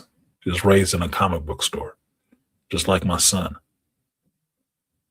But do they go out and buy comics? No. My son is the anime dude. He picked up the anime from me. He is deeply involved in anime. Daughter, she knows about that stuff. Does she watch it and stuff like that all the time? No. I don't believe so. All right, I'm glad you said that. I cannot stand it when older women in my family whine so much about us not calling as much as they want us to call. Entertain yourselves. Yes, because women lose. Women have a usefulness too. Females do. And once they've had kids, they can't let those kids completely get away from them because they have no identity after that, especially if they don't have a man. This is why things are set up in the progression they're supposed to set up in, where it is you're his girlfriend, you're his wife, you are the mother of his children. So when the children grow up, you can fall back to being his wife and still have a purpose and a mission. But if you skipped all this step of being a wife and just got from the girlfriend to the mother shit, once the kids grow up and go away, you can't drop back to being his girlfriend. You missed a step. There is nothing left for you. And if you ain't even together with him, now you're just this woman again. A grown woman with no point, no focus, unmoored, uncovered. Doing what exactly? For what exactly? Let's get the boys off the screen, the G unit. What are you here for? What are you pouring your love into? Animals? Like they can fucking return it. That's why they glom onto the kids and keep trying to invest themselves into the kids' lives, because they don't have one. Understand, the downside of single motherhood is that child can never go too far away from you, because as soon as they do, you have nothing. No man, no child. If you're a decent mother, you may have poured 80% of your energy into your children, which means you weren't even fucking dating. Which means when your children go off to college and start having their own lives and boyfriends, girlfriends, husbands, wives, children, your ass is at the house by yourself. Because you haven't had time to develop any relationship skills with anybody else other than somebody that was under your control. Now you're back into the dating world, acting badly and fucking up fast. You didn't develop it.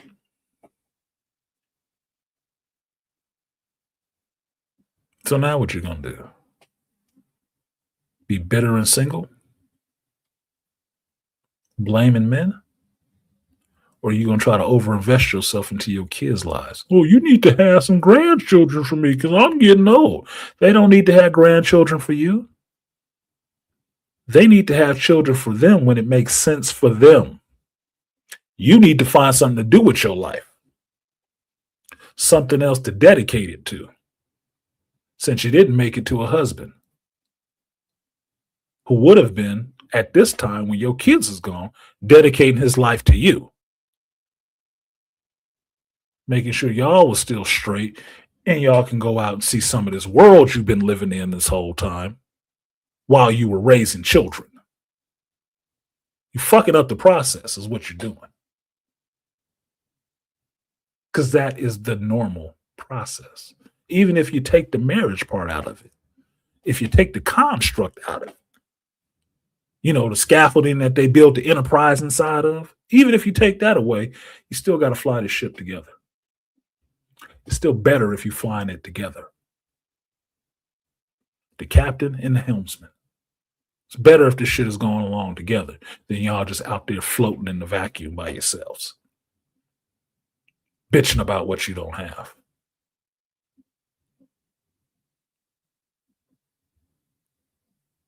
I don't derive a lot of my personal sense of worth and of value from the fact that I have children. That is not my identity. It's something I've done in my life, not my identity. For women, it's their identity. That's why you can see young chicks rushing to have babies so they feel like they can talk to anybody crazy. I'm a mother. You're a receptacle.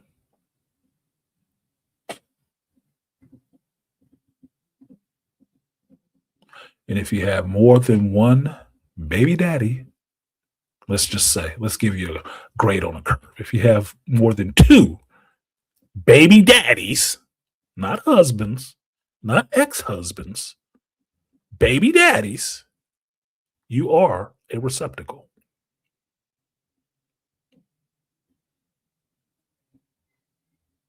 And that is the identity you have taken on for yourself.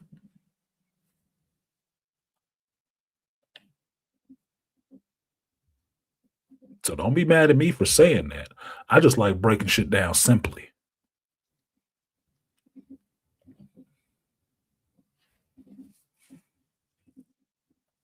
Andre, I said for me, if it's one for you, it's one for you. But for me, more than 2, because I can give you one fuck up when you're young, right? You and your boyfriend, like we was talking about last week, you having your first go around in college or something like that. You always want to do each other, and you finally got the opportunity.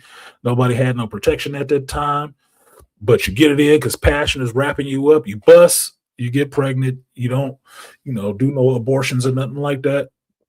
No plan B in the baby. You actually had a baby, but y'all not together. I give you that one. I give you that one.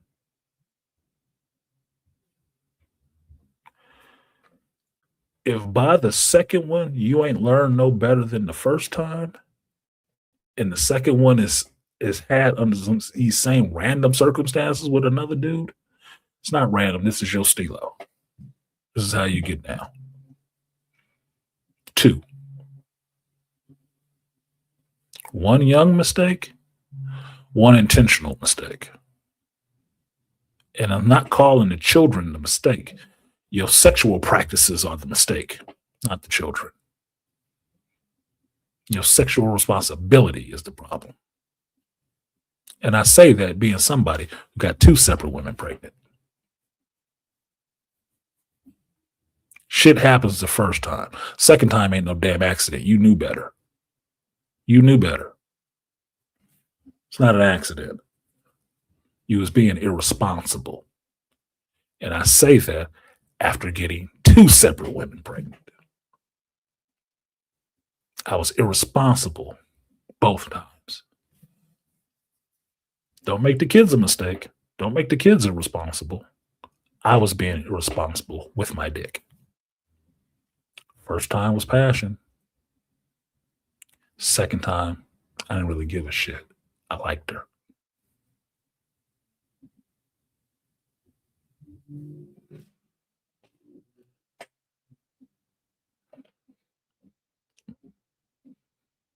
One passion of the moment.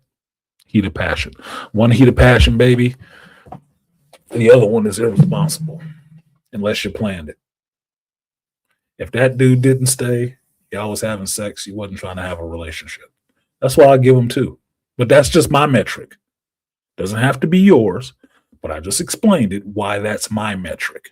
I can give you 2. The third one, third guy in, hell, you just don't want to do this correctly at all. Fourth guy? Fifth guy? Bitch. Do you have a Skittle machine full of Plan B? No. Like I said, 2. You got 2 heads, you can make 2 mistakes. Could be irresponsible twice. No more than that. Because one arm can carry one baby, one arm can carry the other baby. More than that, you pushing it. You just got a problem. So that got me out of missing my baby girl a little bit and being sad about it. But I do. I need to go up to Seattle and see her. Because I know I'll piss her off if I do it. The only thing that'd happen if I saw my daughter right now, I'd hug the shit out of her. I'd kiss her on her face and I'd mess up her hair and she'd be upset because she is a black woman at heart. Like, oh, stop. I don't give a fuck. Mess all this good hair shit up. I hug her. I just want to see her smile. I would. Little big headed girl. Same thing with my son. Like I told you, I still kiss my son on his forehead. Let the hell out of my boy. And the reason I say he would understand is because he has a daughter. And I've seen him with his daughter. Let the hell out of that little girl. That little girl love him. That little girl love him.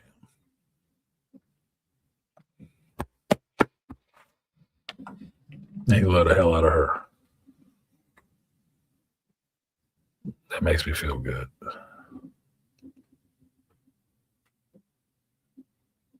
That parenting.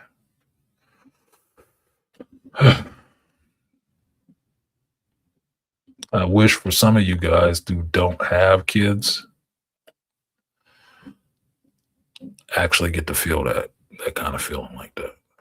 See your kids grown and thriving in the world. It will change the way you look at women altogether. Completely. It will. I know kids ain't for everybody. But there's a lot of brothers, when I look at brothers, how decent they are, the knowledge they have, what they have to give to a child. These are usually the brothers I wish would have children, instead of a lot of these trifling ass folks out there in the world. Some stuff does not need to go forward to the next generation. I'm serious. It doesn't. But unfortunately, it will. I've seen my daughter for almost a year, and I miss seeing her in person for the first time for her birthday. Yeah, that's rough. It's a rough situation. I basically shouldn't have been over 20 before the oops, because my parents gave me the sex talk when I was 6, complete with illustrated pamphlet. I was giving my kids the sex talk at 5, and I didn't use no gross terms, and I didn't use any terms they couldn't understand. This is a vagina. This is a penis. Your parents have sex to create you. There was no storks. There was no colorful language. We got a pussy. No hood shit. Education, common sense. So my daughter got up to the time of having the sex talk at school, and all the rest of them kids was in there giggling. My daughter was in there like, fuck these motherfuckers giggling about. It's just, yeah. Unfazed.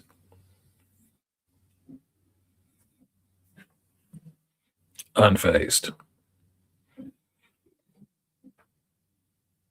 Yeah, me and the wife at the time sitting there laughing at them other grown adults older than us in there squeamish about their kids seeing a naked body. It's like, y'all got a house full of fucking kids. Where are you telling these kids these babies coming from? That mom and dad are not upstairs having sex? You fucking stupid. Whatever. 5 kids in the house. They don't know what sex is yet? They ain't even the youngest. Like, Jesus Christ. Ugh. Handicapped children. Anyway. What time is it? It's almost 1. I'm gonna have to shut this down before then. Will I do another hour? Did the time change? I thought when I started this, it was 12:42. Maybe it was 11:42 when I started this part. Anyway, I will throw the link up there. I'll give y'all about 30 minutes to come in here if you want to say some shit.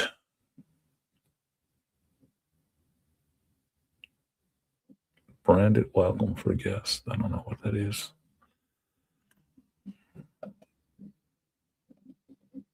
And maybe y'all can chop it up for a hot minute. Andre, I'm not going to cry with you today. I know what you're going through with your daughter. But I will not. You put this in both destinations. And just in case somebody on the Geek Elite channel wants to come up, you can. What up, Andre? What's good? Yeah, like I said, this year has been the first year that I've ever missed my daughter's birthday. So obviously I was feeling some type of way, but like I did what I could do from abroad. Well, I don't want to say abroad, but like across the country. Like I've been like ordering her food and buying her shit and stuff, but it's like it's not the same when you're not there in person. And especially at a younger age, like this is shit that she remembers. So obviously I feel away, but it is what it is. Yeah, she's at the age where she will remember, as long as you're able to talk to her and maybe let her know, gauge her if she understands why the situation is happening that way, then it can be pacified. Well, I mean, like what I have learned from the space, like what I've actually told her is that, the only reason why I'm not with you is because your mom on some BS, which, like my dad and other people said you're not supposed to say stuff like that, but it's like I don't want her like I don't want her like. You can let her know without telling her it's a mama's fault that there are circumstances that are keeping the two of you guys apart without putting it on the mother, because I don't agree with women saying that kind of shit about the man that's not in the house. I don't agree with the man saying that kind of shit about the woman who's not there, even though it's true, even though it may be true. Understand the child does not want to choose between the two of you. It's not there to decide who's right or wrong in the situation. They don't give a shit about none of that. Only thing they care about, can I see my daddy? Can I love my mama? If you keep putting that into their heads like that, they will have a complex about liking either one of you. Yeah, like they'll train the parent if they do. Hold on, let me finish, because I told you I'm not going to go into your whole relationship shit right now. No, I ain't trying to do that at all. Yeah, since you brought it up, right? So for me, I wouldn't do that. Even though my son's mother was doing some really fucked up shit, I never told him about that stuff. I never did. Once he was out of her home and shit like that, and he saw some of it himself when she started turning on him, then it was like, yeah, that's funny, because that's kind of the same way she act with me at times. Huh? I endured that shit. I wasn't passing it back to him. It's your mama's fault. Hey, man, it is what it is. Sometimes the men take it on the chin for somebody else bullshit. Yeah, like yeah, I understand where you come from, and I also do understand the people that say the same thing you said, is that you shouldn't do that. And the only reason why I have done that is, like, if I've gone like weeks, sometimes months without talking to my kid, right? I had to make her know that, like, that was the only reason. That was the only reason why I did that. And part of that, like, that bothers me is, like, your comment that you have highlighted on the screen is that I asked her if she wants to watch the new Mario movie, and she's like, no. I was like, what? I was surprised she didn't want to watch that, because, like, you know, did like, you ask her why she didn't want to watch it? She just said she's not interested, but it's like, when I'm there with her, it's like we watch the shows, we watch the movies, we watch everything, right? So she didn't have like the you know, like the stuff leading up to the movie kind of stuff. Mm-hmm. Yeah, that's what I'm trying to say, you know. Well, I would say, because she's 10 now, between raising a boy and raising a girl, girls go through more abrupt taste changes than boys do. My daughter did that too. There was times I thought she liked shit and she immediately didn't like that anymore. It makes you pay more attention, because she is growing into a fickle fucking woman. You can give her some grounding in that shit, but what you liked yesterday with her may not be what she likes tomorrow. Just plain and simple. Now, when she's with you, she may watch all that shit because she likes being with you. And you like that shit. That's different for her. You have to find out what her connection to that stuff is. That's why somebody asked me in the chat, do my kids like comics and anime? Yes, they were both raised in comic shops. But I don't see my daughter going out of her way to buy comic books, even though she knows a lot about it. She's not going out of her way to buy comic books. But if she was with her dad and I'm saying I'm going to the comic shop, she'd be in the comic shop with me. She wouldn't have any objections. None. She's not doing it for her. She's doing it because I like it and she likes spending time with me. It might be the same thing with your daughter. Her connection to that stuff is you. This is what she knows her father likes. She likes spending time with her father. This is what her father's doing. She want to be there doing that shit with you. That makes total sense. Mm-hmm. It's girls are different in a lot of ways, and I'm telling you, it is a temperature check on girls, even to my daughter right now in her 20s. It's a temperature check to see what she's still liking and what she's liking now. It's always a temperature check. I got embarrassed bringing her up there talking about how she didn't like kids and said she was never having kids. And I brought her up here on this show and she said, no, I'm kind of thinking about it. I was like, oh, what the fuck? That's one of those things. That's one of those things. That is a woman, a girl changing her mind and thinking like a woman now, like maybe I do want it. Like, oh shit, I might lose the bet. Damn. Let me know. Throw up a signpost when you make a left turn like that, girl. Shit. Girls are different like that. Guys are pretty steady. Women will, I thought you liked carrots. I don't like them anymore. That was yesterday. You said you love carrots. Yeah, but you know, I don't like them today. They're too mushy. What the fuck? Okay. All right. Too much, All right. too much keratin. Yeah, okay. Too much keratin. Okay, you just don't like carrots anymore. Okay, fine. Today, no more carrots for dinner.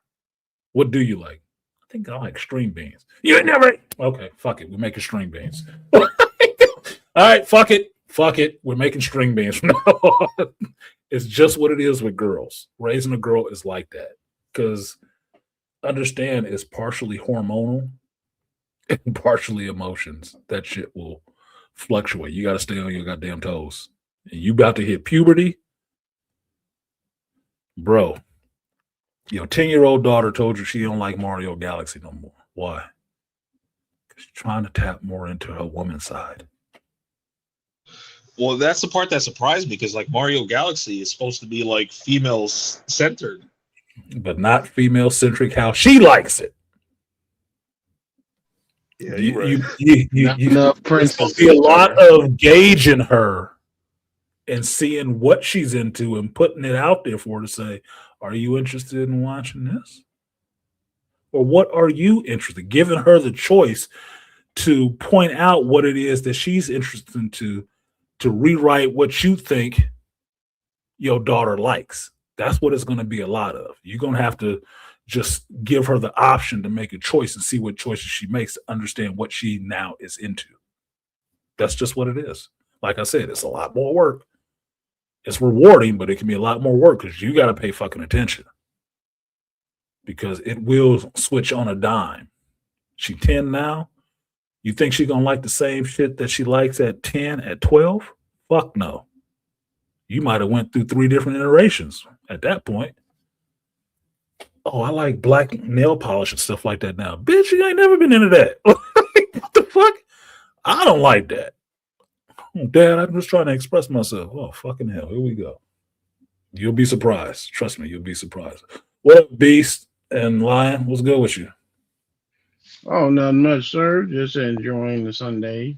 Mm-hmm. Yeah, Rainfire, you're right. Her friends might not be into it. Around 10 or 11, my ex's daughter wants no part of nerd stuff because her friends don't like nerds. Now she's grown and thinks I gave her a fun childhood. Exactly, because she has to go through that process of understanding what it is that she likes. My daughter went through that shit for a while when she was trying to straighten her hair because all her girlfriends, platonic, non-romantic, in high school was white girls. So she's trying to look like them. My daughter wears natural hair all the time now. She had to go through that process of learning to be the woman and figuring out what kind of woman she was going to morph into or she wanted to morph into and then becoming that. She's going to have to find her identity. Puberty is where that shit really starts. And those hormonal changes and shit like that. I don't like hamburgers anymore. I want to be a vegetarian. What? You always liked hamburgers. Not today. Okay, all right, fuck it. You want to be a vegetarian. I don't know exactly why, but you're going to have to ask questions and pay attention. Okay, the last thing I'll say on that is like I mentioned to you in your comments, Artisan, that like the first movie I took her to was Logan, even though she was like a baby at the time, didn't remember anything. But basically what she's into now is like Korean, you know, like K-pop, Korean, K-pop like, stuff, and anime and stuff.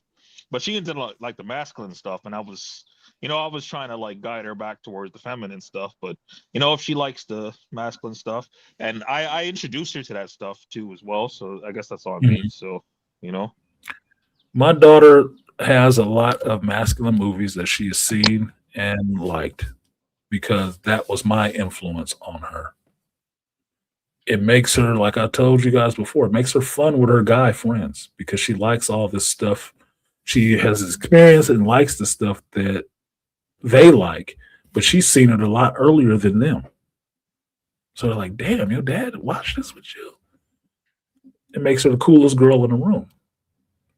But the type of stuff that she actually likes, that it's just her that she likes, I've had to watch that stuff too, but it's letting her find her way and inform me about who she is and not me informing her who she is or who I want her to be.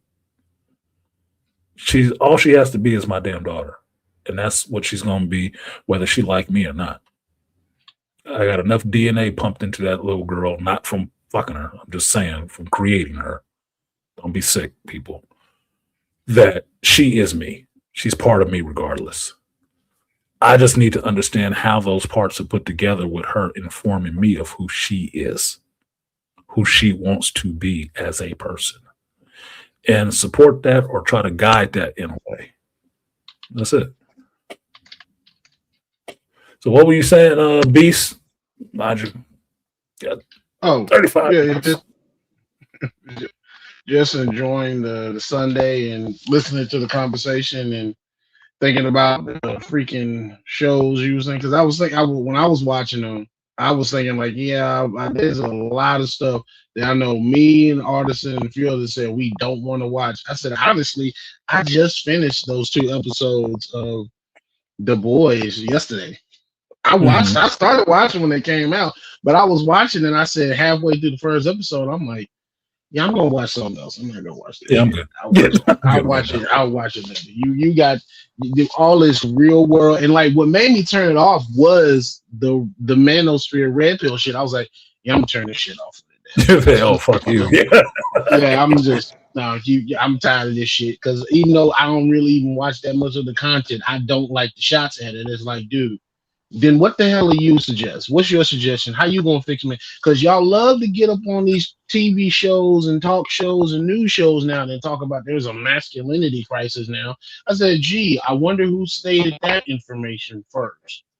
Oh, maybe the space that you love to make fun of and you love. My thing is for the love of God, stop throwing Andrew Tate in front of this shit like he was on, because he was not a content creator in this space. No. Stop using that man. It's just what they consider as a red pillar, a mainstream red pillar. And mind you, Andrew Tate came along way later than anybody else that was in the space talking about this shit. He got some on point ideas at times. He does some shit that I don't necessarily like myself.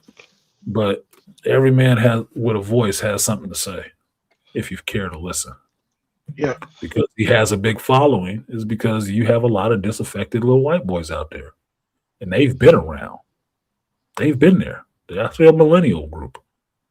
The shit that Ford was dealing with is the same shit that Andrew Tate talks about. Talking to people like Ford. Who understands that this world sold him a bill of fucking goods. Yep. And sent them out there with none of this shit there for them. And they're kind of pissed off about that shit. I understand. I'm just not in your age group. Yeah. I'm the millennials that told everybody mad. I said, well, I was kind of one of the ones ringing the alarm when I was a teenager. I graduated from high school. I said, hey, I don't think this shit, we need to do all this. I think this is kind of a bad or good. And then now everybody mad. I'm like, well, had you read a book the same way I was reading books, I would have told you that this shit was going to fail. They weren't raised to read books. They're raised to trust. You know, because you was in that system. I know because I had to raise a son through that system. You was raised to trust your damn feelings and behave and act like a woman about it. Yeah. Your volume dropped down, Beast. Can't hear you. Yeah, he was kind of fading out. Hold up. Wait a minute. Can you hear me? I can't hear you. It's too slow. Andre, stop. I got it. One host. Yeah. Say it again, Beast. Can you hear me now? I can hear you, but it sounds like you're down the hall. My freaking volume is messing up on its own. Hold on. It is. Yeah, it's like I'm tampering it right now and it's manually going down for some reason. Does that sound high now? No, it's a little bit better. Let's see if I can. Yeah, you're already up to the max on my end. So if you low still, it's maybe you need to go out and come back in or something. Yeah, let me drop out. All right. What you got, Lion? I see you up here. We got Beasts, we got Lions, and Tigers. Oh my. What's going on, Art? The usual. Oh, let me answer this real quick. Music. No, I have not done a review of Mario Galaxy because I didn't go out to see Mario Galaxy. I didn't. So no, I've done very few reviews in recent months. Very few. Last review I did was on Project Hail Mary because I went and saw that. Go ahead, Lion. Yeah, what's going on? Yeah, I'm noticing that too. With like, I mean, the thing about the plug about the man scale, I chuckled, but at the same time, I'm like, what you're telling me is y'all have no answers because all y'all can do is just make fun of it. So y'all have no answers because Thank you're you. not. You're like you You can't good, Beast. what you one we're getting to you and you have no answers for it. So all you can do is make fun of it. And the Yeah. thing is, I'm like, I got no problems you making fun of us, but can you at least be funny about it? You're not even funny. At least make You're it not funny. like it's not even funny. Like I can show you another content creator who does he does the hood voiceovers. He did a hood voiceover of Jujutsu Kaisen, and he was kind of doing he was like doing a podcast. It was a play on a podcast. And the thing about it, the conversation he had with another dude, it was actually funny. And that's the difference. At least you're gonna make fun of us. At least be funny about it. Like this is not even funny. My buddy Forrest had G.I. Joe. His joke, he's like big 6'8" fucking freak, right? White boy, ex-Marine. His rule on tall jokes, because everybody got them, just like you got fat jokes. His rule was just make it funny. He didn't give a shit. He didn't give a shit that you made the jokes. It just got to be funny. That's the litmus test. If it's not funny, man, don't even bother saying that shit. That's irritating. Like you're not even funny. I mean, I only chuckle because I'm like, of course it's the deep with a podcast because I'm like, you're the only one who's weird enough with a character deep enough to do it because, as you said, Art, at this point, you're the comic relief of the entire show. You're the comic relief of the whole fucking thing, dude. Like you are the comic relief.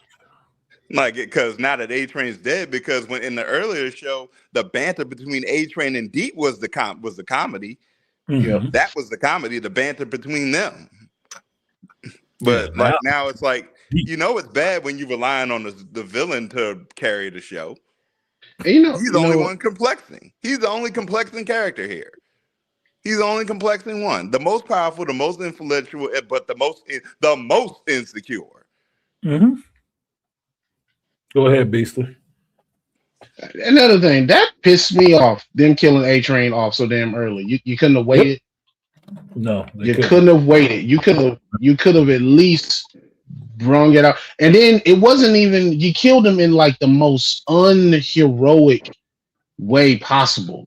You didn't kill him where he at least, even though he didn't have Homelander's strength. Damn, he couldn't at least put up a fight. You couldn't see a couple of speedster rapid punches. We saw how fast he moved because they did the whole Quicksilver slow time down shit. So it's like, so obviously he's fast enough to land a hit. Damn. He should have been fast enough to actually get out of that grip too. Yes. If they wanted to take his speed power a little bit further and give him a glow up a little bit, he should have been able to speed vibrate right out of that grip. Just pull a flash, since you already got him copying Quicksilver, let him do the flash and phase out of that grip and get the fuck going.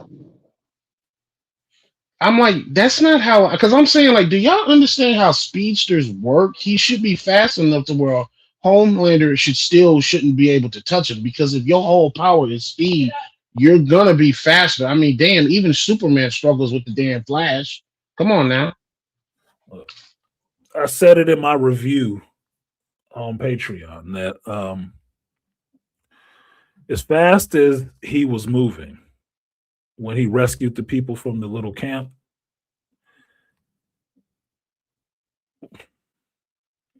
Homelander should have saw him just the same way Superman saw the Flash moving in the Justice League movie. Should have been able to see his ass. Right? You go back to Superman and the Flash in the Justice League movie when Superman had everybody trussed up and the Flash came running in there and Superman eyeball moved and saw his ass and then was tracking him. That should have been Homelander if he's that fast, if he is fast enough to catch him. Yep. If you're going to give him that kind of speed, then give him that kind of speed. he should have got out of Homelander's grip. Or Homelander should have been able to grab him when he ran in there and tried to move Huey. Just saying. But Homelander ain't that fast. So there should have been no way he was keeping up with him to follow him, or else he would have never got away from Homelander. Homelander would have found him.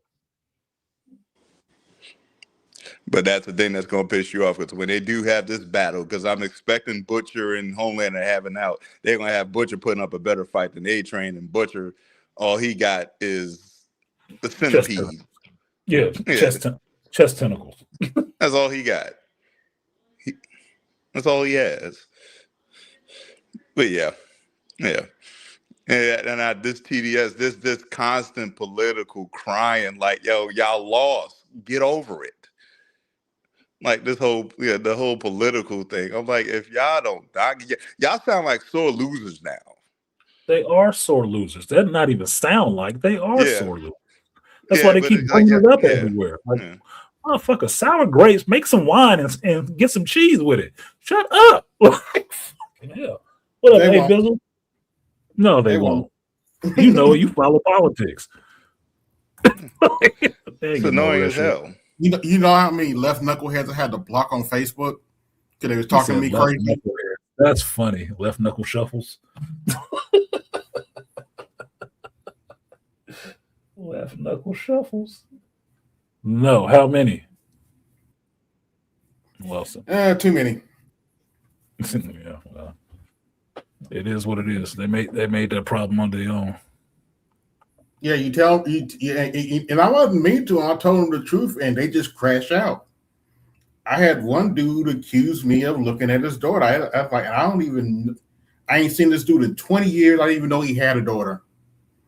And I asked him, how old is she? Are you bringing your daughter into this, man? I don't know you. I don't even know you like that. And based on what I'm hearing from you, I don't want to date your daughter. I don't know. And on if the side note, if he's of age and he keep fucking with you, I'd say fuck his daughter. Then he could shut up. Well, fortunately, he blocked me, and I could have never been happier. And I reminded him, look, I had to remind a young lady in your family. I had to tell her, I had to pull her aside and tell her it's not appropriate for me to take you to the bathroom. So don't be coming up here talking to me about I'm that kind of way. Well, let's get off of that shit because this ain't this stream, and that's not my conversation to be a part of. Exactly. So fuck that dude. And if she is of age, his daughter too, get his ass to shut up. Just saying. Really hardline other people bullshit. Mm-hmm. Really not in favor of other people bullshit. Yeah. But go ahead. Yeah, we were talking about some of this other stuff because I'm on limited time right now before I got to get to my league. So what you got on this stuff? I actually missed that. Oh boy got up from getting the virus. I had to go back and watch it again. Yeah, it's the last. Yeah, it happens right in between the credits, which I was like, okay, good, because I didn't think that. Because they said he got up, like, I didn't see that. I had to go back and watch it, and you have to catch it real fast. Yeah, he did get up. Mm-hmm. So the boy got up. That's going to be interesting. Yep, he rolls up. Superman that hole. So I was happy about that because I didn't think it should kill him. It should knock him down for a minute, but I didn't want to kill him. I wanted to see boy in this episode. I did think it was bullshit that A-Train got took out so early. Like, man, that man don't even get a whole season check. Damn, you could probably use somebody with some super speed the rest of this season. But no, they took his ass out in the first episode. Like, first time back, first time gone. Like, God dang it. Well, I've heard some rumors they might bring him back somehow with somebody from Gen V, but we'll see. Well, with the way his speed works, he should have accelerated healing, and all Homelander did was break his neck. Yes. I mean, that could do it, but you saw it took a little effort because A-Train has super strength too. It can be missed in the boys' show that all of these soups have a degree of invulnerability and durability. Mm-hmm. So it took a little effort to break his damn neck, but he did it because he's Homelander. So I don't know if they brought him back, I'd be fine. I'd be fine with him showing back up on Gen V again. Yeah, me too. Me too. I'd be fine with it. I had a feeling he was gonna bite it when they slowed him down. He put his shades on. I'm like, I see this coming. I felt when he was talking to his brother, and his brother was making some cool amends with him. Like, no, you good or whatever. I said, oh, you about to die? Yeah. That's the parting conversation right there. Yeah, those foreshadowing conversations. Yeah. That was not even foreshadowed. It was a foregone conclusion. Like, oh, you about to die. Yeah. Last words of your brother. I'm proud of you. Mm-hmm. Yeah, I'm proud of you. Oh, he got to die now. Oh, well, means he's got to die. Great. Awesome. Okay. Yeah. Sure. Yeah. But yeah, it's just it's just sad. It's just like, I'm pretty much just watching the show for Homelander because I'm like, he's the only complex character here. I'm like, I don't even like what they're doing with Mother's Milk because I'm like, well, the second episode gave me more hope for Mother's Milk because I didn't like the way he was acting in the first one, but the second one gave me hope when he let the kid go after that experiment. I was like, oh, okay, all right, cool. Yeah, because he got back to his first episode roots where he is actually counseling somebody. Yeah. He's actually talking to a younger person, trying to lead them away from that shit. Yes, it's another chick. I don't know why we saving all the chicks in this shit, but whatever, fuck. Mother's Milk not giving up hope and actually trying to get back to his clean-cut self, even wearing a Britney Spears shirt. I'm like, shit, Britney made a lot of money. What you mad about? Yeah. That was not hip-hop, but whatever. You'll get back to it. Don't worry. Yeah. Because I like this. I like his wardrobe. I like his t-shirts. Mm-hmm. This t-shirt. Yeah, this t-shirt. Is cool. Character. Yeah, real. I really like his t-shirts. Fresh t-shirt and Jordans. Well, need some tennis shoes on. Get a haircut. Yep. That wig, the Afro wig off you. Yep. Yeah. All we got is but that was a telling scene though, like when the internment camp and he when Huey was walking into his room and there goes Homelander and like that scene right there, and Homelander was like, I don't get it. What is it about you whimpering simp that everyone loves about you? But then there's me when they can have me. And I was like, And I'm like, Huey is not threatening. Huey is not threatening. Huey is not a threat to anything. There's nothing to be jealous of in Huey except for the fact that maybe he gets to bang Starlight. But otherwise, he is a threatening male. No. A beta. Not even a beta. He's like rescues him in the next episode. Yeah, a gamma male. Getting scooped up in the sky by Starlight. I'm like, God. I got you. Yeah, I know. Yeah, I know. Yeah, you can't do shit else. Gave you powers and they turn you into Mr. Fantastic. I'm like, oh God. Mm-hmm. Well, remember when he first got his powers, he was just disappearing and losing his clothes all the time and getting embarrassed. Oh yeah. Yeah, that's joke. Exactly what happened. Comic joke. Yeah. Yep. So, that's it. It is what it is. Y'all watched that Daredevil Born Again? Yeah, I watched it. I did. Rather enjoyed this episode. Just that one, huh? It's funny how the villains, but like I said, it's funny how the villains are carrying the show. Because this was a damn good episode with like the whole intro, like with Bullseye, like he's finally at peace, like, with himself. He's just making eggs. Then he just go to the dollar store and just start some shit. Yeah, I just want to take out a couple of these anti-vigilante task force members. No big deal. No big deal. Let me just get my milkshake. Yeah, milkshake. I'm gonna finish my banana milkshake and I'll be right with you. Yeah. That was some sinister shit. Yeah. He's just making sure they showed up. Yeah. I was just biding my time. I was waiting for y'all. Yeah, he didn't have to look for him. He just made sure they showed up to where he was. And he knew the name to use. He said Frank Castle. He's like, I know y'all show up for him. Yeah, you gonna show up. You gonna show up. I ain't gotta look. I thought that's what he said. I didn't realize that's what he said. I was like, did he say Frank Castle? Yeah. Yes. He said Frank Castle. He said the Punisher was there and walked into a diner. He said, oh my God. He said, oh my God. I think Frank Castle's here. And hung up. And finished his milkshake. Yeah. Sucked out his milkshake and went on with his day. Like he had a plan for that day, and that's what it was. Woke up with deleting them task force members on his mind. Chose that was a violence nice touch with the ketchup too. Yeah, that was before actually. He let that, I was like, ain't that much ketchup in that bottle? Yeah, ain't that much ketchup. Nice touch though. Yeah, nice touch. Like, oh, move on. Okay, cool. What did y'all think about Karen kicking somebody's ass and taking a prisoner? Bullshit. Why everybody exactly got to be Black Widow? Bullshit. What's up with these knockoff, these Black Widow light chicks? What is it? Like that what is it?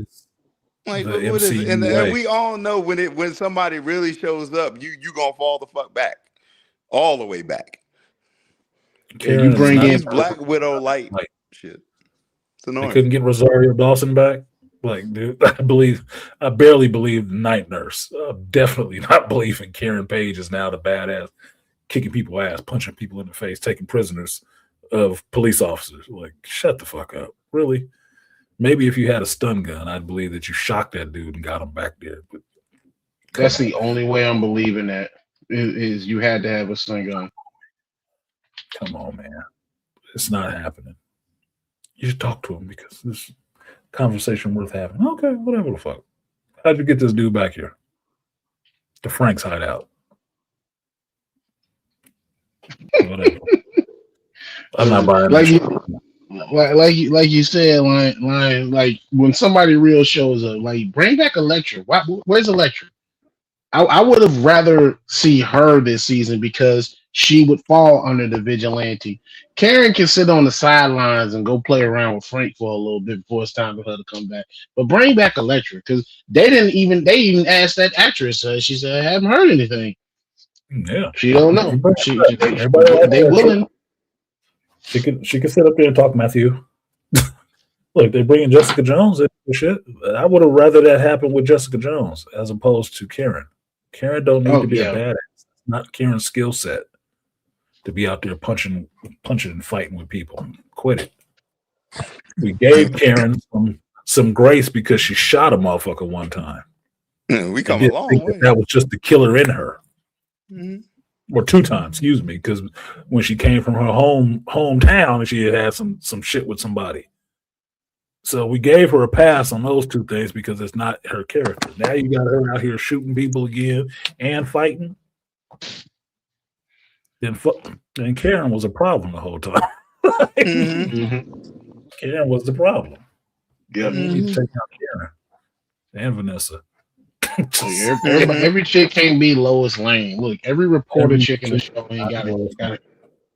Like, I noticed that. That's the trope. They all make them Lois Lane. I'm like, look, that only works with her. Don't work with nobody else. And she got an excuse. She's a military kid, so they can give her that pass. Yeah, she's a general. Yeah. So she got an excuse to why she can be a tougher cookie to crack. The rest of them broads, man, if y'all don't go sit y'all asses down to go watch a Taibo class or some shit. And no disrespect to Billy Blanks, but goddamn. Yeah. These Black Widow light chicks is come on, bro. No. You ain't been with Matt that long. No. You see how long they've been hanging out? 6 months. Who that? BC, you done martial arts. You even do some MMA. In 6 months' time, you take somebody who ain't been a fighter. Where do you get them in 6 months' time? Do you think they about to be beating up everybody? Hell no. I don't think so. I think you might be able to hold your own with your sparring partner. Yeah, you. The only way she would have developed those skills quickly is if they just Matt immediately throw her ass into fights. And because she hasn't been in any fights, that is. There's no way she should be that proficient. It will take some time to develop that level of proficiency. No. To where she's doing the kung fu shit. As long as I've been doing it, I struggle to do that Wing Chun dummy shit. I struggle to do that and get that right. I don't even hit the speed bags correctly. And I've been doing this shit for like almost 20 damn years. So you mean to tell me in 6 months you gonna be that proficient? Nope. No. But also, in contrast, look at the person she took out. Like that dude, when you unmask him, it looked like a freaking kid. Yeah, but he's a cop. He's a cop. He might be a rookie. Yeah. Might be a first year rookie, but he should have made it out the academy with a little bit, bulk. Yeah. And like he had nothing. He had nothing with that exchange. He just got his ass whipped. He's one of Mahoney's boys. Yeah. You on a whole task force, and if y'all didn't get the reference, Police Academy, Mahoney. Well, I ain't heard that reference in a minute. Lord have mercy.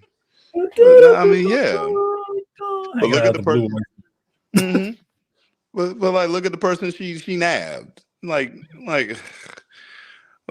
whatever, dog. Where's Frank? Exactly.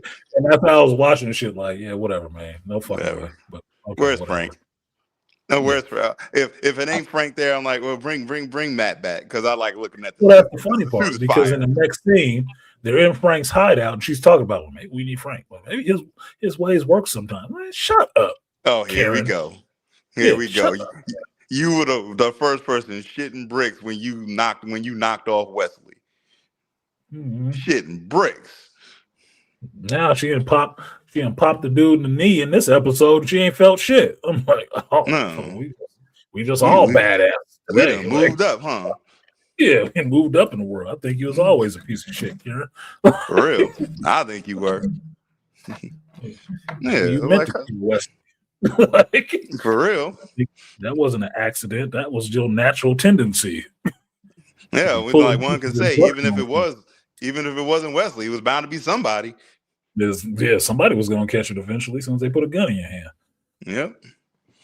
So okay, whatever the fuck. And you got a licensed pistol in New York City, and I'm a New York native. Where the fuck you get a gun? As a former New York native, I'm offended. Where the fuck? Wait. Isn't that a mandatory minimum 2-year sentence? Is that what happened with Ja and Lil Wayne getting popped for 2 years? No, you can't even have a pair of fucking nunchucks. Where did you get a gun, Karen? How did you get wait a gun? minute. Wait. Here's the funny part. What is her and Matt all on Kingpin's bullshit for right now? Running illegal guns into New York, right? Yeah. But ain't nobody saying, Karen, where the hell did you get your gun? Did you buy I that? was questioning that second season Daredevil on Netflix. She was like, I have a license, Karen. I'm like, where the fuck you get a gun? Yeah, exactly. Where did you get that from, Karen? You on the run. You can't go to a gun store and buy a pistol. Because look, she don't want to. If she tell where she got it, it's gonna reveal that she was messing with the Punisher, man. That she tried. No, but she said Punisher leaving you with some weapons. No, but she said she has a license. I'm like, where did you get a license? How did you get approved for a license? You were a freaking reporter. How did you get approved for a license? A victim at that. Oh, Malika said she got white privilege. Yeah, because she's a Karen. She's a Karen carrying. She's a carrying Karen. Yo, I was seriously offended as a New York native. Like, yo, where the hell you get a gun license? Well, here's the funny part. And even in that episode, if you want to laugh about the shit a little bit more, even Vanessa, the Kingpin's wife, had to have Buck bring her 3 weapons to choose from. Where the hell did Karen get her piece from? Karen just went and got one. She just got one. She just got it, right? She got connects. Bruh, I don't know. What? Look, explain that to me. Yeah, we giving her a lot of leeway saying, well, maybe she got it from Frank. Maybe Cherry got it from her. No, Cherry, an ex-cop. He ain't getting her no goddamn pistol. No. She was a victim of violent crime. Why would I give her a pistol? Nah, bro. What's going on? Where did Karen get a piece from? Yes. She said, but not even just a piece. She said, I have a concealed license. Yeah. Who the hell approved you for a concealed license to carry gun? And you went, I know exactly where I'm from, New York. I know exactly where you standing. Where the fuck did you get that license? Where did you get that license? You are 2 blocks away from Bed-Stuy. Where did you get that license? Where? No. Explain that to me. You on 42nd and you on 42nd and 9th right now. Where did you get that license? I know where you are right now, Karen. I know that. You get some of that stop and frisk, right? For real.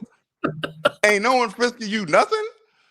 No, what he said. Look, Malika said Frank hooked her up. Yeah, whatever. We saying that. They didn't show that. She didn't say that. We trying to figure out where you get your piece from. I know where Vanessa got her piece from. Exactly. I'm pretty sure where Wilson and his crew got their pieces from. Yeah. I know where Buck got his piece from because he was in the military. Where the fuck where did she get a gun from? You ain't even from New York. Then you say you from Tennessee or some shit? She from the sticks somewhere. Yeah, you from the sticks. Where you come from? Now you got a license. Oh no, I think these illegal guns might have been Karen's. Bro.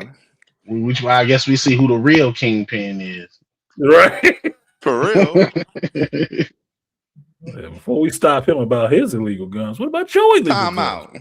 You have a concealed license. You on 42nd and 8th. What the hell you mean you got a concealed license? Fuck you mean? Couldn't get a pistol to save my life as a New York native, but you just got one. You just got it. Privilege. Bro. Protection that pays. So anyway. Invincible, before I get out of here. Did you guys watch Invincible? Yes, I did. I have not started the new season yet. Wow, you slacking on your macking, homie. Yeah, this is probably by far the best animated series going on right now. At least one of the best, top best. I saw something on Instagram that I thought was really interesting. And it was Rob Liefeld. Mm-hmm. And they were grading different animated shows up next to Invincible and asking him what he thought. The only show that beat Invincible for him was Batman the Animated Series. But he's saying, hands down, you don't have to listen to Rob Liefeld, but I happen to like Liefeld, even though he has cheats to draw. I don't give a shit. Mm-hmm. His thing was nobody's beating the GOAT, which is Batman the Animated Series for art style, tone, and everything else. But Invincible is the best animated show going. Yeah. From his depiction, from what's happening, I'm like, I can't disagree, dude. That last episode was awesome. It's better than the live action stuff I was watching. Yeah. I'm going back through the seasons. And so even watching the seasons and just the story, the dialogue, the actual real weight of what Mark is in with, like you can see where they draw the parallels with, like, you see a lot of the whole, what is the deal with the Spider-Man or any superhero, the constant having to balance the real world and in your personal life with your superhero life, and how a lot of and the weight and it has, and it can take a toll on you and stuff. You see a lot of that. Says this is really a damn good show. Mm-hmm. And so if I that's why I said I'd rather sit back and rewatch this shit and then fucking watch The Boys. Yeah. I'm loving Omni-Man's redemption stuff. Like I'm absolutely loving it because that episode needed to happen. I think the scene that actually got me was actually shortly after. It was in the same scene when Mark woke up and, like, you know, him and Oliver hugged, and then Omni-Man comes like, "We're all okay, man. Everybody's okay." And then he put his hands on their shoulders like, "Listen, from now on, we're in this together." Mm-hmm. And I was like, yeah, that's dope. And then the very next scene is you had the thumbnail up, and I love it. The setup, because Omni-Man just got his hands folded and his boys in front of him. He was like, Omni-Man just got his hands folded. Like, it ain't me you got to worry about. It's my boys you got to worry about. Yeah, my boys want that ass. You got to worry about you. I'm just gonna be over here. I'm gonna help out Thrasher and them. my boys, nah, they got that. They got that. Look, and you know, and we watching the series, I'm starting to realize why. Thinking about why Mark gets his ass kicked so damn much throughout the series, not just in one season. I said, I'm questioning. I said, did this motherfucker train? Because I don't see him not doing no bench press. Even the Guardians, you saw Kate duplicate pumping iron. You see everybody, even Alan, when he's in the cell, he's shadow boxing. I said, and doing sit-ups upside down. I said, when the hell does Mark have time to train? Because I don't never see this dude in the gym. I ain't never seen this man in a boxing class. What season you're on? I think it was in second, third season. They show him working out. They do show him bench pressing like earth weight or something like that. But other than that, I'm like, you haven't seen it. But that was when he was with Cecil. When he was actually working with them and working with Cecil. You ain't never seen him train since then. No. As soon as he left Cecil, we stopped fucking training. That's why he stopped training. Yep. That's why. People who are pragmatic and not relying on their invulnerability and their strength to get them through, train. Please. Fucking even Venom trained. Because Eddie Brock was a musclehead. And he understood the stronger he was as a person, the stronger the symbiote was when it was on him. So he had pumped the fuck up. When Shang-Chi trained Peter. Mark, you don't see Mark training a lot. You see him bitching and moaning a lot. Yeah. Getting his ass whooped, but you don't see him training too much. Diabolical ass whippings, too. It don't even be like, Peter, Spider-Man ass whippings. Like, it don't be Spider-Man ass whippings. Nah, they be Mark, he gets sent through buildings. Yeah, he look on a pretty much alien planet with nothing there, just his body laying there recuperating. Even Omni-Man got the fuck up and got Oliver up to be training. Yep. Still, like, no, we're gonna punch whatever's out in this bitch. These big brood looking goddamn things. Well, we gonna whoop their ass. We're gonna whoop their ass. Yep. He's sitting there trying to get food. He beating the shit out of them bugs. He's like, giving them 2 pieces. Yeah, and taking the shit like, oh, she's tougher than she looks. Like, no shit, because you hit her and she didn't explode. So that's pretty good. Yeah. But Nolan fought Ragnars and shit, like things that can hurt him. Nolan fly away quick. Nolan got jumped by his own parents. Right. Nolan got he showed up. Parents. He kicked his ass for a birthday present. Like, for real. Like, damn. This is a rite of passage for your ass. Hey, ma, hi, dad, just straight elbow in the eye. Hands. Getting jumped by your parents is a whole new, like, no wonder. I understood Nolan after that scene. After the knee, I was like, all right, Nolan, I get it. After that scene. I mean, after that scene, you understand what he was raised on. Yeah. And you can see him beating the shit out of Mark as him redoing, getting back to his Viltrumite lineage of what he's supposed to do, what he knows is supposed to happen at this point. Yeah. I'm supposed to beat the fuck out of this kid. If he can't get past me, he can't survive. I said, that was some straight Sith shit. That makes Klingons look like they got it easy, motherfucker. Like, I know that hard. Like, damn. Holy shit. You ain't even gonna hold back a little bit? No. If you can't live, you can't live. Yep. Jesus. They was on his shit. For real. If Daddy wouldn't have called her off, that would have been the end of it. Like, Mama Daddy had to call her off because mom had one eye and still ready to go. He fought well. I don't give a fuck. I don't give a fuck. Fuck all that. Yeah, she was straight hood mama. Punk ass. For real. Like, damn. Well, damn. Was it because I'm like, what happened, Mom? He didn't buy you the plant you wanted? No, he wasn't mama's baby no more. Like, nope. No. Your daddy saved your ass. I'm out of here. I don't want to see either of you motherfuckers ever again. For real. Left with one eye and an attitude. Yeah. One eye and an attitude. Like, Like, Your damn. mama got an issue, man. I don't know where she is out in the galaxy, but you better watch her. For real. Talk about For real. parental love. Yeah, talk about Yeah. love hurt. Yeah. A lot when she But that, like, yeah. damn life. After that scene, I was like, okay, Nolan, I get it. I get it. Yeah, I get it, bro.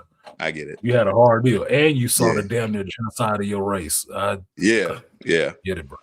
Yeah, I get With the it. virus and everything. Yeah. I understand. Yeah. I'm like, no, you coming like, yeah, no. When you see that, you're like, all right, yeah, Nolan come a long way. He came a hell of a long way because he almost died from that shit too. Yep. He was just one of the ones strong enough to survive it. Like, holy shit. And then you just found his parents. He didn't like he just found his parents in the midst of the cleaning up. So he found his daddy. He didn't find his mama. Oh yeah, he found his dad. Yeah, he damn sure didn't. Found his dad, not his mom. Yeah, as far as I know, the mama's still alive somewhere, pissed off with one eye. Sure, what maybe it grew back. She had Viltrumite. Maybe it grew back. I don't know. Maybe. Yeah. Tolerate.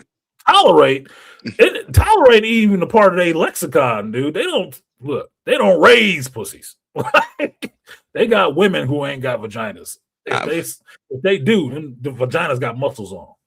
Bump that. They don't do not even do like that pussy shit. They do not do none of that pussy shit. There ain't no squeezing rainbows and talking about your feelings on that.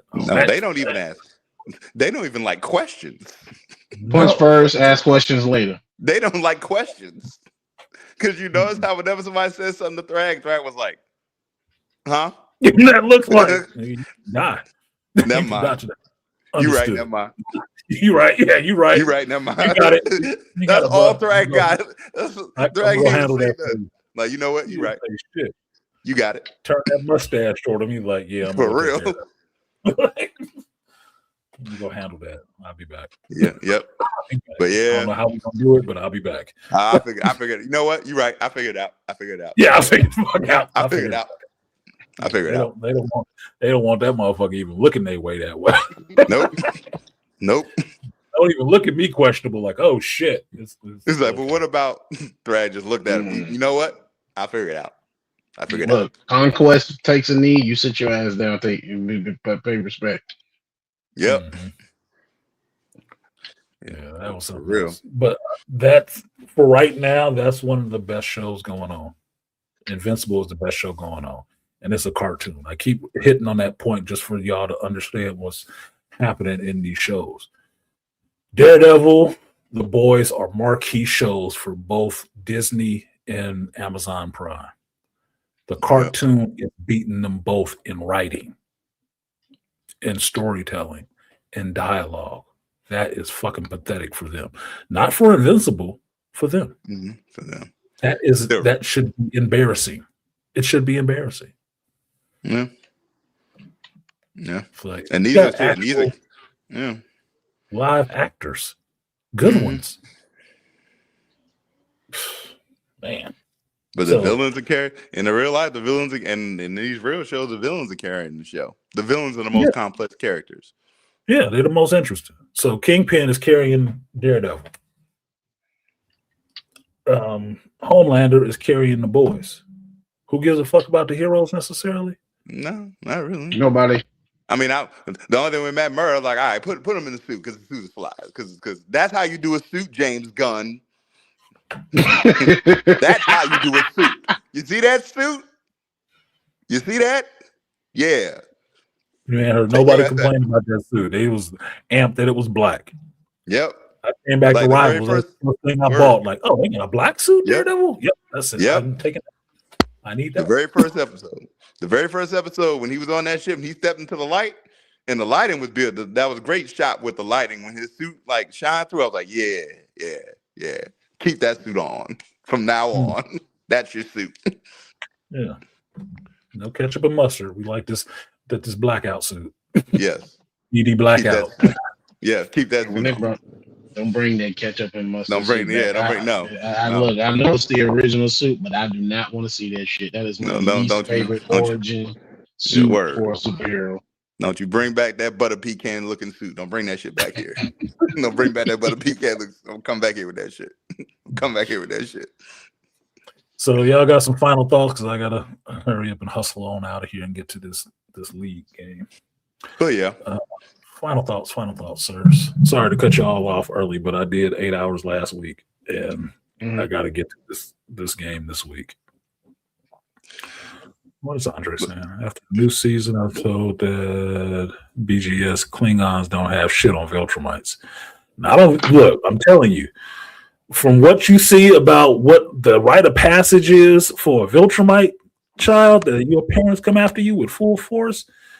Hey, the Klingons got some easy street, some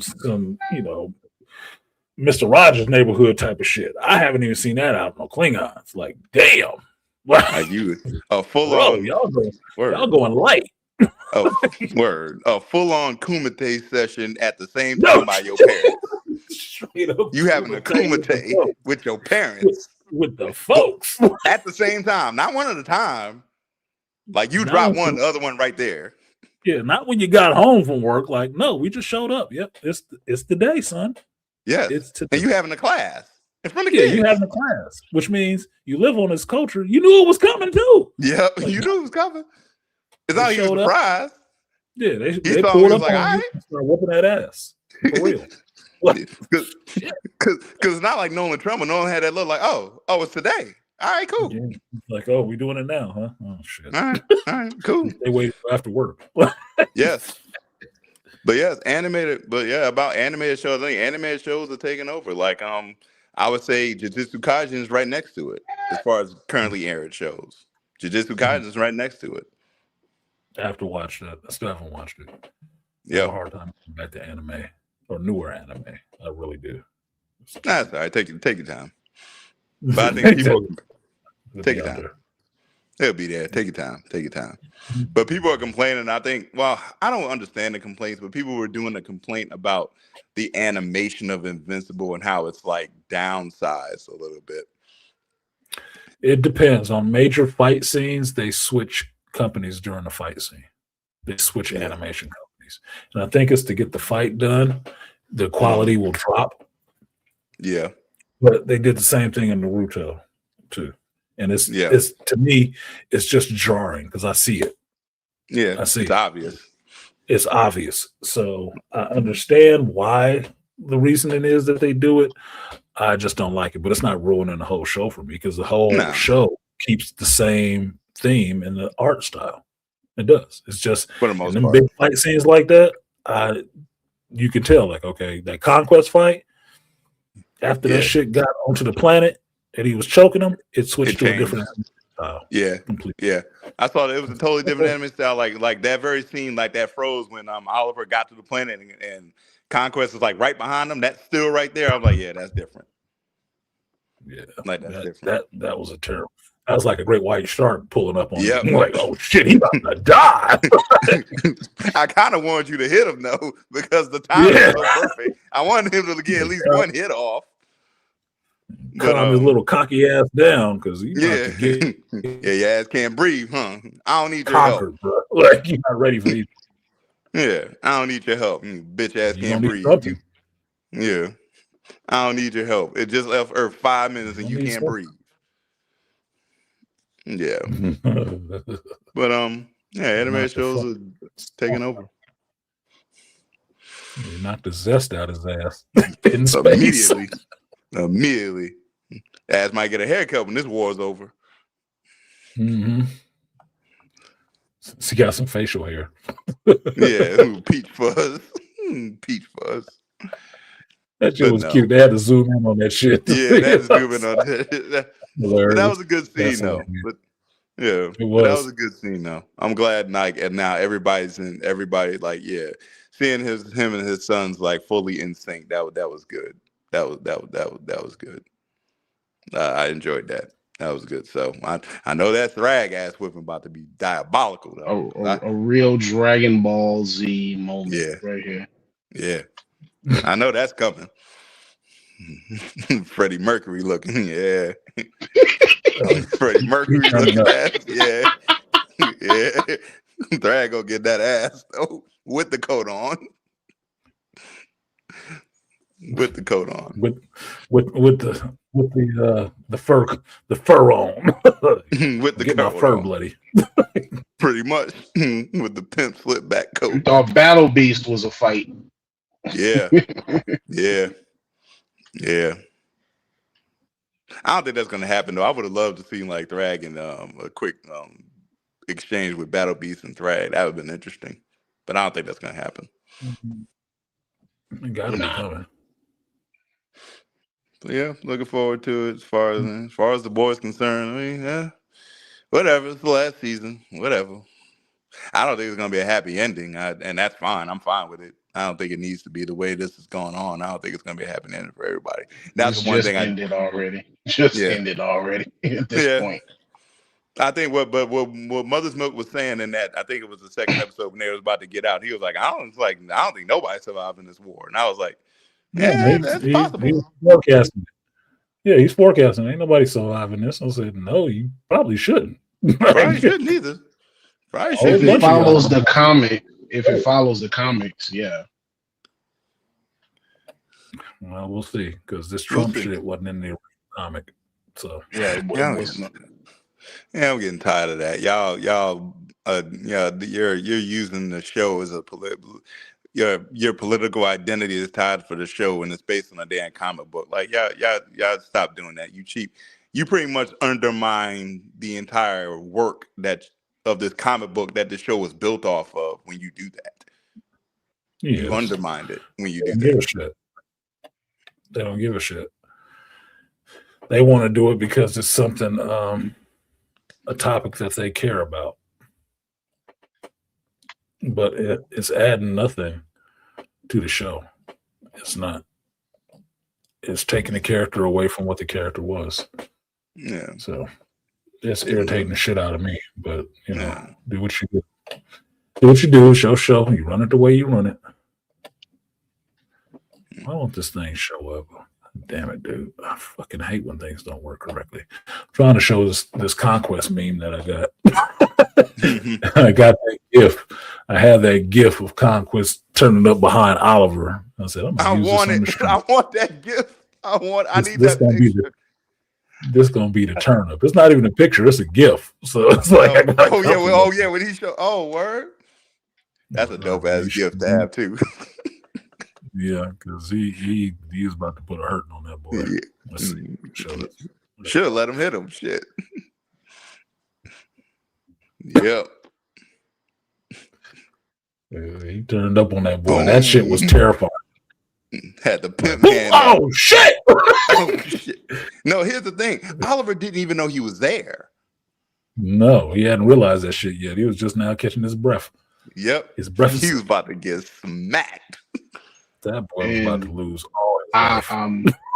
And then plus I'm interested because especially on Conquest, because the beta for this weekend for the Invincible versus fighting game came out is this week. I just got to finish playing it and trying to finish my damn placement matches on it.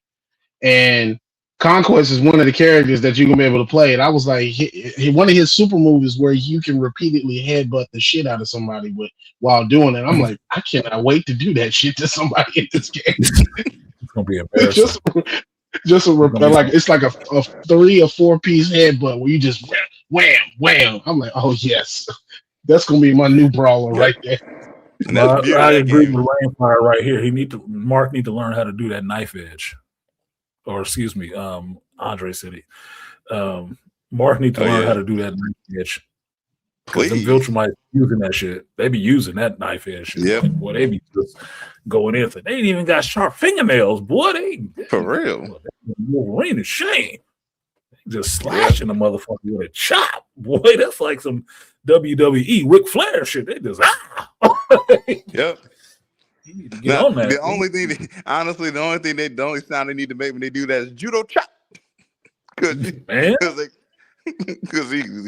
does like, oh, that's a chop for your ass. Look, when you see a Viltrumite do that shit, it's over for somebody. Yep. That's a kill shot.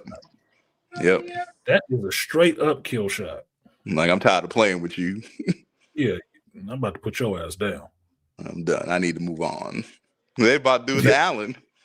It's about to do it to Allen.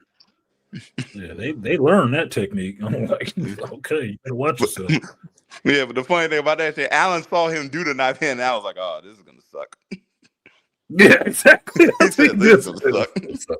This is gonna suck. He had that shit before. Yep. Felt that shit before. It wasn't fun the first time. Yeah. Shout out to Seth Rogen too. He's doing a damn good job as Alan. I like him as Alan. Yeah, Alan is good. funny. Alan is funny, especially in the earlier season when he first showed up. His exchanges with Nolan when Nolan was all in shame and shit. Conquest super moves. Give me a kiss. It gets lonely in space. This motherfucker, yeah, he will conquest your ass. Word, Jeffrey Dean. Yeah, Jeffrey Dean Morgan. Damn good job as Conquest. Good cast. Oh yeah, he putting in a good performance. He's putting in a good performance. Good cast. All right, so I got 10 minutes, so I got to get out of here. Beasley, you got some final thoughts?